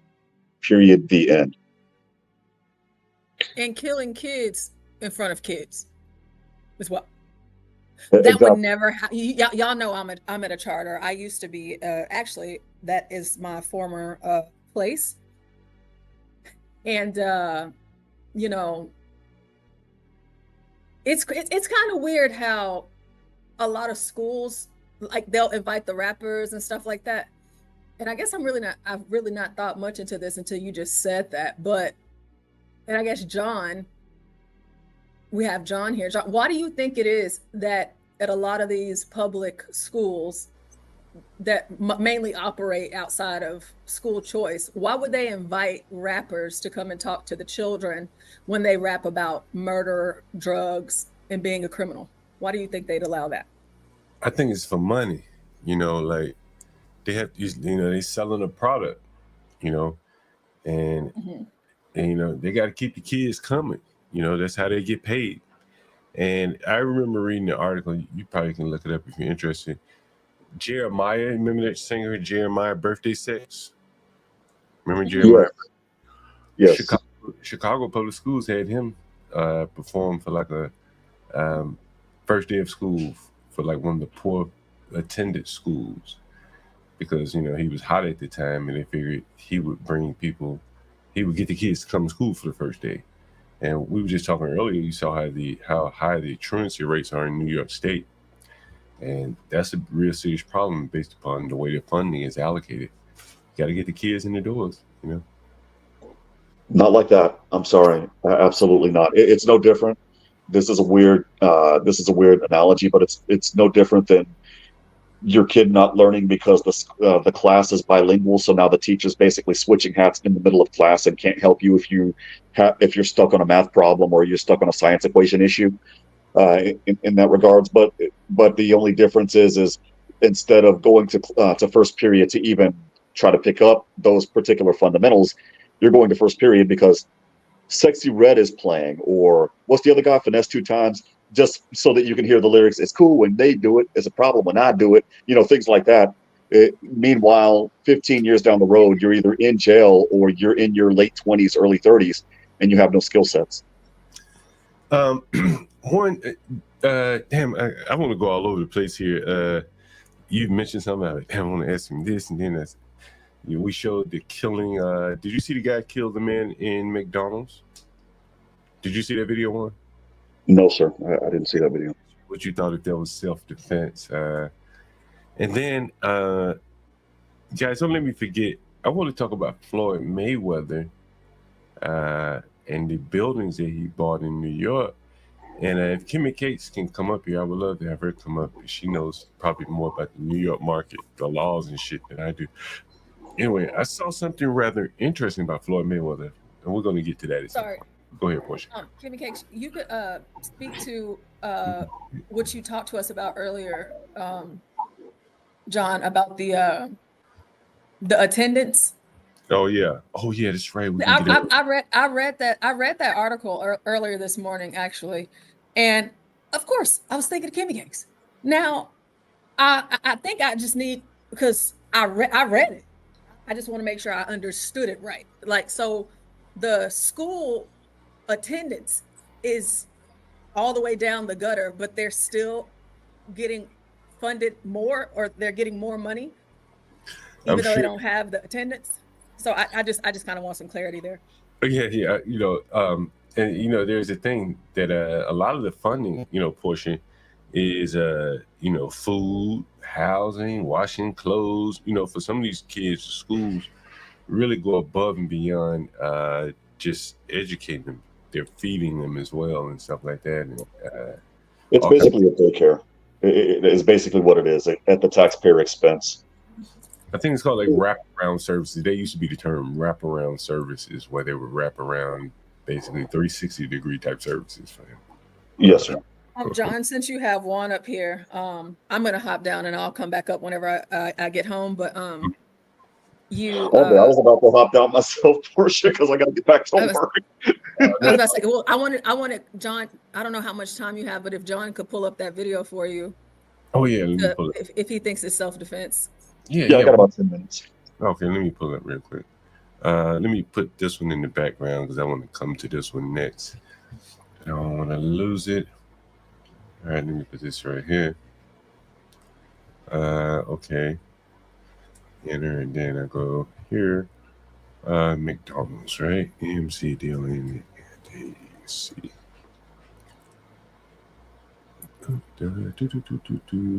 I think this is it right here.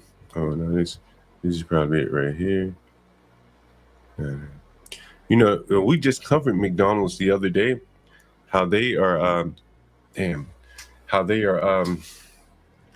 IDing people to get in New York. I saw that. If you're younger than 17, you can't get in, right? Yeah, I think that's what they say. Damn, let's see if there's a video where they actually show the killing clearly. Damn, it's got to be somebody. Let me see. Let me check this Instagram. Instagram probably has it. All right, Instagram. All right, here it is. Let me pull this one up. Look like they're screaming justice for him. Let me know if you can see it, because we've been having trouble with that all day. Let me know if you can see my screen, by the way. I'm waiting for it to load up. My stuff lags sometimes. I'm probably not over here. And okay. You coming up. My bad, here's Kimmy Cakes. Okay, it's loading up. Let me know if you can see it on your side. Should be loaded. Yeah, I see it. Yeah. Here's the shooting. Damn, this is not it right here. Just them letting the balloons off. It's probably not gonna show it either. God damn. It's probably on Instagram where I can really get it. Let me go to Instagram. Here, maybe this is it. Yeah, here it is. Here we go. Go one. No. There you go, son. There you go. There you go, man. There you go. There you go, motherfucker. You're on the stop. You know what, my what? LB.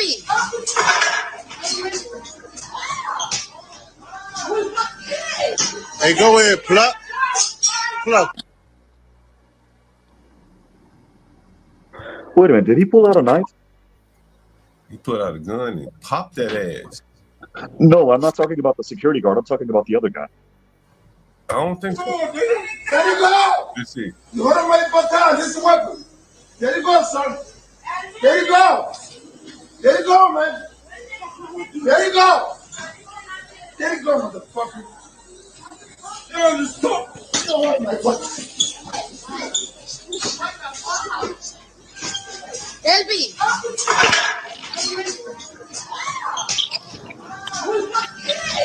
Hey, go ahead, pluck.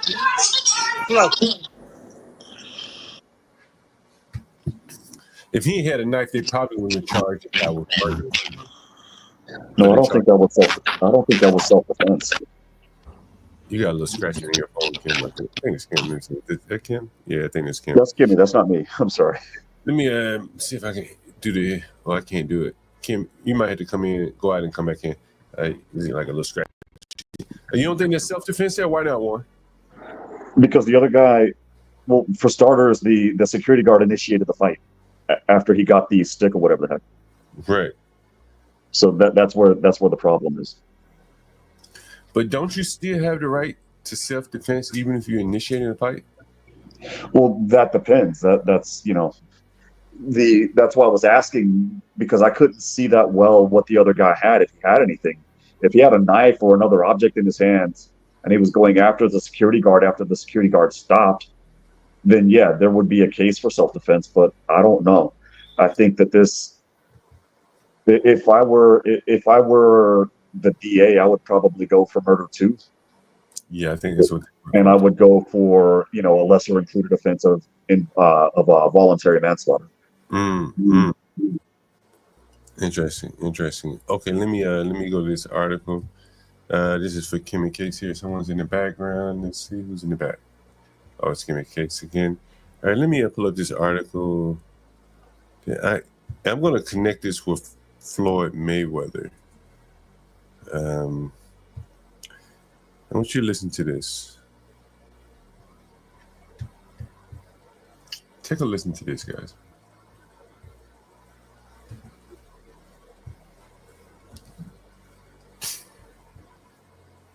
Let me know if you can see my screen, by the way. Yes, sir, I can see it. All right. I think it's the people on the landlord is not the best landlord. You have to take care of things yourself. And I'm going to say this to everyone. Everybody, let me just tell you a few things. This landlord is not the best landlord. You have to take care of things yourself, okay? Being very upfront with you. Frank is one of my best friends. I love him, but he's a shitty-ass landlord, okay? He does not like to do anything, right? He has a goon that does, some of his work. The guy's a shine box, all right? So this really needs someone that knows what they're doing, that they can handle repairs. This does not include, like, if the boiler breaks or the water, he takes care of that right away. All right? If there's like a leak in the thing, yeah, but you're literally left to your own devices. You may even never meet Frank. So you can do whatever you want. Behind these panels are brick walls. So these are put up in the 1970s. Don't ask me why. So if you take down these panels, you have beautiful brick walls, right? It's rent stabilized. Everybody know what that means? It means you win and the landlord loses. That's what it means, okay? You win, landlord loses.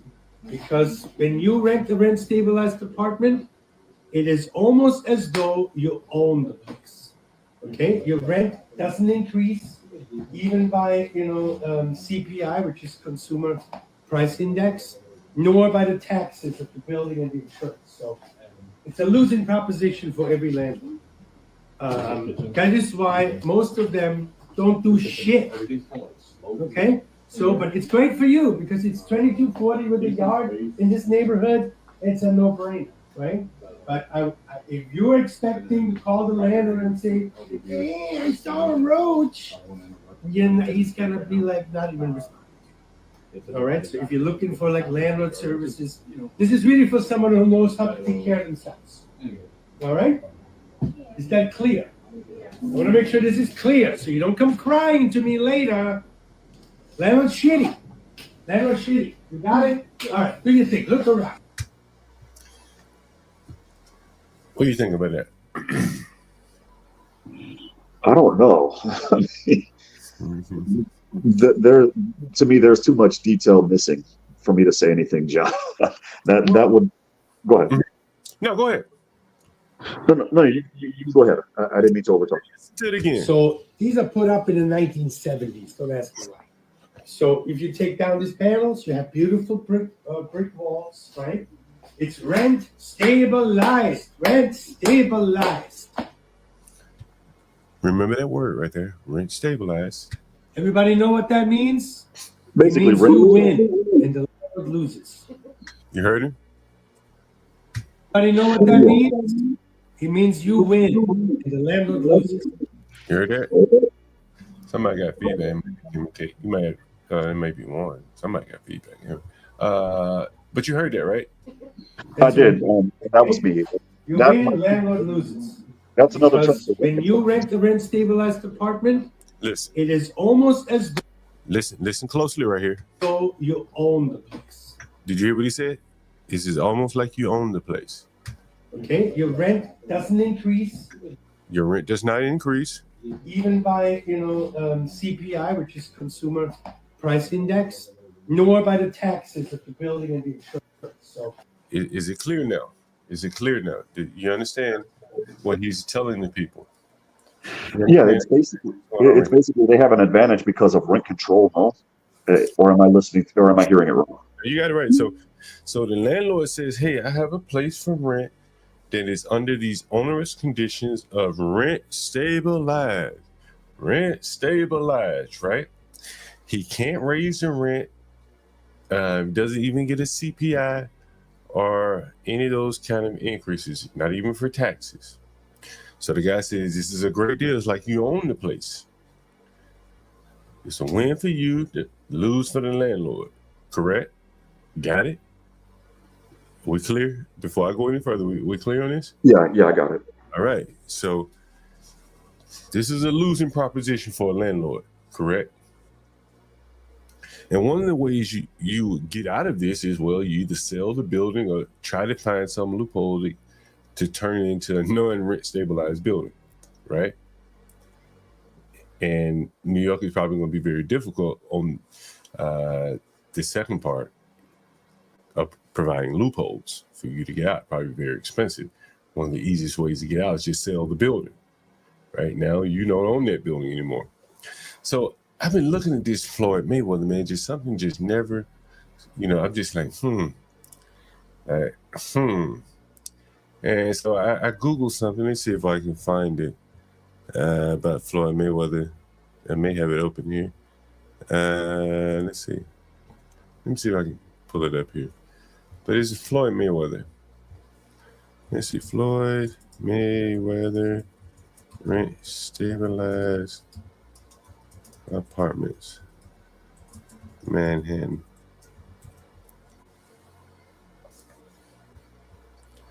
And let's see if I can find something. Oh, yeah. Look at this one. Oh, Kimmy Kate, you still there? Oh, shit. Niggas shooting behind me. Anyway, the boxing legend, Floyd Mayweather, is diving into the real estate industry and seems to be making serious bank here. And this is Floyd Mayweather in the Morningside district up in Manhattan. He's pulling no punches. So something I noticed that was interesting about what he's... Oh, shit. Shit.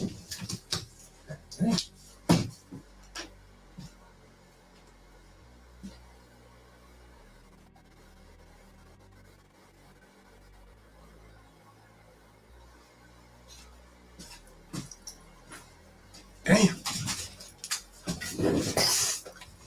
God damn. Oh shit. Oh shit. What the fuck? Yo. God damn. Let's see.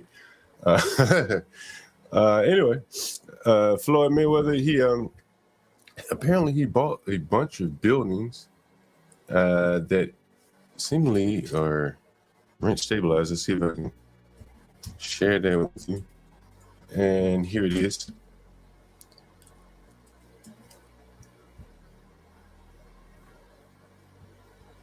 The Real Deal initially reported on the fighter's mammoth property acquisition in October. Many of the buildings TRD reported are rent stabilized. This kind of acquisition is a rarity nowadays. High borrowing costs have cowed investors in recent years, and affordable housing in particular can be undervalued by investors. The reason why it's undervalued is what we explained earlier, is it's an upside down situation for the landlord. And here comes Floyd Mayweather being sold a bunch of rent stabilized apartments that likely could not have been sold anywhere else. Give me 1 second. Let me call this guy back. Okay, call him back. Anyway, so Floyd Mayweather bought to a bunch of rent stabilized apartments here, and so there we go here. Floyd Mayweather, $402 million portfolio he's bought there. What's up, Latino? Not much, man. I'm checking if you're all right, man. Bullets is right in my back window, man. Damn, man. It threw me off right there. Shit, that shit was like in my Damn, John, I don't miss that shit at all, man. I remember the old days in Dorchester, man. There's a fucking apartment building behind me. And used to there was a pain back there, but god damn, that was about the first round. I was like, okay, yeah. I heard about at least 8 or 9 shots. The second round, I'm like, wait a minute, you know, let me get up here in front of this back door, okay, when these fucking bullets come through my door, you know. Oh man, the Chevys, man, the Chevys, man. Every day is always something here. Yeah, man. I don't miss it, man. I don't miss it. That one got me right there. Usually, like I say, you know, they're really not. Man, let me make sure my fucking doors. Sometimes I don't even have my fucking doors. Like, give me 1 minute. Yeah, you better lock that shit.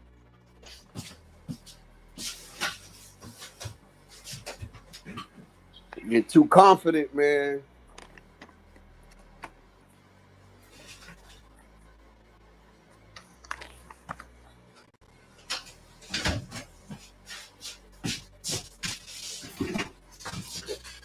Yo, the crazy shit, it's cold as a motherfucker out there.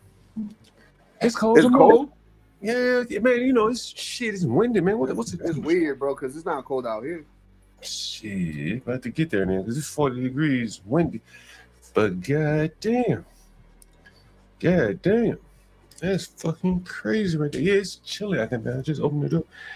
Oh, what the fuck is windy? How long does it take for the police to come, man? Shit, they ain't there yet. That motherfucking shit right behind me, man. God damn, that was crazy. It was like 2 volleys. So there you go. Yo, man, you hear that African guy that called in earlier there? Yeah. Talking about the ninjas. Yeah. You know, Liberia and shit, Sierra Leone and all that shit. That was kind of interesting. I mean, but that's not. I already know this, man, because like, I don't know if I told you I used to work for Boris at like 5-6 years ago, and we used to deliver to the supermarket called Tropical Foods, and one of the managers, basically, this guy's from Nigeria, and we got talking and stuff, and I was like, yo, like, so how you like it here in the U.S.? He's like, oh, I like it. It's like, I'm just focused on working, my family. And I'm like, oh, you don't got no friends or anything, like, you know, that is outside your culture? And he was like, no, I really don't, you know, just people here, maybe with some Hispanics or whatever, but not with the blacks. And I'm like, well, why? He goes like, nah, I don't like to be compared to them. I don't like to say that I look like them. And I was just like baffled. I was like, oh shit, that's crazy. You know, I think all these reasons really, you know, points to why the economic boycott is just not going to be very successful. No, it ain't going to work. Nah, you know, it's, as I said, they're at a stage in life now where looting is really their most, you know, effective tactic in the playbook. To be honest with you, is a fucking looting. You know, that's where they seemingly have had the most success. They can stop drinking carbonated drinks. But I mean, if they're trying to impose their will on someone else, it's going to be the looting or some kind of physical force. It seemingly America responds to. I don't think they have enough money to impose their will on people. That's just my thought. So, I mean, they don't. I wanted to say something when Linwood was on here earlier. When that thing happened with the Hispanic people that they stopped working for one day, they actually made an impact. Yeah. Most Hispanic people, I believe it was like 80% to 90%, actually got together and did what they said. Yeah, my buddy called in today. He said, I think it was today or yesterday, he said how like the Home Depots and shit, like a lot of the Hispanics have been cleared out of the Home Depot.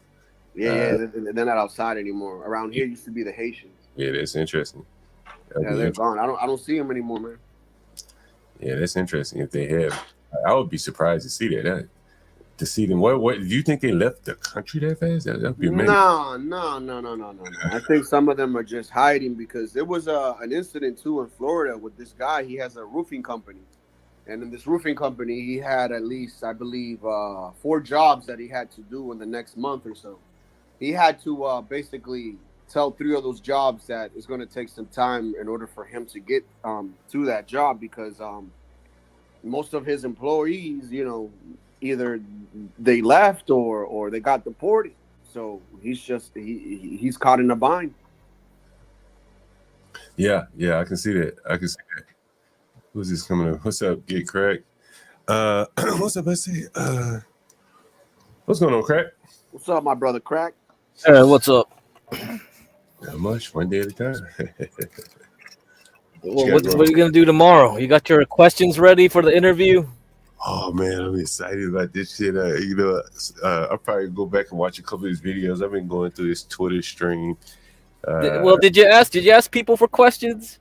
I got a question for him.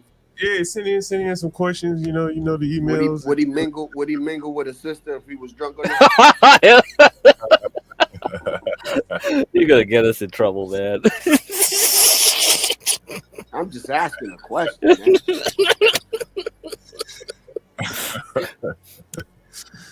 I mean, does everybody know in chat? You got promoted, man. You got promoted all day tomorrow. Yeah, that's right. 8 p.m. Let me see. I think I even have a tab up. I thought I had the tab up. I may have just closed. You should let Stanley interview him.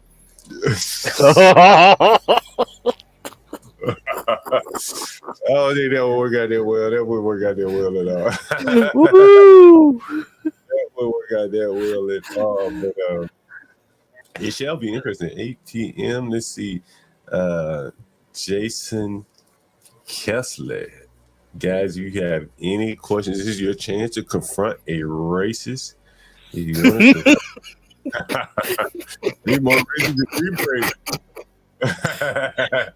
And he got a business. Y'all can really come in and really attack him. This is a real racist that you can be, have a chance to confront that boy. Carrying that flag. Jason Kessler. Tomorrow evening, 8 p.m. Eastern. That's going. Man, I'm excited about that. Yo, man. John, what do you think of flags that have this flag? Because I've seen it. The Confederate flag? Yeah. I'm like, I'm so confused. Bro, Solid Snake probably has one. Probably Solid Snake probably got one. That shit confuses the hell out of me, bro. Yeah, he would be the only one I know that has one of those.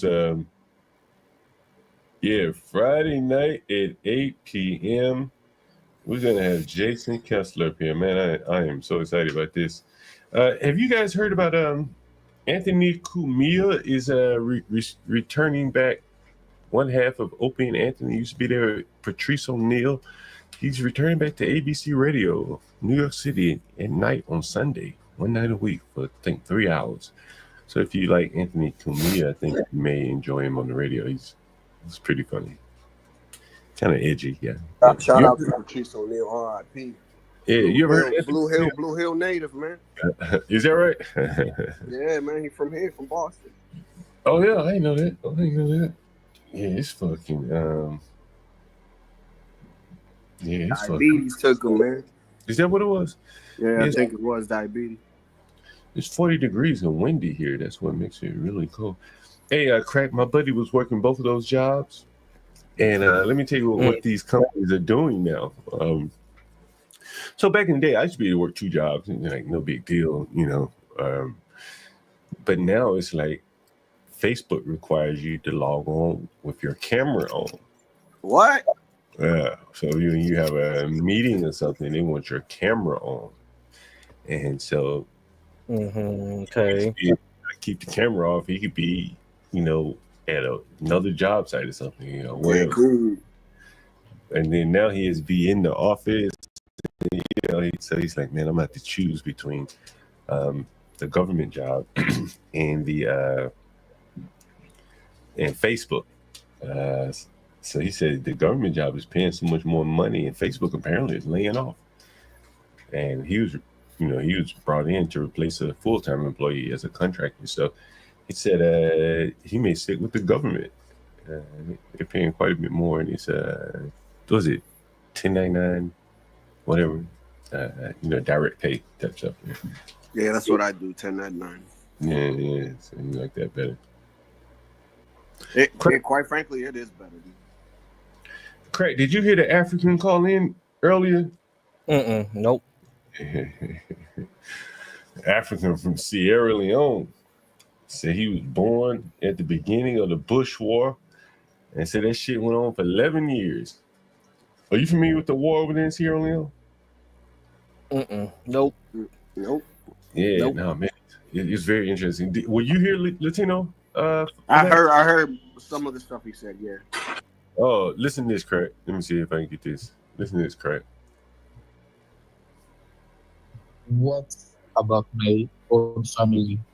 I'm gonna create. What do I'm gonna pay for them? And I don't wanna just be that type of average guy. Oh, just to have day-to-day living. What do I'm gonna pay for them? And I don't wanna just be that type of average to eat. But what you can see any future there. Just your economic position. Yeah, it's still bad. Since after the war, things are just going back to worse. And you can see any future there. You can only, if I continue to stay there, I can live, I can have food to eat, but what about my own family? I'm gonna create. What do I'm gonna pay for them? And I don't wanna just be that type of average guy, just to have day-to-day living. So I you wanna said basically, so it's basically a subsistence lifestyle. You just eating to survive and just to pay your bills and a little food and stuff like that. Exactly. Yeah, wow. Exactly. Wow. No dreams. No you dreams. can't even. You heard that? See, no dreams. And that motherfucker, that bitch killing dreams. And that'll make a motherfucker leave their country, man. Like, if a motherfucker know it ain't even worth dreaming, bro, what the fuck? Like, you would get up out of there, you know, by any means necessary, you know. And that's more or less some of the things he was saying. Yo, man, that shit was so interesting. Listen to this, Craig. Listen to this shit. And in the streets or the stores, you know, there are a lot, but in the stores, yeah, sometimes some stores. How so they follow you around? You see, no. Is did you live through 11 that? years. Did you live through that? I was born on the wall. Oh. And so you probably don't remember much of it. No, I don't remember much, but I know the history because I read the history. I don't remember much, but I read it. It's in 11 years war. 11 years. Wow. Did your from 1991 to 2000? What stories do you remember? What stories do you remember? Because I've read about a couple of those wars. Well, what do you remember about your parents told you, or you remember? Did your parents? Well, it's about. Sorry. Did your If my what? Did your parents make it through the war? Yeah, they make it through the war. All of us, all of my siblings make it through the war. And so what did it do anything interesting that you remember? Or did you read something that you remember? Yeah. I remember I've seen a rebel. That one, I remember that one right in front of me with a gun. Really? Inside our room. Well, he was in your house? Yes. Damn. Inside the house. I remember that one. And then my elder sister was trying to turn my face on the other side so that I won't pay attention to the gun or whatever. But they didn't do anything. They just take some food and some other stuff and leave. At that time, we are not, what my sister said, they were not thinking that they're going to kill us, but maybe they're going to cut our hand or our feet, because that's the operation that we are having at that time. They cut hand. Why would they? Why would they cut the hand? So that people will not vote. So you can't vote. That comes from Leo. They said because the hand. They said because we use the hand to vote, so that people cannot vote. So that's why they cut the hands. Oh shit, that's pretty wicked, right? God damn, that's pretty wicked. Yeah. Damn. So there were people walking around with no hands in Sierra Leone for a while. Yeah. And you saw that? And they're still there. Oh, they're still there. That the people that the victim of that, they're still there. Some of them are homeless, begging in the street. Yeah, they probably can't work, right? If they. Yeah, they can. Damn. They can. And our government is corrupt because after the wars sent a lot of money to take care of those people. Or the government took everything. And so, did your I've heard of people having to run into the bush during the war. Do you remember? You ever remember any stories like that? Yeah, I remember we were running up the hill because our country is more with hills than the flat land. And so you see, that's why they call it Lion Mountain. Anyway, it's interesting, man. We clipped up with a little bit of that, man. He talked about coming to America, how hard it is. Yeah, it was very interesting. Very interesting. What about those prison rapes we were talking about back like 2-3 weeks ago? I mentioned that stuff again, dude. There's a war coming on Rwanda with Congo right now. Yeah. I saw this shit. It's about the minerals, bruh. It's all about going to your cell phones, bruh. It's about them batteries, man. Cell phones. Crack, you know what's so crazy? He mentioned minerals in this motherfucker right here. Computers, laptops. It's always about minerals, man. It's always about minerals. Let me see if I can get to the point we mentioned the minerals. Yeah, it's because of the scheme of. Like I said, now you say you lived in wait a minute, you say you Sierra Leone. Didn't y'all have a civil war over there at one point? Listen to this shit, right? Did you live through that? Yeah, 11 years. Did you live through 11 years. Did you live through that? I was born in the war. Damn, he mentioned why a lot, but in the stores.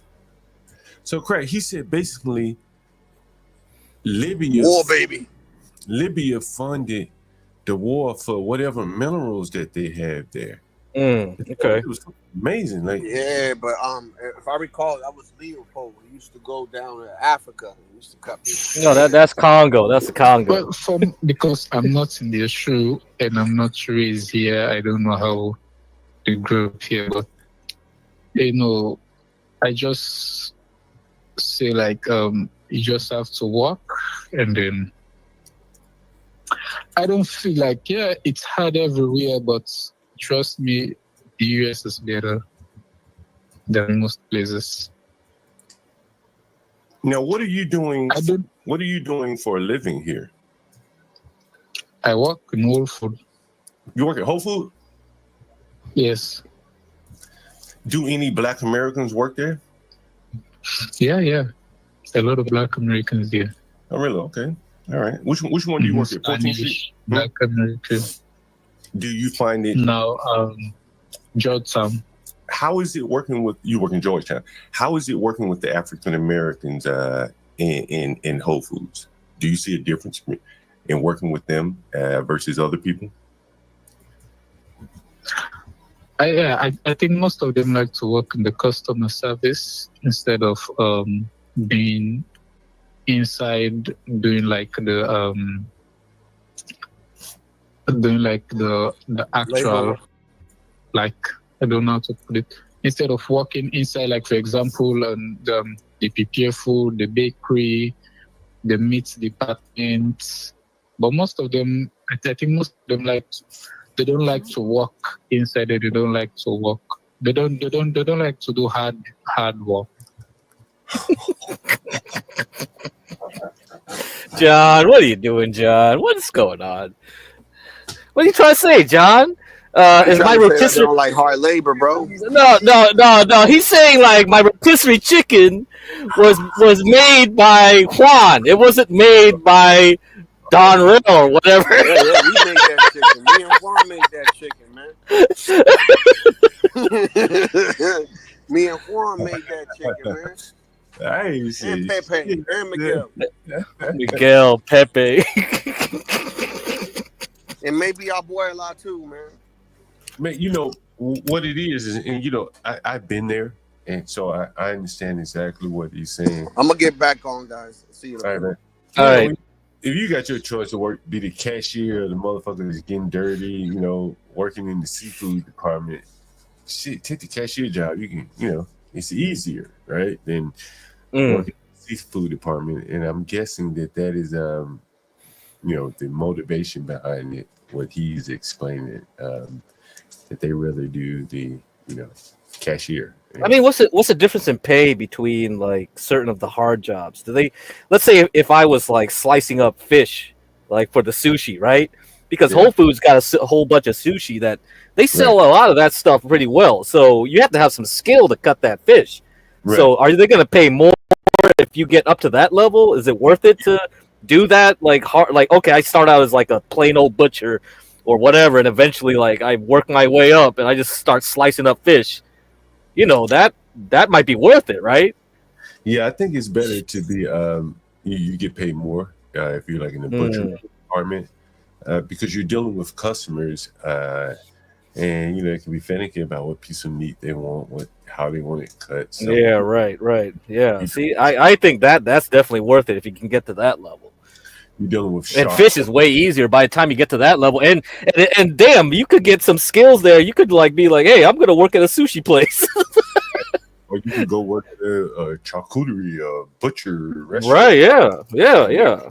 You know, you working with those sharp, you know, those machines that cut the meat. You ever seen those? Jigsaw.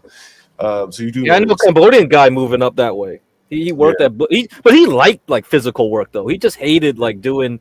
That's just him. I don't know. It may be a mentality thing, but he just liked carrying like fat pieces of meat all the time. He was like hella buff, and I was like, "What the fuck? Why are you doing this?" It's just like, "Yeah, I just like it." It's like, all right, man. I mean, most places, you know, the work is kind of laborious. You know, you have to work, you know, with your hands and legs. Yeah. No, that's just kind of the way it works. Hey, Crack Man, I saw this. I want to get your take on this. Let me get your take on this, Crack. ये uncle सारा कूड़ा बाहर फेंक देवे track पे ऐसे बाहर फेंका तो कौन ये देखो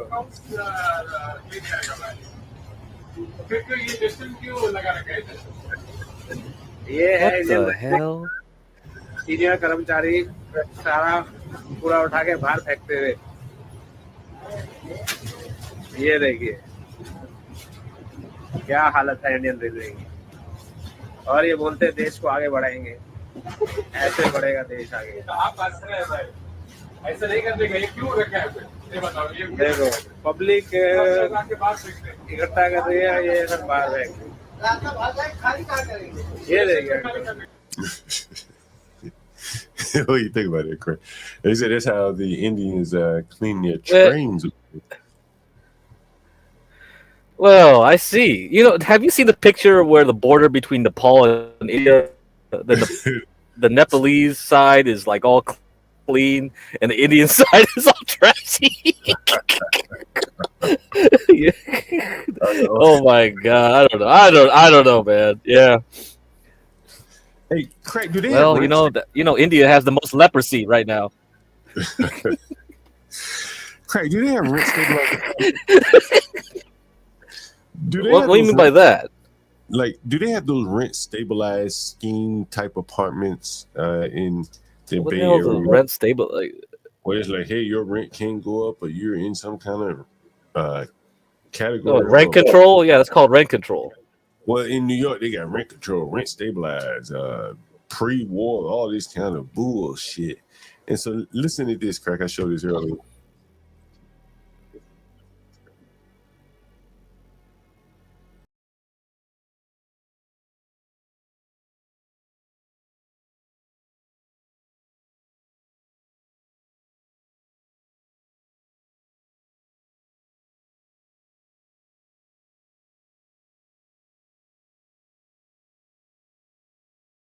Yeah, are you sharing the screen? Oh shit, isn't that? Man, StreamYard has been doing this shit all fucking day. Let me try it. Can you see it now? Yeah, something is up with StreamYards. Yeah, something is up. They updated a whole bunch of things. It somehow got worse. Frank is one of my best friends. I love him, but he's a shitty ass landlord. Okay, he does not like to do anything. Right? He has a goon that does some of his work. The guy's a shine box. All right. So this really needs someone that knows what they're doing, that they can handle repairs. This does not include like if the boiler breaks or the water, he takes care of that right away. All right. If there's like a leak in the thing, yeah, but you're literally left to your own devices. You may even never meet Frank. So you can do whatever you want. Behind these panels are brick walls. So these are put up in the 1970s. Don't ask me why. So if you take down these panels, you have beautiful brick walls, right? It's rent stabilized. Rent stabilized. Everybody know what that means? It means you win and the landlord loses. That's what it means. Okay? You win, landlord loses. Because when you rent a rent stabilized apartment, it is almost as though you own the place. Okay? Your rent doesn't increase even by CPI, which is Consumer Price Index, nor by the taxes of the building and the insurance. So it's a losing proposition for every landlord. That is why most of them don't do shit. Okay? So, but it's great for you because it's 2240 with a yard in this neighborhood. It's a no-brainer, right? But if you're expecting to call the landlord and say, "Hey, I saw a roach," he's gonna be like not even responding. All right. So if you're looking for like landlord services, this is really for someone who knows how to take care of themselves. All right. Is that clear? I want to make sure this is clear so you don't come crying to me later. Landlord's shitty. Landlord's shitty. You got it? All right. Do your thing. Look around. So what he said in there was that a rent stabilized apartment basically is it's a win for the renter and a loss for the landlord. And it made me think about, remember Floyd Mayweather? I kept pushing that, man.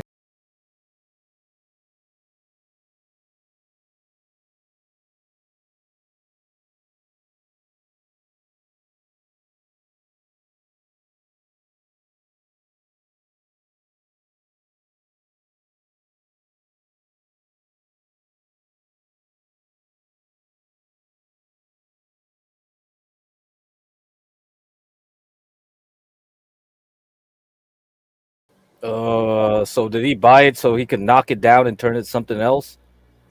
Well, I think they're rent stabilized, so there really isn't a lot you can do. Yeah, you can. You just knock it down. Say I want to build something else on there. That's it. You're probably not gonna knock. That's the only way. With all those tenants in there, you're not gonna. Yeah, that's what they would do. So in California, you can get out of it by basically saying I'm converting the housing, or the second way of doing it is like I'm moving back. This is my house now, and I'm gonna put myself in there, and I'm gonna take over the building. I'm gonna live in the building, and that's how you get out in California. I'm not sure about other states, but that's how you do it. You can do it here. Hey, I bought a house. I'm gonna move back into the house, but you can't buy a building and say I'm moving into the whole damn building. You know, can't? No, you can't. I think you can. Yeah, you may be able to move. You may be able to move into a unit, a 2-unit, but you're not gonna live in 176 apartments. If I buy all the units, it's just like a condo. Let's say I got a condo or apartment building. If I just buy out the whole place, I can do whatever I want, right? I mean, how much does the government can control what the private owner can do? If I wanted to change the whole building to something else, like commercial, I have my rights to do that, right? Well, no, I think you'd have to go around zoning, and then but first you'd have to. Oh, there we go. This guy's rich enough to get lawyers, go to City Hall, bother them, annoy them, and you'll get. The only reason you would do this is if you already had the pieces in place to fight, or you've already got people inside who are willing to sign off on what you want to do. That's why they do it. Yeah. Damn. Universal saying he can see the screen, he can only see the audio there. So, damn, I should play it again. That was an interesting apartment. Let me see. What the fuck is wrong with I can definitely see it on StreamYards. Yeah, I think so. I'm on it.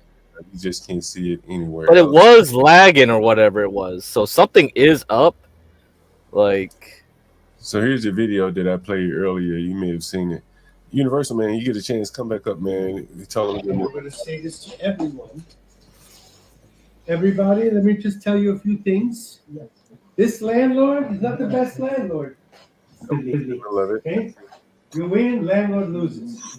Because when you rent a rent stabilized apartment, it is almost as though you own the place. Okay? Your rent doesn't increase even by CPI, which is Consumer Price Index, nor by the taxes of the building and the insurance. So it's a losing proposition for every landlord. That is why most of them don't do shit. Okay? So, but it's great for you because it's $22.40 with a yard in this neighborhood. It's a no-brainer, right? But if you're expecting to call the landlord and say, so basically, that's the gist of it. I'm just thinking, I'm tying it back to Floyd Mayweather. And I'm like, damn, like you bought a bunch of rent subsidized, stabilized apartments in New York. Like that could be a tragedy because they have high service costs, strong tenant protections, people not paying their rent. Everyone doesn't pay their rent, particularly in a rent stabilized situation. And in the area that he bought it. This wasn't like Lower East Side or anything. This is Upper Manhattan, Morningside. Anyway, it's gonna be interesting. Yeah, I just thought it was interesting to see them to see anyone sell like a portfolio of buildings. Typically, it's because you don't want them, and most people aren't looking to unload properties in New York unless there's a good reason for it. Anyway, interesting. Any market updates today, Craig? I mean, I was gonna talk to you about like. BlackRock bought the Panama Canal ports from the Hong Kong company. That's one. What's the significance of that? I was covering it briefly, but what, from your standpoint, from a trader market standpoint? Well, I mean, so this is why I want to talk to you about this because I already talked about the Mar-a-Lago Accords. You remember I mentioned that. Yeah, you got to really look into this. So the guy who's now going to be the head of the Economic Council, who advises Trump on the economy or whatever.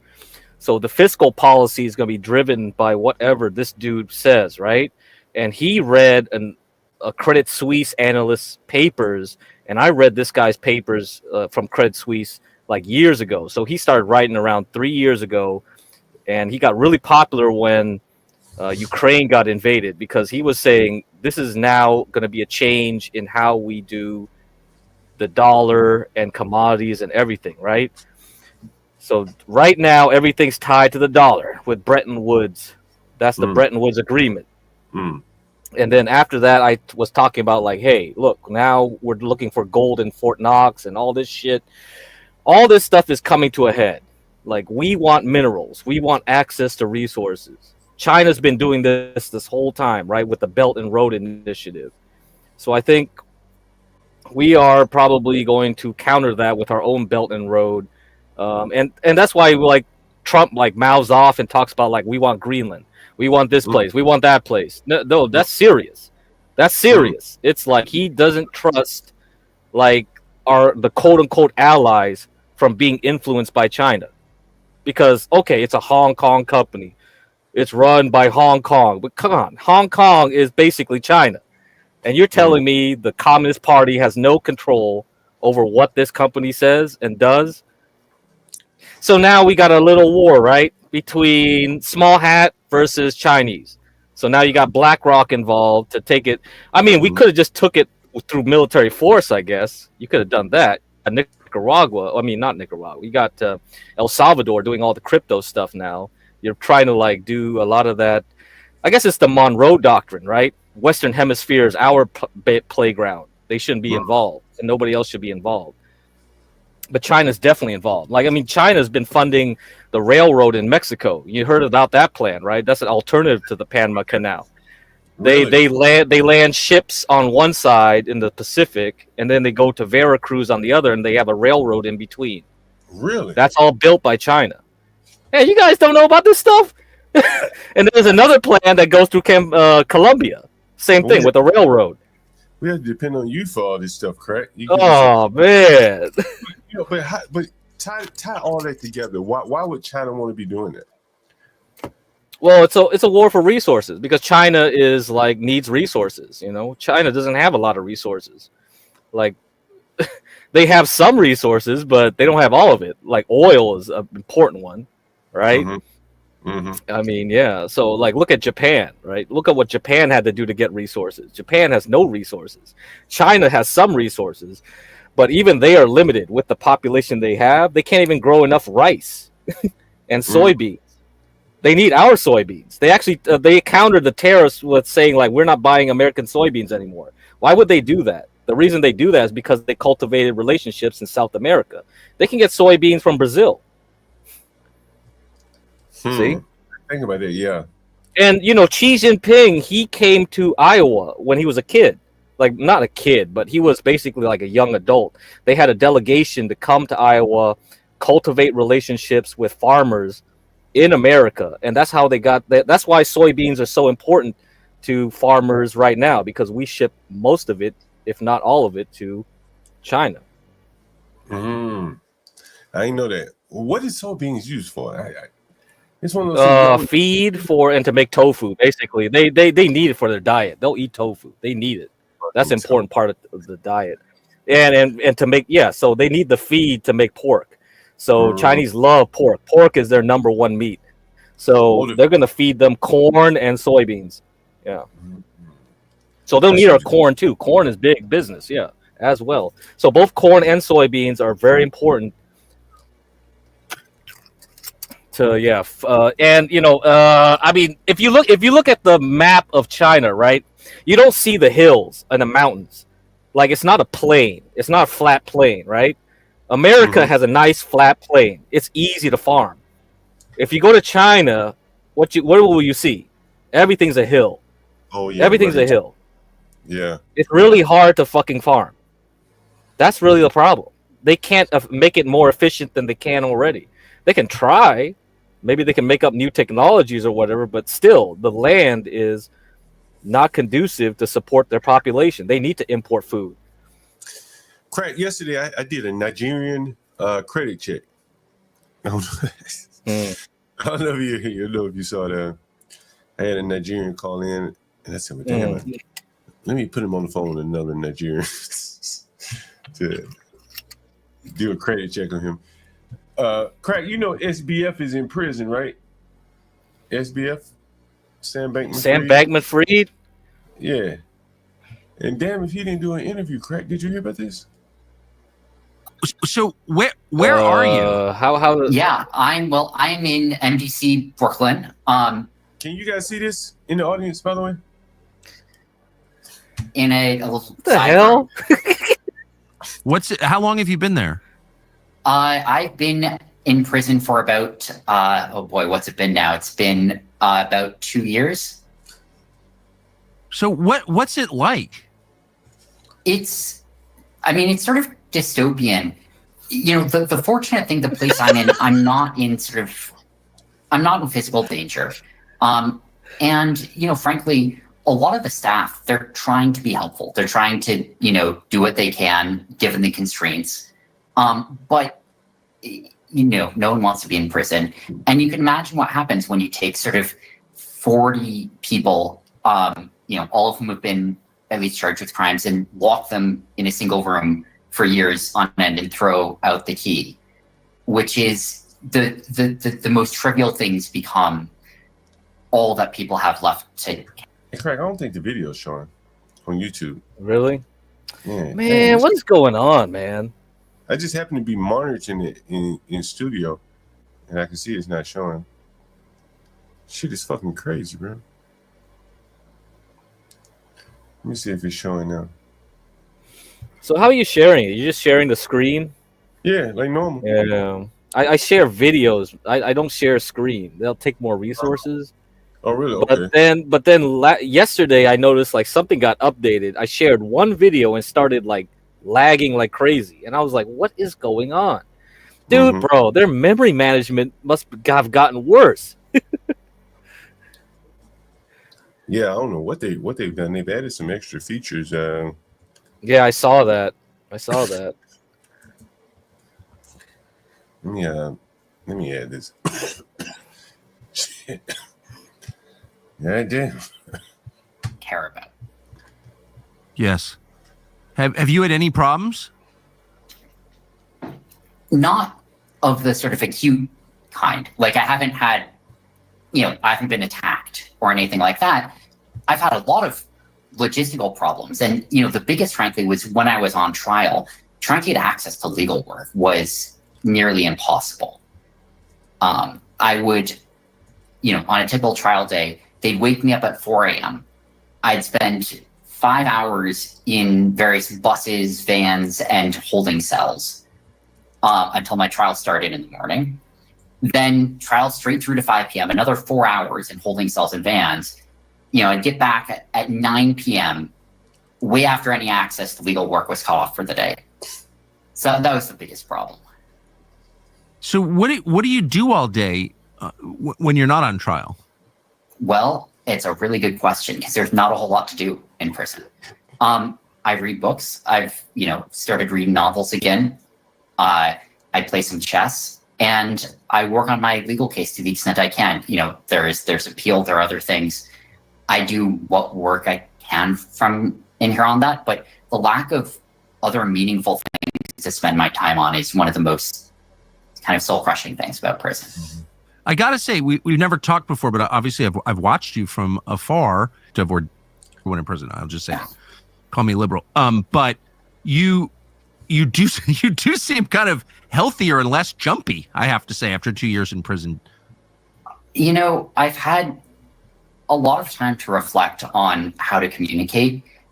And in retrospect, you know, I think I was not effective at communicating, especially when the crisis first hit. And, you know, in the months thereafter, I made a mistake I often make. I get swept up in details and forget to communicate the bigger picture. You seem like you were just flying high on Adderall every time I saw you on TV. You don't seem that way now. Were you? No, I wasn't, but I was, my mind was racing because there were, you know, a billion things to keep track of. You know, it was sort of typically back when I was running FTX, you know, I'd go on to have an interview, but, you know, while on the interview, there would be two issues I'd have to resolve with the company. So I'd have sort of one eye on Slack open, responding to messages. And I knew that I had something else I had to do right after the interview that I hadn't had time to prepare for yet, that I was sort of preparing for in the back of my mind. So maybe like the digital world is bad for us. Is that? Yeah, world. That at the end of the he seems like he's adapted very well to prison, doesn't he? I mean, come on, that's minimum like security, right? Shit, I don't know. He's in a rough ass prison, though, man. He's in there with Puffy. Day, like, but he's Puffy's roommate. He's Puffy's roommate. Yeah. Oh, really? Puffy's I roommate. will say that when I say that, it's less from a perspective of like enjoyment or pleasure or leisure, and it's more from a perspective of productivity and ability to have impact in the world. From that perspective, it's so hard to do anything when you don't have the digital world. So, like, have you made friends there? Are you hanging with Diddy? I think he's in there with you. He is. And I don't know. He's been kind. I've made some friends. It's a weird environment. It's sort of a combination of a few other high-profile cases and then a lot of ex-gangsters or sort of alleged ex-gangsters. Yes. Definitely alleged. So what's Diddy like? Obviously I've only seen one piece of him, which is Diddy in prison, and he's been kind to people in the unit. He's been kind to me.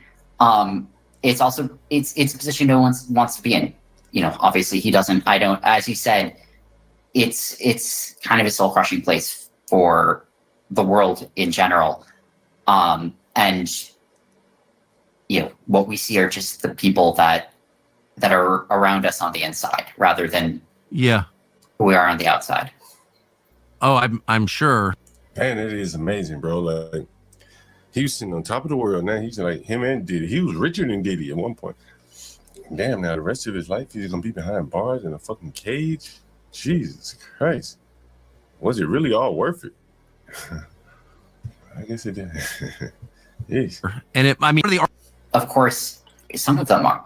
I think are thinking like, wow, this is sort of a big opportunity, like, to meet people they wouldn't otherwise get to meet, which is it shocked me the first time I heard that. Right? It makes sense from their perspective, but like, boy, is that not how I think about prison. Sorry to laugh. No, that's such a good. I bet it's not how you think about it. No, it's not. And laughing's all you can do sometimes. There's no better alternative. They're good at chess. That's one thing I learned. Like, former armed robbers who don't speak English, and probably didn't graduate middle school, are a surprising number of them are like fairly good at chess. Like, I'm not saying they're grandmasters, but like, I lose games to them all the time. I was not expecting that. Wow. So how is it? That's so interesting. How has that changed your views? Well, I would say it's part of a larger whole, which, it's one of the most sort of profound things that I've come to learn over my life, but still something I don't fully understand, which is obviously, what we call intelligence or IQ or whatever. It matters. It's important. Working hard matters. It's important. But there are other things that we don't have good words for. I still haven't found the right words for. But things that can make someone an unbelievably impressive and successful and productive person, that seem to kind of outshine what I or others would expect of them. And obviously not everyone. Everyone's in different places. But something we saw a lot at FTX, we find someone with an absolutely shit resume. I mean, just nothing to recommend themselves. No real relevant experience. And all of a sudden, we realized they were outperforming almost everyone else at the company. Just because they had the grit, they had the instincts, they had the dedication, they knew how to work, how to interface with others, and how to see solutions to problems. Yeah. I mean, I've known on the flip side a number of extremely stupid people who've gotten rich in finance. They clearly have a kind of brilliance that I can't see. Yeah. They seem like morons to me. I'm interested in what types there are. I was on Wall Street in a former life, and there are a variety of people there. So there's been a lot of talk about change. Yeah, it's very interesting. Sam Bankman-Fried. That's very interesting. Damn. The rest of his life. in prison after living the high life there. Oh, here comes Stanley. What's up, Stanley? What's up, Stanley? Wow, your mic is boiling or something. I don't hear a word you're saying there, Stanley.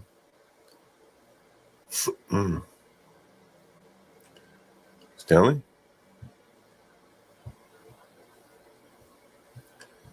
Maybe no Stanley here. Crack, you there? How many of you guys have heard about the astronauts? Yeah. So okay, John, yeah, you should look into this stuff because so the Germans are basically going to cut their welfare funding.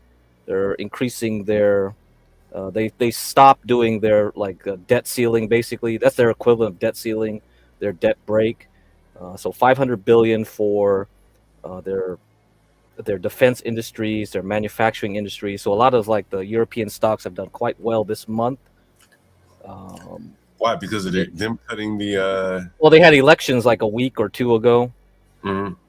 Yeah, so they got a new prime minister. He's coming in. He's rushing to get this done and over with because they know Trump is going to cut off funding for Ukraine, and who knows what else, like on NATO, right? So they're basically going full steam ahead and doing their own stuff now. So if they're going to spend money developing their own tanks, drones, and whatever, yeah, I think this is the new world order, right? This is exactly what's going on because I think every country for themselves is what's happening right now. There's no more of that old style post-World War II U.S. dominated thing, It's multipolar now. How long will it take them to get ramped up to send weapons and ammunition to the It'll take some time.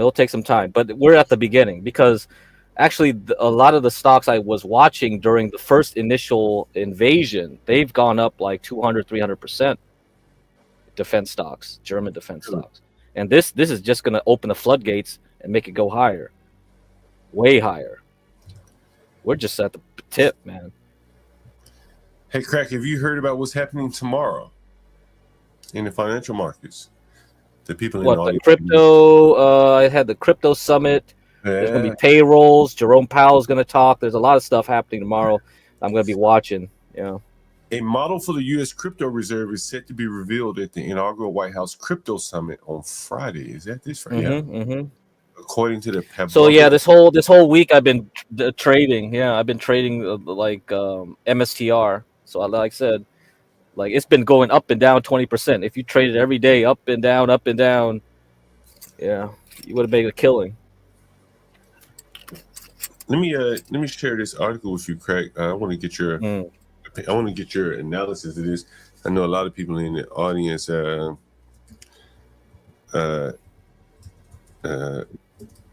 lot of people in the audience are really up on the crypto. And I know this kind of dovetails with the milkshake theory and all that. Yeah. So when you're looking here, so they're setting kind of what the model is going to be. Oh, you gotta share your screen. Yeah. Damn, is it not sharing you?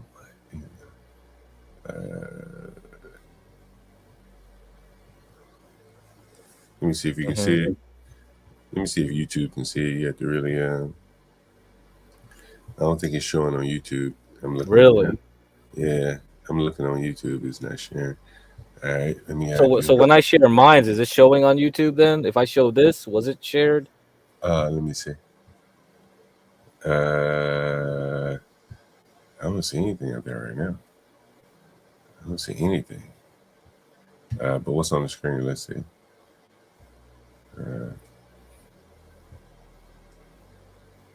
So it's showing in StreamYard. Yeah. I don't think it was showing on the screen. Guys, let me know if it's showing in the screen. What's up, Stanley? Check this out, though, Craig. I want to get your feedback on this. For the traders of Bitcoin out there, here's something interesting. Let me see if it's updating on the screen. Guys, if you can see it, let me know. There it is. Yeah, I see it. Okay, cool. All right. So Bitcoin to be treated differently from altcoin. Why was that? I was trying to ask Rashu like over like when I was on here, like it was the weekend or something, Sunday night. Was this Sunday night? Yeah, Rashu was on here. I was picking Yeah. his brain. Yeah, so I'm thinking the altcoins are what, the stable coins, right? No. So what are the altcoins? Solana, Cardano, and Ripple. All of them are different though. Have different purposes. And they also have different ways of doing their encryption. Like Bitcoin is proof of stake, right? Right. And Solana is proof of history, Right. of history. And there's And Ripple is unique, that does its own thing. I don't know what it is. I don't have that knowledge. I don't look into it. And then the other one was Ripple. Yeah, Cardano was proof of stake. I'm pretty sure. I don't know. Yeah. And so a Bitcoin strategic reserve is something the president's interested in.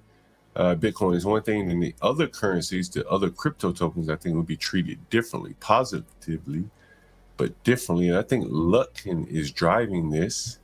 He had directed a working group to move forward on the U.S. crypto reserve, including Bitcoin, Ethereum, XRP, Solana, and ADA, with those assets rising 10 to 70% respectively there. See, I thought Solana was a stable coin. Is it not a stable coin? No. Tether, USDC are stable coins. That's right. Those are the stable coins. So the altcoin is like a Bitcoin alternative?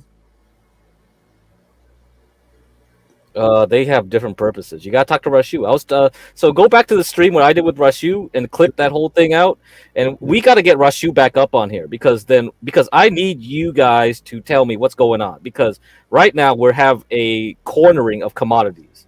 We give so much care about commodities right now, which is what I'm saying, and we also care about crypto right now. There is a de-dollarization going on, right? Yeah. We know that. And we have to look at how the Mar-a-Lago Accords, and that's why I said we got to look at the Mar-a-Lago Accords. There's a whole white paper and everything now where we have to read. And I think if we put everything together, you understand where we're going as a trajectory for Trump. So Trump's whole full of team of people are essentially setting out a goal here to to replace the dollar with something to compete with what Russia and China will eventually do on their end, and the Saudis as well, because the Saudis are more or less like kind of playing both sides with their oil between us and China and Russia and Iran. Yeah. So I'm looking at the definition of all these things. It's like it's a blockchain platform known for its speed and efficiency. The tokens are its native cryptocurrency and used to pay its transaction fees. It's going to become one of the largest cryptocurrencies in the world. Man, I need to read up more on this shit. Yeah, you do, dude. There's too much stuff going on now. We're going way fast. Like, that's why I keep saying, I was like, dude, Elon's hurrying up for something. And Trump's like doing all this like crazy stuff with the tariffs to like bully all the countries to bend to his will. It's like, dude, there is a play right now to finish this in 4 years. I don't know if it can be done, but that's the timeline, right? He only has 4 years to do anything. And maybe even by midterms, he can't do anything by the midterm election. Maybe it's just a 2-year like thing to set in motion all this stuff happening. Huh. So you think he was elected for a reason, you know, kind of like the Be Brave? Yes. Really? Yes. That's interesting. Yes. Dude, bro. This is like, it's going so fast. I'm like, wow, all the puzzle pieces that have been happening since the Ukraine invaded and all the other stuff, it's just like falling into place right now. Because I think the whole fact that we can't rely on China to be the factory of the world, right? That's kind of like the Merkel and the EU were trying to do that, and it's kind of falling apart right now. And now, you know, you see with like, oh shoot, now Europe has to worry about Russia, and then Russia with China, and then all this, and I don't know. And the Gulf states too are a whole nother level, right? So you have Qatar, the UAE. They got like I think the UAE has basically Oman, like has all the natural gas, and we're competing with them for natural gas to ship it to Europe and all this. And then it's a war of resources. And then the whole Gaza Strip stuff. I was in one of those streams that late at night with a panel. I said like, bro, did you know that offshore of the Gaza Strip there's tons of natural gas? Really? So that's probably why they want. Dude, you guys really need to just smell the money, smell the minerals and resources, because that essentially is, I think the Palestinian Authority and or Hamas too had an agreement with Israel for the Gaza Strip, like to share the wealth offshore. But something happened. Maybe Israel decided, hey, fuck it, I'm just gonna take it all. Maybe that was it. I don't know. Maybe that was the play. Or maybe Hamas was just like, whatever. That's the thing you got to think about. There's always a reason, right? Yeah, there's always a real reason. I mean, sure, you could say like racial hatred, religious hatred, blah, blah, blah, blah, blah. I never believe it. I never believe it. Everything's always about, I mean, the Crusader states, when they went over to invade the Holy Land, they had to make deals with like the enemy for resources. I mean, dude, you can't, there's no such thing as a pure war, right? Yeah. There's no such thing as a zealot. Like, okay, I'd be like, oh, I have like religious fervor. I'm coming here to replace all your mosques with churches. Yeah, right. Yeah, right. You need support, bro. Where are you going to get support? Of the people, of the resources, everything. Everything has money involved. Yeah, no, that's definitely for sure. And so I always follow the money. That's the easiest way to make everything simplified. I'll just simplify it that way, in that sense. You know? Even listening to the guy from Sierra Leone, ultimately it came right back to minerals. So. Yeah, I mean, the second Congo War, like what, 5.8 million people died, and within 5 to 8 years. It's just like, to me, it's like, you know, I just stopped paying attention, because like Africa during that time, post independence, right? A lot of countries became independent around the same time. They just started like becoming proxy wars for resources. Everybody just rolling over each other, and now it's happening again. It's just like, come on, this is probably like the 8th Congo War at this point. Yeah. Yeah, dude, 5 million people dying is like no joke. That's a world war. But like, do you hear about it? No, we don't care. It's just Africa. It always happens. Africa. It's just Africa. Yeah. That's normal. Exploiting it for resources, yeah, for sure. I bet, yeah. What's up, Stanley? You've been mighty quiet today. What's up? Oh no, I'm just trying to tune into the Be Brave frequency. Oh, well, we talking about stocks and. Oh no! I've been listening. We had quite a discussion here. We even profiled some white killers that tortured a transgender. That shit. Yeah, it's that was all about minerals too. No, that was.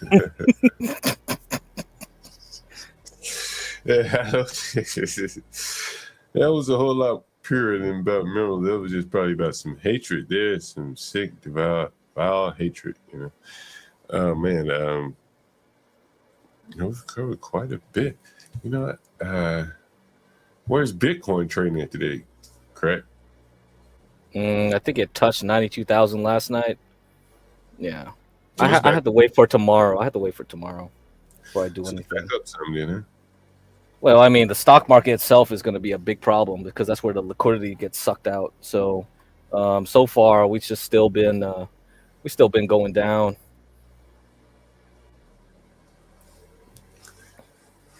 I'm not much of a trader there. I don't have the nerve. So Blacks is about 90,000. Yeah, it was down. Man, yeah. I mean, let's see how far I get with HB. If HB can do something, that'll be good. Because like, if he can get to, I mean, I think a lot of people can get further. I'm a very sloppy trader, but I can see Antoine starting to learn options. Tropes is reading some books.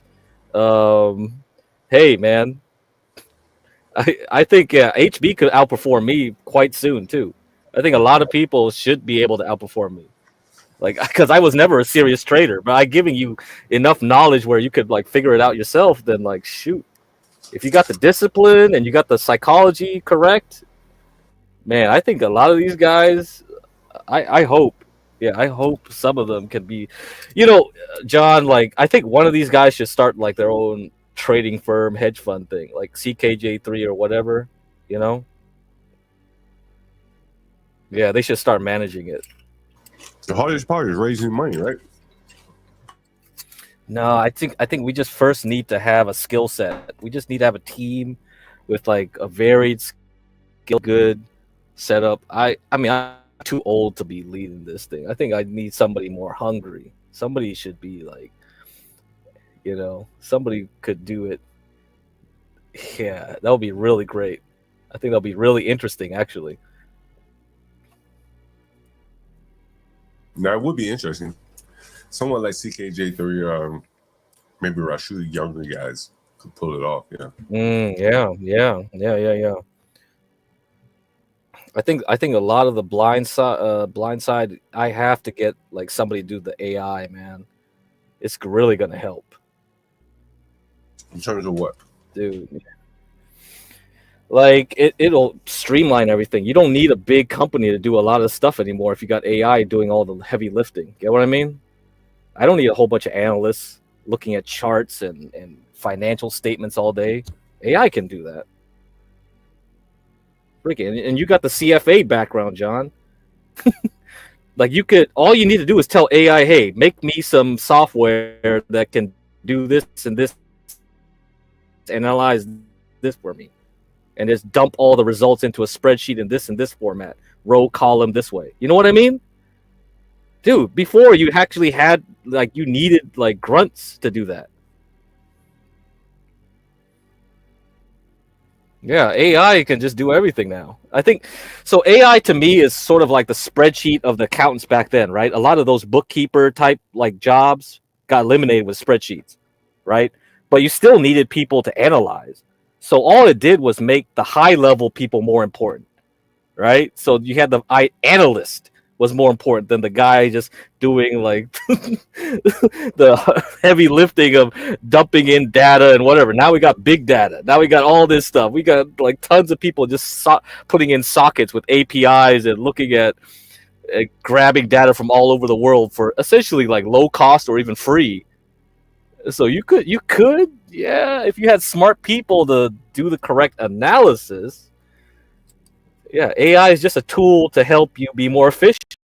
That's all it is. It's not going to do the thinking for you, really. Yeah, no, I definitely think you're right. I've seen it. It can generate code. Someone has to refine it, tweak it a bit, to get it. Yeah, right. So I think now is the era where the young kids, they have a chance to get really, really good. Like to leverage, but they got to leverage it, and they don't have, and they shouldn't waste time. The competition is so high now. It's just way too high because everybody's looking at the same thing, right? They're seeing like, oh, AI keeps improving. But the knowledge level, I think getting the right knowledge and filtering out the noise is going to be even more important. There's just too much noise. And I don't know. Yeah. You mean the human should do it or the AI? No, I mean like. I mean, as far as filtering out noise. Yeah, the human has to do that. Ooh. Yeah. Now, and how's that going to happen with the chip in your brain? No. I mean, you got to be clever. You got to be you got to be decisive, I think, and you have to understand. And you expect young people to be able to do this. Yeah, I think it would have to, because this is what the future is. So when do we start training them? At 5? Yeah, maybe that's probably what Elon's doing with his like little school. All his kids go to his own little private school. That's probably what he's thinking right now. Yeah, I want to think like Elon. That's for sure. Nope. I think that's it. Yeah, I think the elites already have that game plan going. I want to think like Elon and Trump.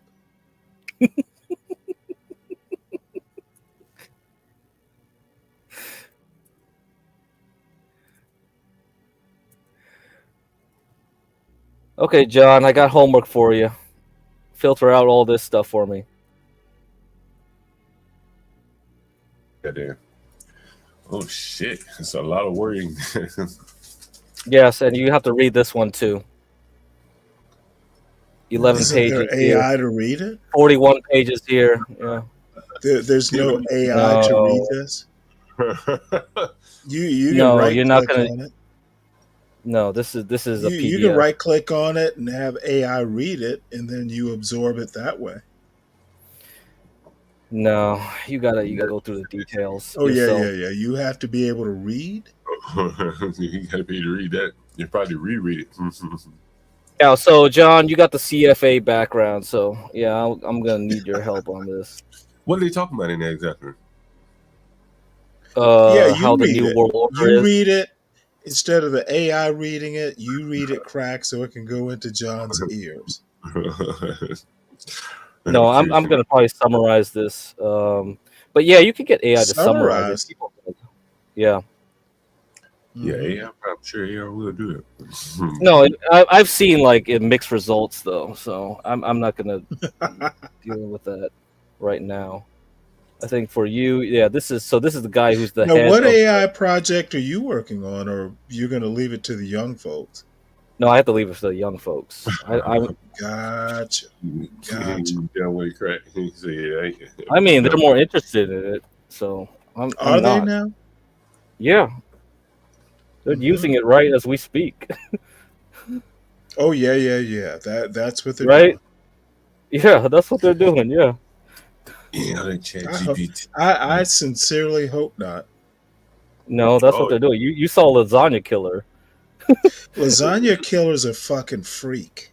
So that's why he let a woman come up here and she didn't even have to yell to put his little ass to a point to where he literally just left. Yeah, well, I mean, I already had enough trouble with him. I mean, but he's a norm. AI readers, I don't want people programming AI that are like Lasagna Killer. No, they're not programmers. They're just the users of AI. That's the thing. You're using AI. Yeah. These are the users of AI. Well, how do you use it? He just goes on there and goes like, "Is crack right?" and hedge funds can't do this and that. Somebody's got to read this. Somebody's got to teach them. Who's going to teach these young people how to do it? No, well, he's a user. There'll be a. No. I hear him, John.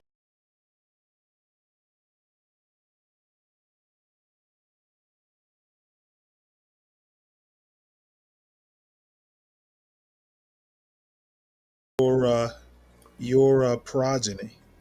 I think they're not my progeny. I mean, they got to do it themselves. I don't have to do anything. You're the leader of the project. I'm not the leader. You are the. I just plant the seeds, man. I don't lead any projects. I'm not a boss.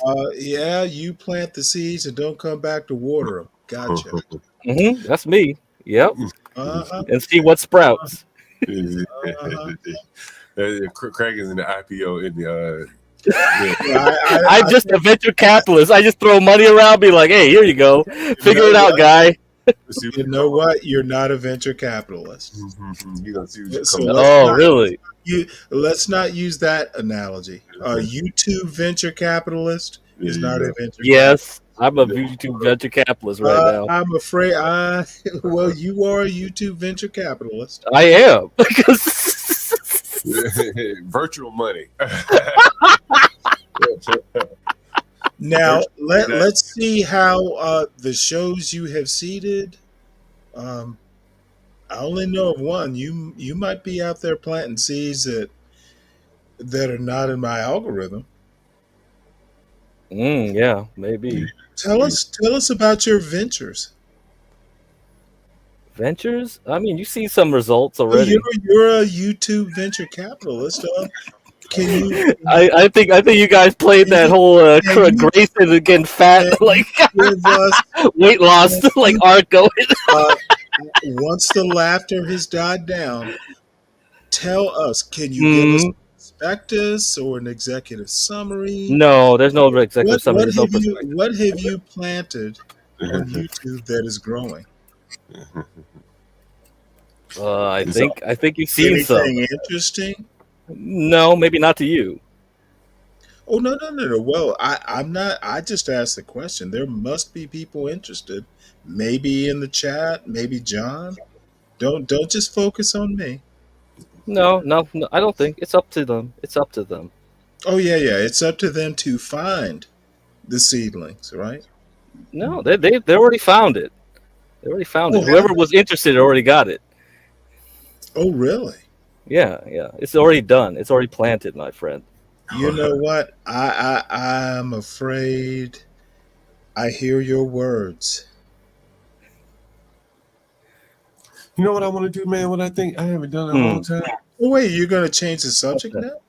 Oh, I just gotta. I'm interested in the YouTube venture capitalist. You go right. Is there anything I can invest in? No, you won't like the results. Oh, I bet I won't. Man, I'm thinking Yeah, about. I think you won't. Man, I haven't been out in so long. I'm thinking about going to Fogo de Chao tomorrow, or somewhere like one of those Brazilian type steakhouses. Probably not Fogo de Chao, but whatever they are. See what's around. Have you ever been to one of those before? Anyone ever been to one? Yeah, I've heard of them. I've never been. Yeah. Somebody tried to get me to go one time. Yeah. I'm usually. I could save that money and invest it in YouTube venture capitalism. There you go. You could. That's what I'll do. Let's see. Man, let's see if I can find me a place. I don't know why I got a taste for this shit. I don't want Fogo de Chao. That's just too blah. Texas to Brazil. Is that one better? Oh boy.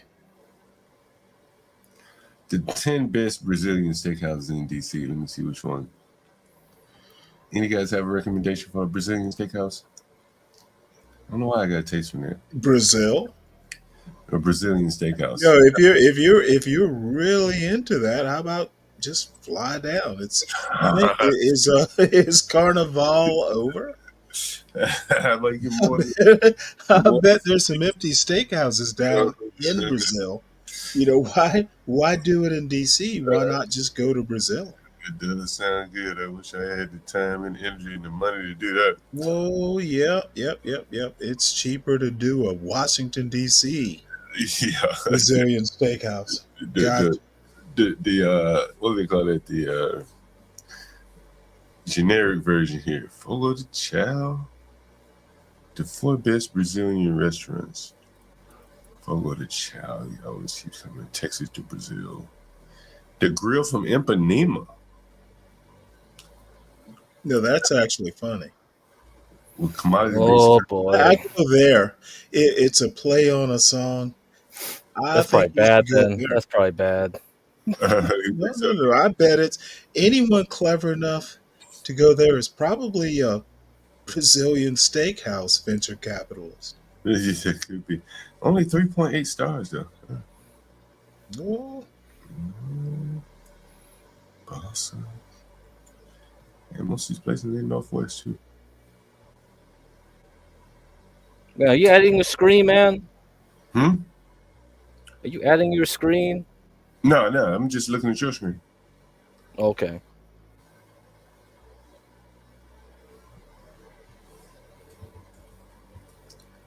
What do you have up here, Craig? No, this is the stuff you gotta do homework on. So I'll probably send it to you in the email. Yeah, send it to me by email. Yeah, I think we have to go through the whole thing, and you gotta get Rashu on here to talk about it more. So yeah. Oh, that'll be enlightening.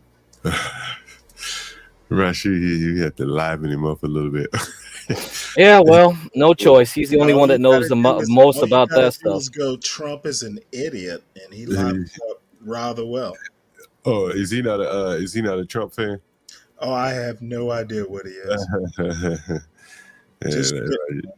Rashu very dry when it comes to that Bitcoin shit.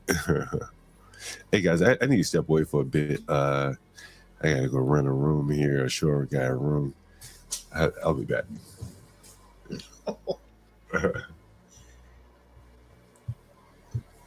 Okay. Well, Will commodity-based currencies supplant Eurodollar? Will you explain that? I'm uninterested.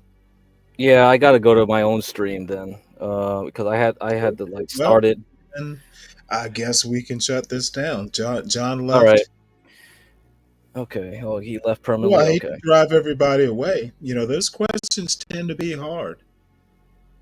Okay. Yeah. So I got to get him to read this Mar-a-Lago Accord. Oh well, make sure you run. Wouldn't want to be late for your paper. No, I got to do my own stream, dude. So yeah. So because I had it scheduled like an hour ago. I didn't plan to stay here this long for this one. Oh my lord! Yo, what's up, IGNIT? IGNIT, what's up? Hello, big crowd. Oh, can you run this thing for a while? Then I gotta go. Oh yeah, but I'll shut it down when I get bored. Okay, all right. I'll hold it down, Stanley. Get Crack is very informative. He is informative to people who think he's informative. Okay, well, no, don't let. If you think he's informative, then he is informative to you. Exactly, I'm giving my opinion, and my opinion. And you don't have to tell me that he's informative.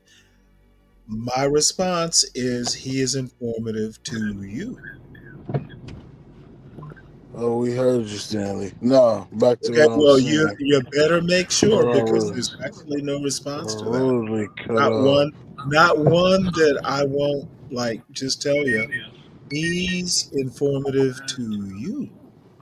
Listen, man, the guys are really informative, and we can change the topic anytime you want. You don't have to talk about. We don't have to talk about Crack being informative to you. Well, I can talk about what I want. No, actually, you can't. No one's here to. No, I'm afraid you can't. This is in China. Oh, you know how I run these panels, don't you? This is America. You don't have to be here. You and Hitler do not have to be here. Okay. Hitler's gone. Hitler's gone, and you are here to talk in his stead. So God allowed me to speak. So God is not in charge of my panel. So you are in charge God, of God? Listen to what I'm saying. You think God isn't in charge of your panel? Hold on. Reiterate. Is God in charge of this panel? Yes. Say yes. Say yes. He is in charge of this panel, brother. Is he going to put you in the back right now, or is it Stanley? Which is it going to be? Make a choice. Is it God or Stanley that is going to get tired of your lack of judgment? Can you take a guess? It's God. God is doing that. God is not going to put you in the back? You sure? It's the lack of understanding is what we have no. disconnect. No, look at you skittling away, scurrying away. Answer the question. My question, who's going to put you in the back, God or Stanley? There are only two choices, IGNIT.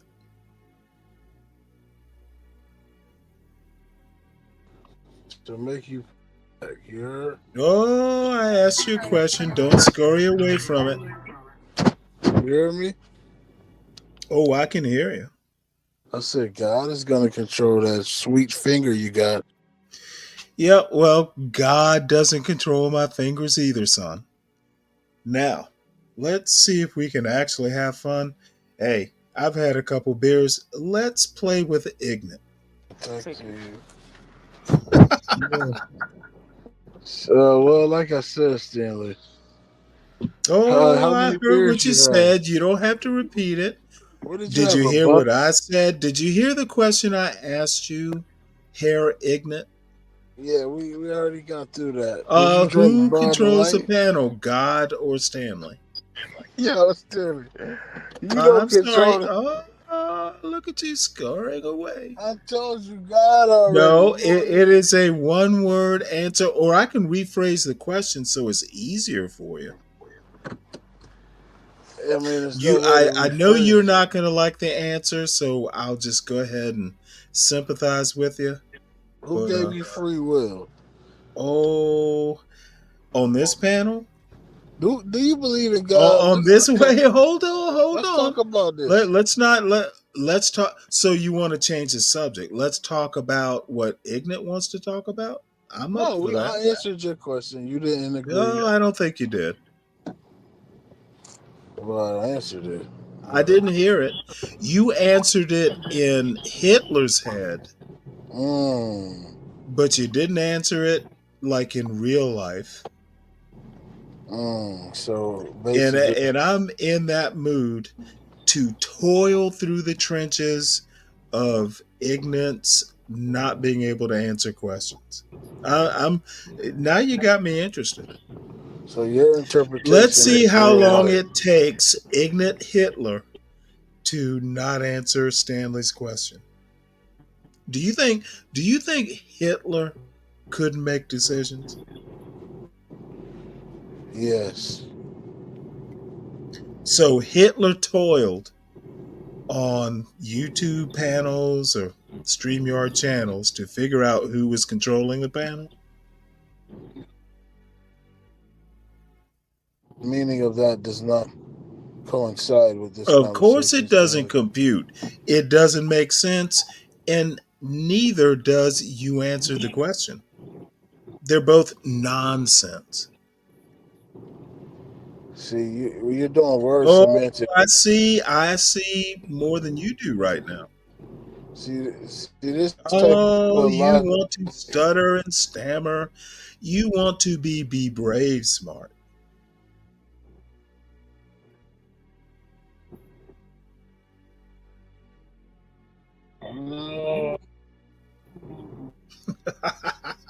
Einstein. I thought so. I like to. Oh, I don't have to be smart to discover that. Let me ask you a question. Where did you get this Hitler picture from? This is from the book Mein Kampf. Oh, you own one too? Good read, like you should read it.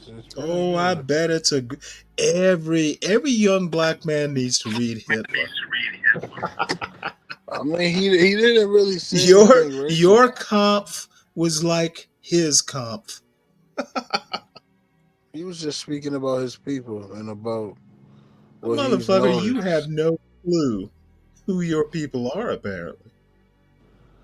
And I'm guessing they're not. I'm guessing they're not from Austria. Do you believe in God?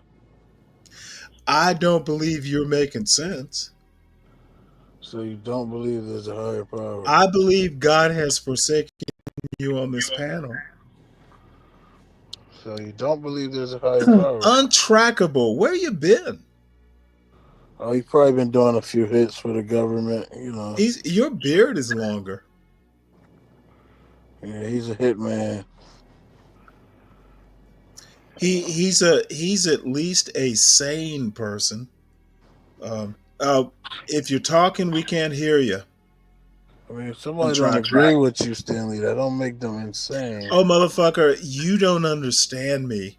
You don't only not hear me. You don't know where I'm going with this. So stay confused, my son. See, Stanley, I like women. When you like men, confused. You are confused. When you figure it out, you can hop back into the conversation. So untrackable, what's been going on? Well, you asked me where I've been. Mute. Oh, there you are. You got a little delay, but I can hear you. Okay. You asked me where I've been, and I've been doing my same thing that I've been doing since I joined these YouTube streets, and that is surfing and meeting so many people. I've been some crazy places and done, talked talked about just about everything that can be talked about. Oh wow! Does and- everything have to be talked about? Is everything that you can form words to articulate worth talking about? You've been everywhere. So much of what gets talked about is a complete waste of time. But yeah, there are places, and again, like you found me to be a frequent flyer here. Mm-hmm. This place is worth it, to me at least. Well, that doesn't mean that I didn't have to go and sow some wild oats in other places. You know. Oh, yeah, you're a polygamous YouTube surfer. I understand that. There's got to be a better word than polygamous, but I can't think of it. A polypanelist. A polypanelist. That's funny. A polypanelist. Yeah. That's good. But hey, Stanley. I've always Sorry. felt welcome here. So thank you. Sorry, I didn't mean to cut you Oh off. no, I haven't talked to you in a while, so it's good to see you. Yes, yes, hair ignorant. I'm sorry, did I call you ignorant? Yes, hair ignorant. You heard about the girl who was going to sleep with the whole old folks home? Nope, don't care. She like why would I hear about it? Why would I care about it? Because we thinking about getting you a ticket, man. A ticket to what? The old folks home? I mean, to the show. It's gonna be a show. She slept with 300 guys, and now she's gonna sleep with a old folks home. Oh, but that's months ago. That was like over Christmas, over the holidays. No, this is a new one now. This week, she signed up. 300. Oh, okay. Well, don't bother sending me a ticket. I'll just stay here. We signing you up, Stanley. No, it's gonna be good content. That would be a waste of your time. Put your effort into rereading Mein Kampf. Hey, you don't got a bomber. It would be your Kampf to get me to go. You could just go to dinner with her, you know. Nah. Why would I eat at the same table? Oh man, Stanley, she's white. Come on, Stanley. Oh, so white qualifies her to eat at my table? I mean, I just thought you had more sympathy. Did you read that? Did you read that in Mein Kampf? I mean, I thought. What's her name? Is it Heidi? I bet Hitler dated a girl named Heidi, and Heidi rejected him. Well, you're wrong. Oh, I'm making it up. So I hope I'm wrong. If I were right, that would be a problem. I'm just saying, Stanley. I mean, you got a mixed breed kid. You should have some sympathy for the whites. Hey, guess what he is? Do you think I call him mixed breed? I mean, no, but I mean. Oh no. How about not talk about it? How about just answer my question? I don't call him mixed breed. Why should you? Of course not. I mean, is that a slander? Is it? I don't know. You got the Hitler picture. I'm not trying to as your slander. avatar. You tell me, Mein Herr. I'm just speaking on. Mein Herr, was that a slender? Listen, that's a good book, and you need to. Okay, read it. I don't want to listen. I actually have a PDF version that someone sent me, and I haven't gotten around to reading it. Oh, okay. I probably will at some point, but I don't feel the compelling need. So, I don't call my son mixed breed. To get back to the point, I call him my son. I mean, I was just thinking about. Okay, I want to reemphasize, I don't really care about your thoughts. You brought it up, so I'm going to finish it. I'm going to finish it for you, son. I just said I'm off of it. I call What you call mixed breed, I call my son. We And ain't gotta keep no, going there. motherfucker, I will put you in the back right now because that was so disrespectful. I just said we don't Yeah, gotta keep going motherfucker, there. you will listen, or I'll put you in the back and you will listen against your listening to choice. you. I'm listening. When you bring my son into it, you are open to my shitting on you. Don't do it again. Do you understand, sir? No, motherfucker. Well, All I want to okay, hear I is, understand oh, what no, you're saying. this motherfucker does not understand. Talk about my son, and it suddenly becomes you overstepping your bounds. Do not do it again, IGNIT. That's a yes, sir, or a no, sir, or I can kick your ass right now off this panel, and you can go talk to someone who will put up with that kind of bullshit. Your choice. I don't do it, son. Didn't say. Did no, motherfucker. I heard what you said. Don't tell me what you said or meant. I'm going to take your words and take them at face value. Do not cross that line. Do you understand? I got you, Stanley. Okay, good. I dig Don't it. do it again, dude. I dig it. I dig And it. if you have a fucking problem, go complain to Portia or John. Hey, I don't have a You're problem. not gonna, or HB for that matter. You're Why not would I gonna get a. complain? I don't care what you meant or what you said. You use the words. Don't do it again. No, you're used to that fucking. But I Listen, meant I'm just trying bullshit, to apologize. dude. I meant, motherfucker. This I'm isn't saying the I Wire. apologize, This is Stanley. not. Apology accepted. I'm As long as sorry. you don't do. As long as you don't do it again, we're It good. won't happen again. It better not. Okay, now you just done too much. Oh no. I just said it won't happen again. When you bring fucking kids that you've never even met, when you I bring understand. people's kids into, when you bring kids into it, it's a father's job to shit on the offender. You're right. You're right. Oh motherfucker, you don't have to tell me I'm right. I know I'm right. You're right. I mean, I'm sorry. There is one line.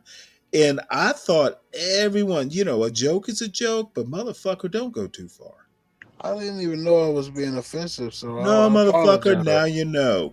Hey, I'm a man. I apologize. Now, oh, now you know, correct? Yeah, you're right. I got it. You're right. Okay. Cool. I don't play that shit now, either. So I respect let's it. stop hearing you be Well, all conservative and trying to rationalize and explain. No, We can I move don't on. need to explain. You I said just what you need said. you. Oh no! You don't need to explain. You've heard the rules, at least Stanley's rules.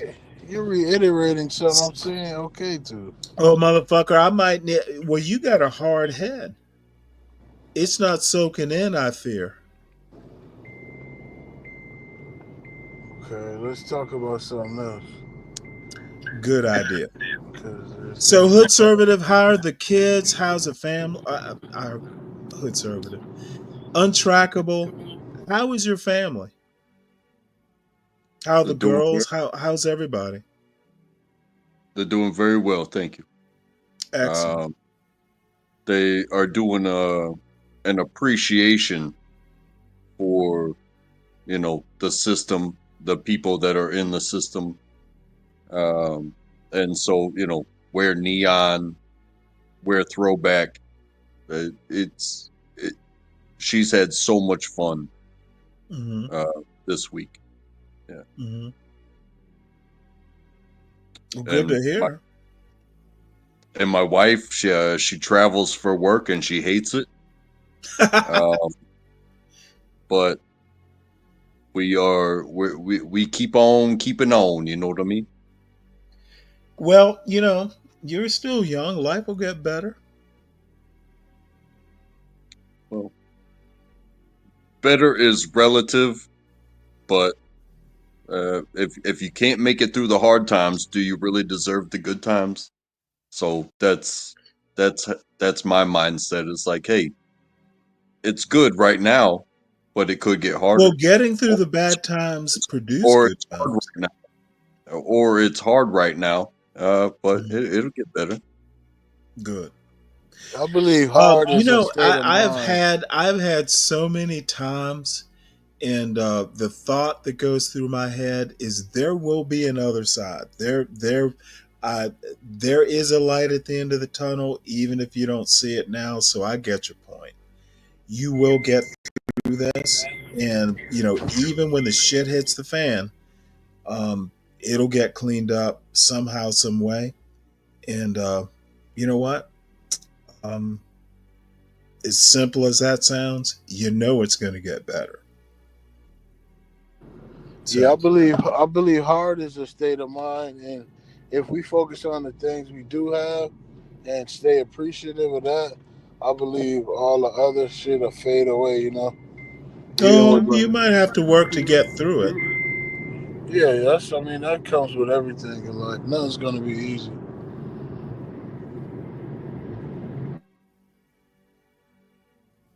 Yeah, it's the principles of hey, do you always, because you are useless to anybody else unless you are taking care of yourself. You know what I mean? Right. That's a good point. That's an excellent point, and I would like to emphasize on that. You definitely got to take care of yourself first. I mean, even if it's like 2 hours to go to the gym and just relieve some stress, get some sweat out, is needed. We don't really know how much we need to get that relief, and it don't always got to be sexual, Well, I hope not.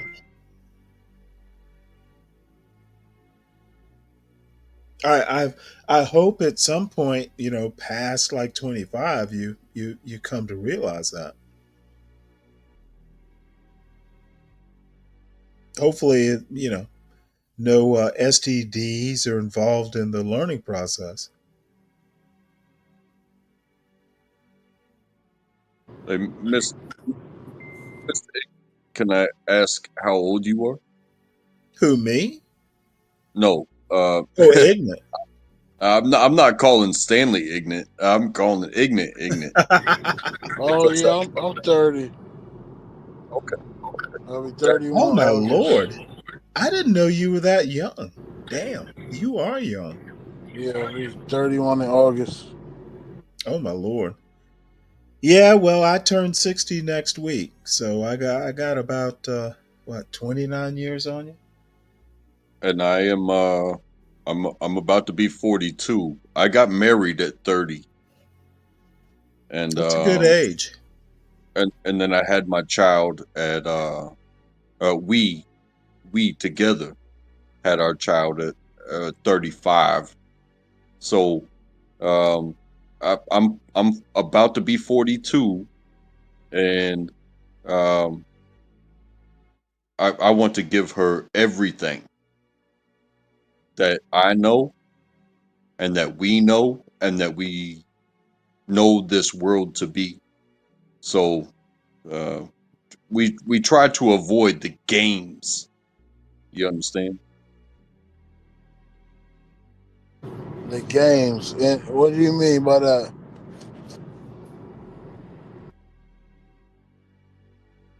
The things that will send you down the wrong road for advertisements and propaganda, and it's like, hey, you have a real chance because your parents are successful and we succeeded on our own before we even got together. You understand? Yeah, that's good. That's cold. That's definitely cold. I definitely think that's a necessity when raising these kids. You gotta show them like it's better to be a boss than to be a worker, and that's just how I feel. Interesting. Well, what happens if we're all bosses?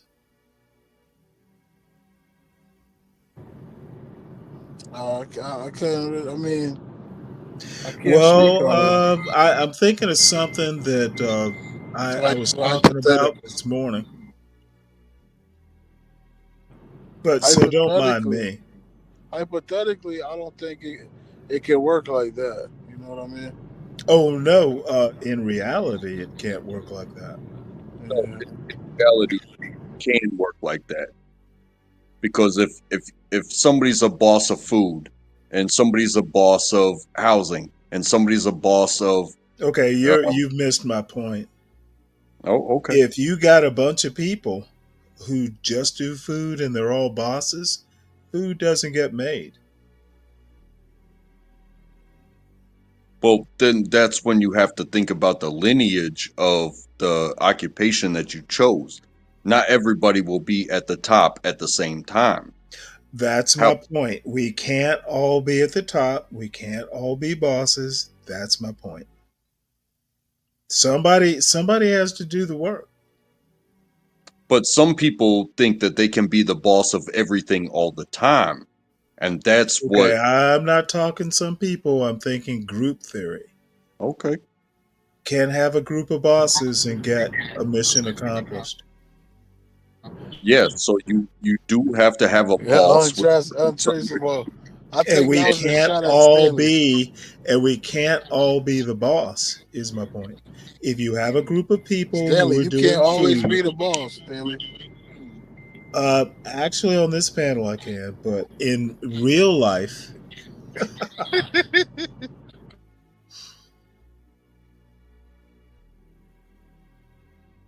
so anyway, I mean, good. The military's like, leaders are good followers. You got to know how to do both. Exactly, and it's like I feel like you don't get anywhere being a follower. So as a black man, Well, you do get somewhere if you follow the leader. You'll get somewhere. Is it the right place? There is secession. There is succeeding. So, platitudes actually don't make leaders. That's another thing people don't seem to know. do you think success dictates leadership? No. You can be a successful follower.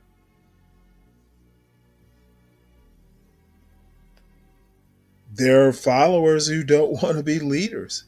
They're doing just fine as followers.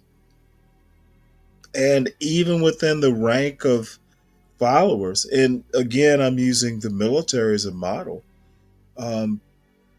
you can be a senior follower. You can be there telling the other followers how to follow. You're right, Stanley. But So, if you get too good in the military, right, you will become successful in a point where you get higher grades and you get more responsibilities. You could go from a yeah, general to a I've been in the captain. military. I understand how that works. So essentially, a follower, if they're really good, they have to be placed in a leader position because of their value. But it's a relative leader position. Senior enlisted, everybody has a boss in the military up until, there is a penultimate point, but, the people that are at the penultimate point in the military still have a boss. And it took you 40 years to get to that penultimate point, and there's a lot of competition, etc. So, most people don't make it. Well, So, Stanley, even speaking on your own point with military rank and whatnot, there's a difference between a master sergeant and a first sergeant. correct. There's One's over the other. a difference between a sergeant major and a command sergeant major. You understand what I'm saying? Obviously. And your point? You always have a boss? I agree Hey, with that point. it's not that it doesn't eliminate the boss, but being in charge of others is a different distinction in the military. Okay, have no idea where you're leading. leading us to there, boss? Well, just because you have stripes doesn't mean you're in charge of people.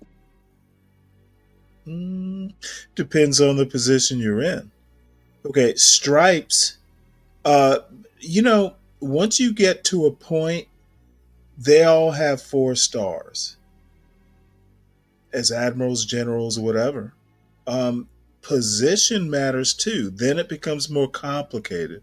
Once you achieve a rank, like you said, sergeant major, command sergeant major, they can have the same. Hold on, let me finish the point. They could all have the same sort of stripes. Then where you are position wise becomes a problem. Well, not a problem, but a leadership position. But again, even on the officer side, you can have on the officer side. I understand that, but if you are an let's say you are a 4-star general and you are the Joint Chief of Staff of whatever branch that you are from, you are an advisor to. Okay, irrelevant to my point, and irrelevant to your point for that matter. It's not irrelevant. You are now an advisor to. Okay, but there will be a chief of the Joint Chiefs of Staff. Dude, there's always a boss, period.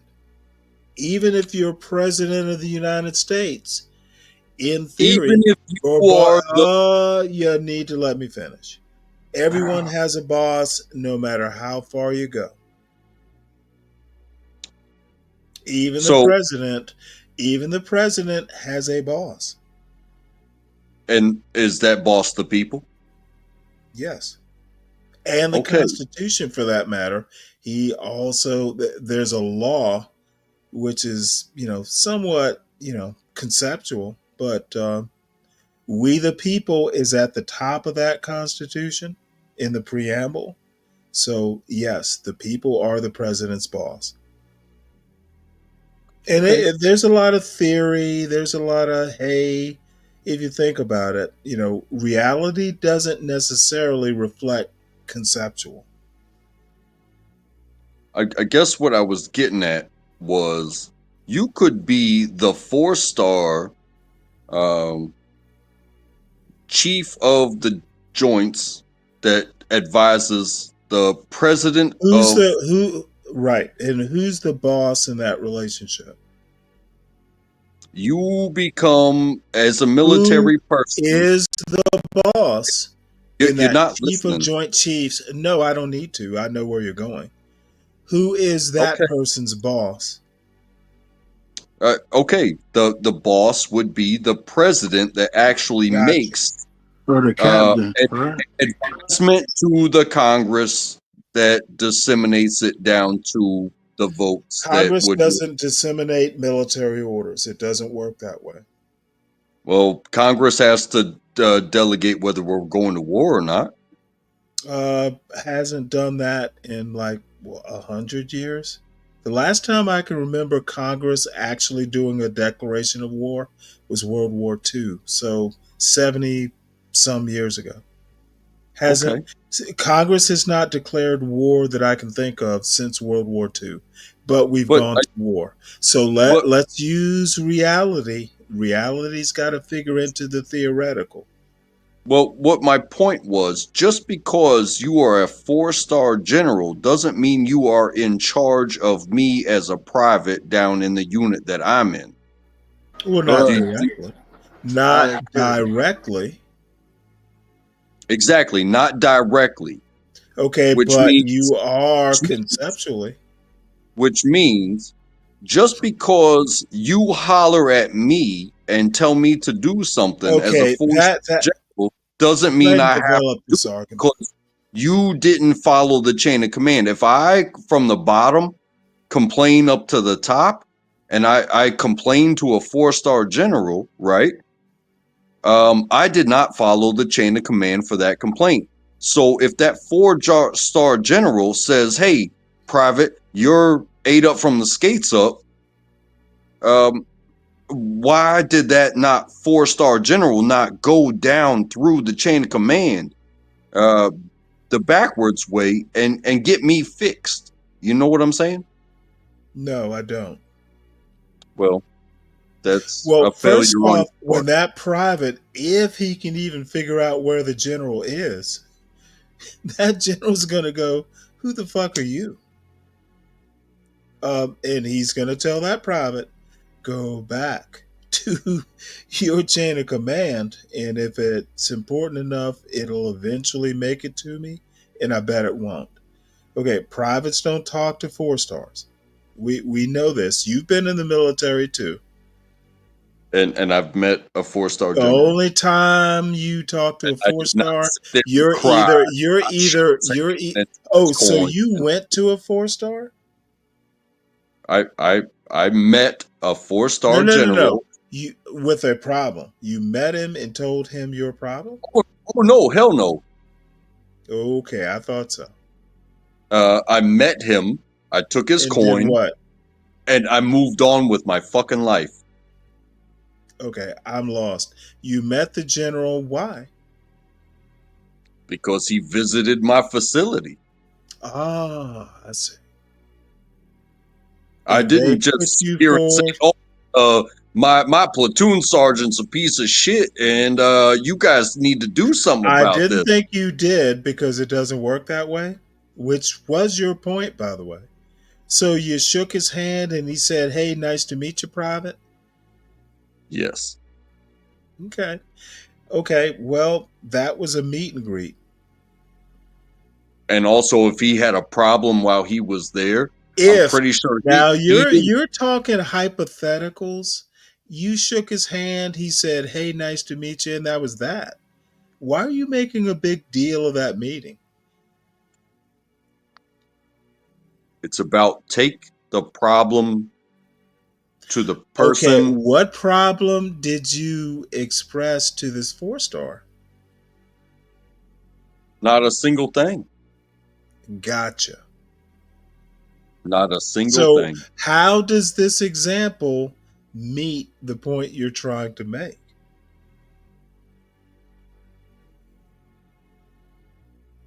He still doesn't know what your problem was. And he never will. Thank God for that. He has Because it better will things be, to do. it will He be has solved. better things to do. It will be solved before it ever gets to that level. You understand? Okay, dude, I don't even know where to go with this. Okay, if you say so, I will believe you. Okay. Was his palm sweaty when you shook his hand? No, he was just very short. He was very, very small man. And I questioned, like, hey, how is this guy so high? And I I could have smacked him with a spatula if I wanted to. Well, thank God you didn't follow your instinct. It was a beautiful moment. I was doing what I was supposed to be doing, and I got to meet somebody. You know what I'm saying? Yeah, if you would have did that, a guy like Stanley would have came in there and arrested you because he was an officer. Well, I've met plenty of officers, and some of them actually deserve to get smacked in the face with a spatula. Why though? Were they dicks or? Oh yeah, you gonna tell me your egg's done when I'm the one cooking your egg, and I'm telling you it's not done, and if you get sick and you want to blame your egg not being done on me, it's like, come on, man. Oh, that's fucked up. They're trying to get you fired.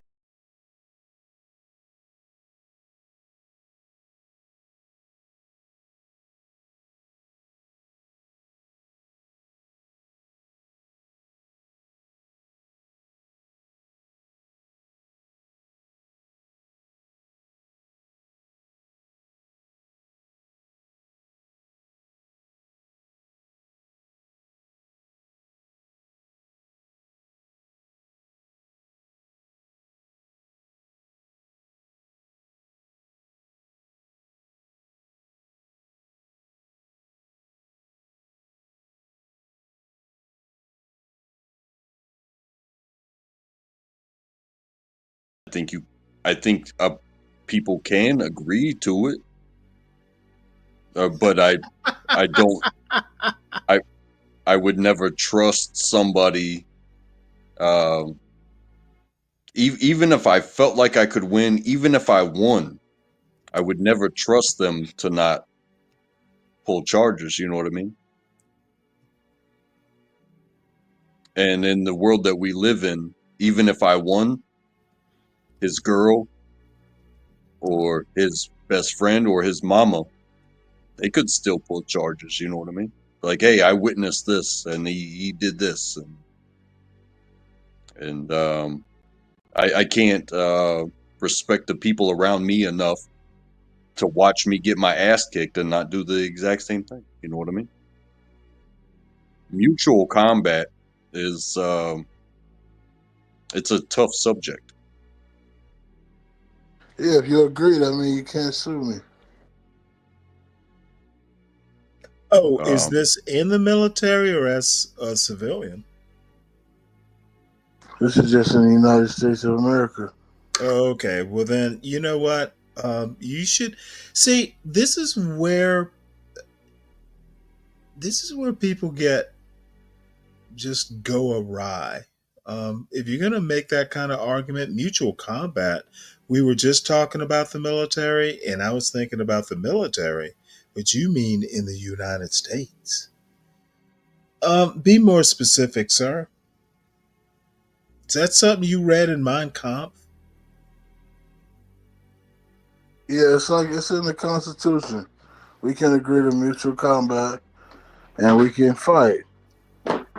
Yeah, they wrote that on the back side that they forgot to copy on the front side. I don't know. I'm agreeing with it, man. And what can boil down from that is I could shake your hand and fight you in the parking lot.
It's where these guys meet in backyards, and they get in rings, and they have mutual combat, and they fight. Not black girls?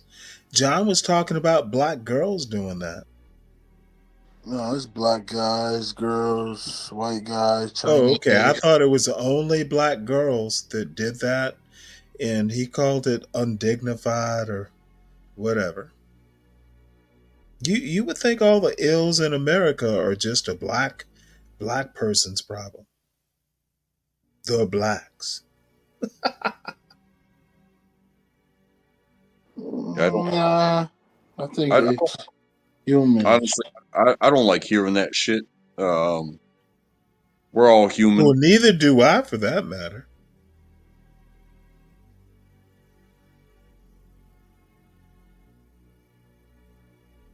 Yeah, But, same hey, shit that you could say about us. You can look it up about a different race. It don't matter. Oh, I wish someone else would say it besides me. Everyone just goes, well, Stanley's weird when he makes that point. But, you know, I sally forth and I toil at the till. No, it's true. It's white boys in Nebraska doing drive-bys on other white boys.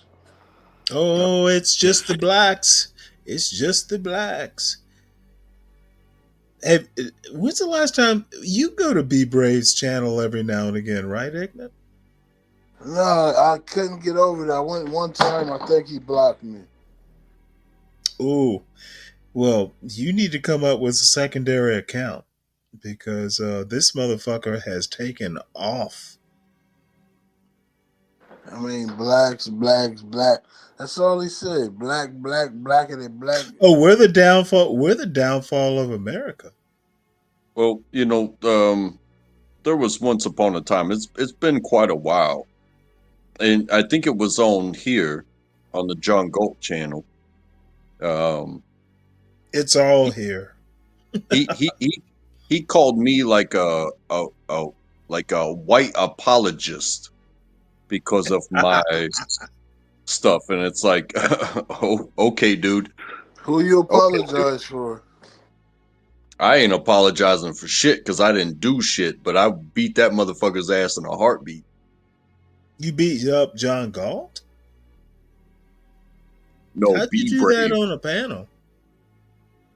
Be brave. If he wants to step up and talk so much shit. Be brave. Be brave is just full of shit. And he eats the kind of vegetables that produce a lot of it. So, it's okay. Be brave. You know what? I listen to him every now and again, and he does me the honor of taking my good points and mangling them.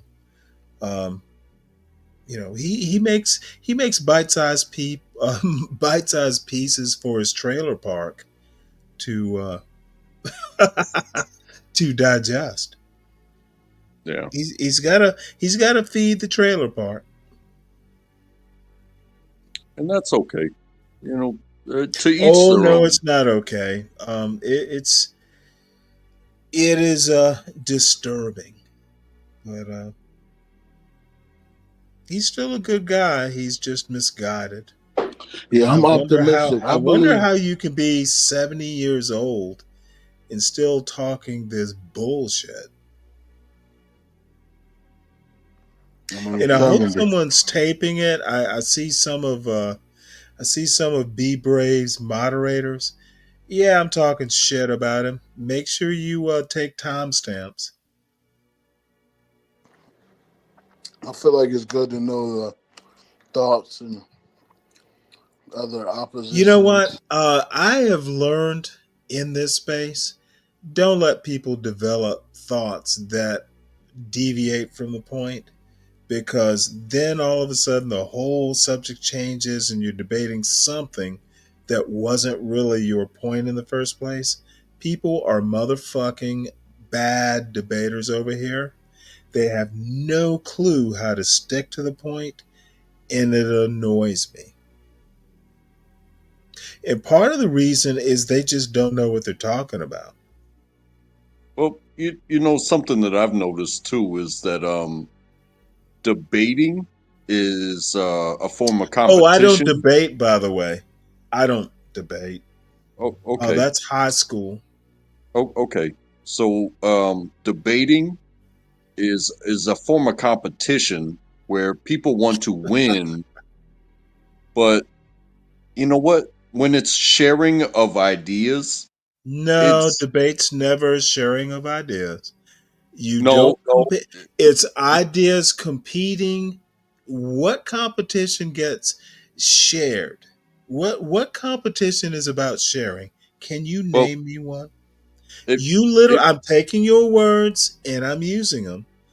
If debate is about competition, name me a competition where everything's shared. You're not letting me finish, and that's okay. Because I think you have a bad point. But you go ahead. I'm trying to help you. Again, I think what I'm witnessing in so many channels is debating is about trying to win and mute somebody else's other point, or to shut them up, or to just in some way, shape, or form win verbally, whereas the sharing of ideas should be done freely and should be accepted. I think that's bullshit. Oh, okay. The idea part of it. I get your point about one idea winning over the other. I agree that ideas, you're never going to change anyone's mind unless they are so wrong that they realize they're wrong. And that does happen occasionally. But if you come up on a YouTube panel with an idiot and you hope to make that idiot smarter, good luck with that. I think what he's trying to say is like back in the day. Oh, when I know what he's trying to say, and I don't agree with it. Oh, that's fine. What I'm saying is, back in the day when they learned about outer space, it wasn't a debate. They had ideas and they had thoughts and they had conversations and they came up with like deductive reasoning and things of that nature. It wasn't really a debate. Like the way that kind of evolved. Then, if it wasn't really a debate, then why are you using the word debate? What I'm trying to do is correlate what the brothers just said. Okay, you're not doing a good job of it. Okay, you gotta listen. No, I don't have to listen. Look, let's just put CKJ3's comment on here, and he's quoting John Henrik Clark, and I agree with that. Salute to CKJ3 for reminding us.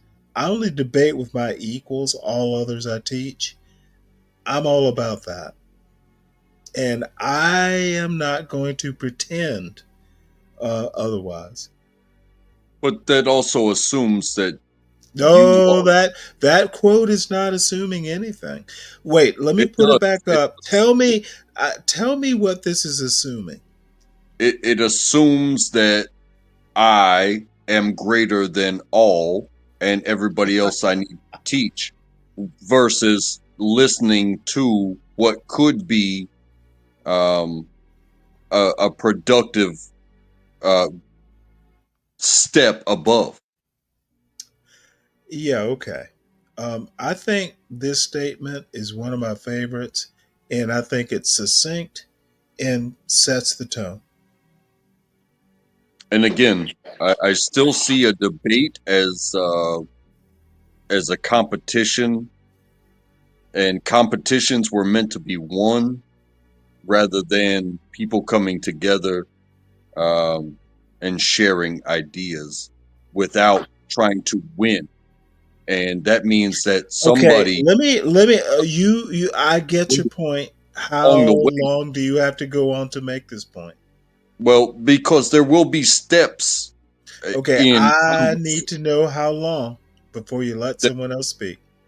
There will be steps along the way for conceding, and it doesn't have to be every if it's competition step. and you're still standing. You don't concede. That's a part of the competition. If you can still argue, you don't concede. You were in the military. You know this. Yeah, I believe this statement just says I know everything, so there's no room you might, growth. but think of it as an old man like myself. I hear y'all. But you're not listening. That's the difference. Oh, motherfucker, I already you can hear know where you're someone. going.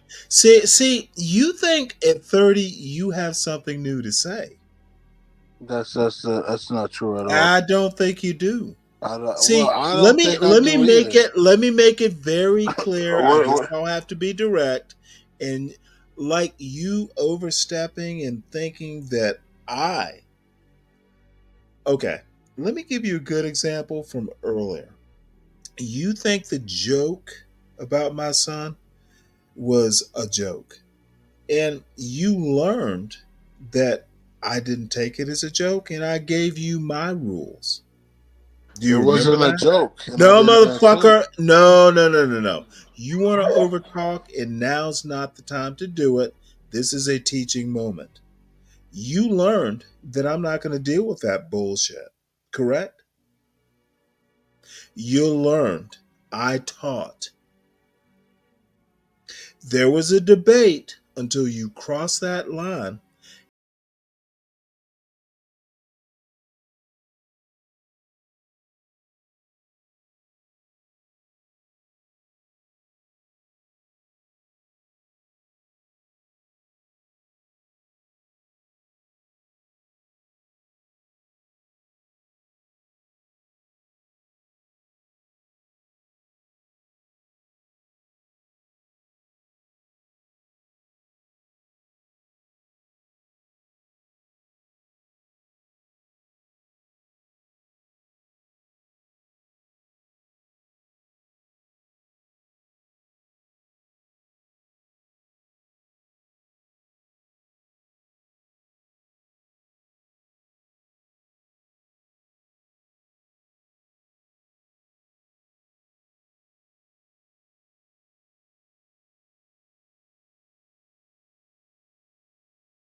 Well, 2 down.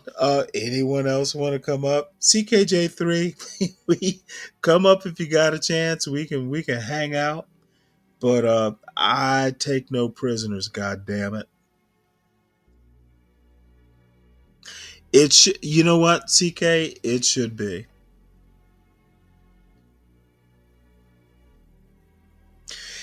Well,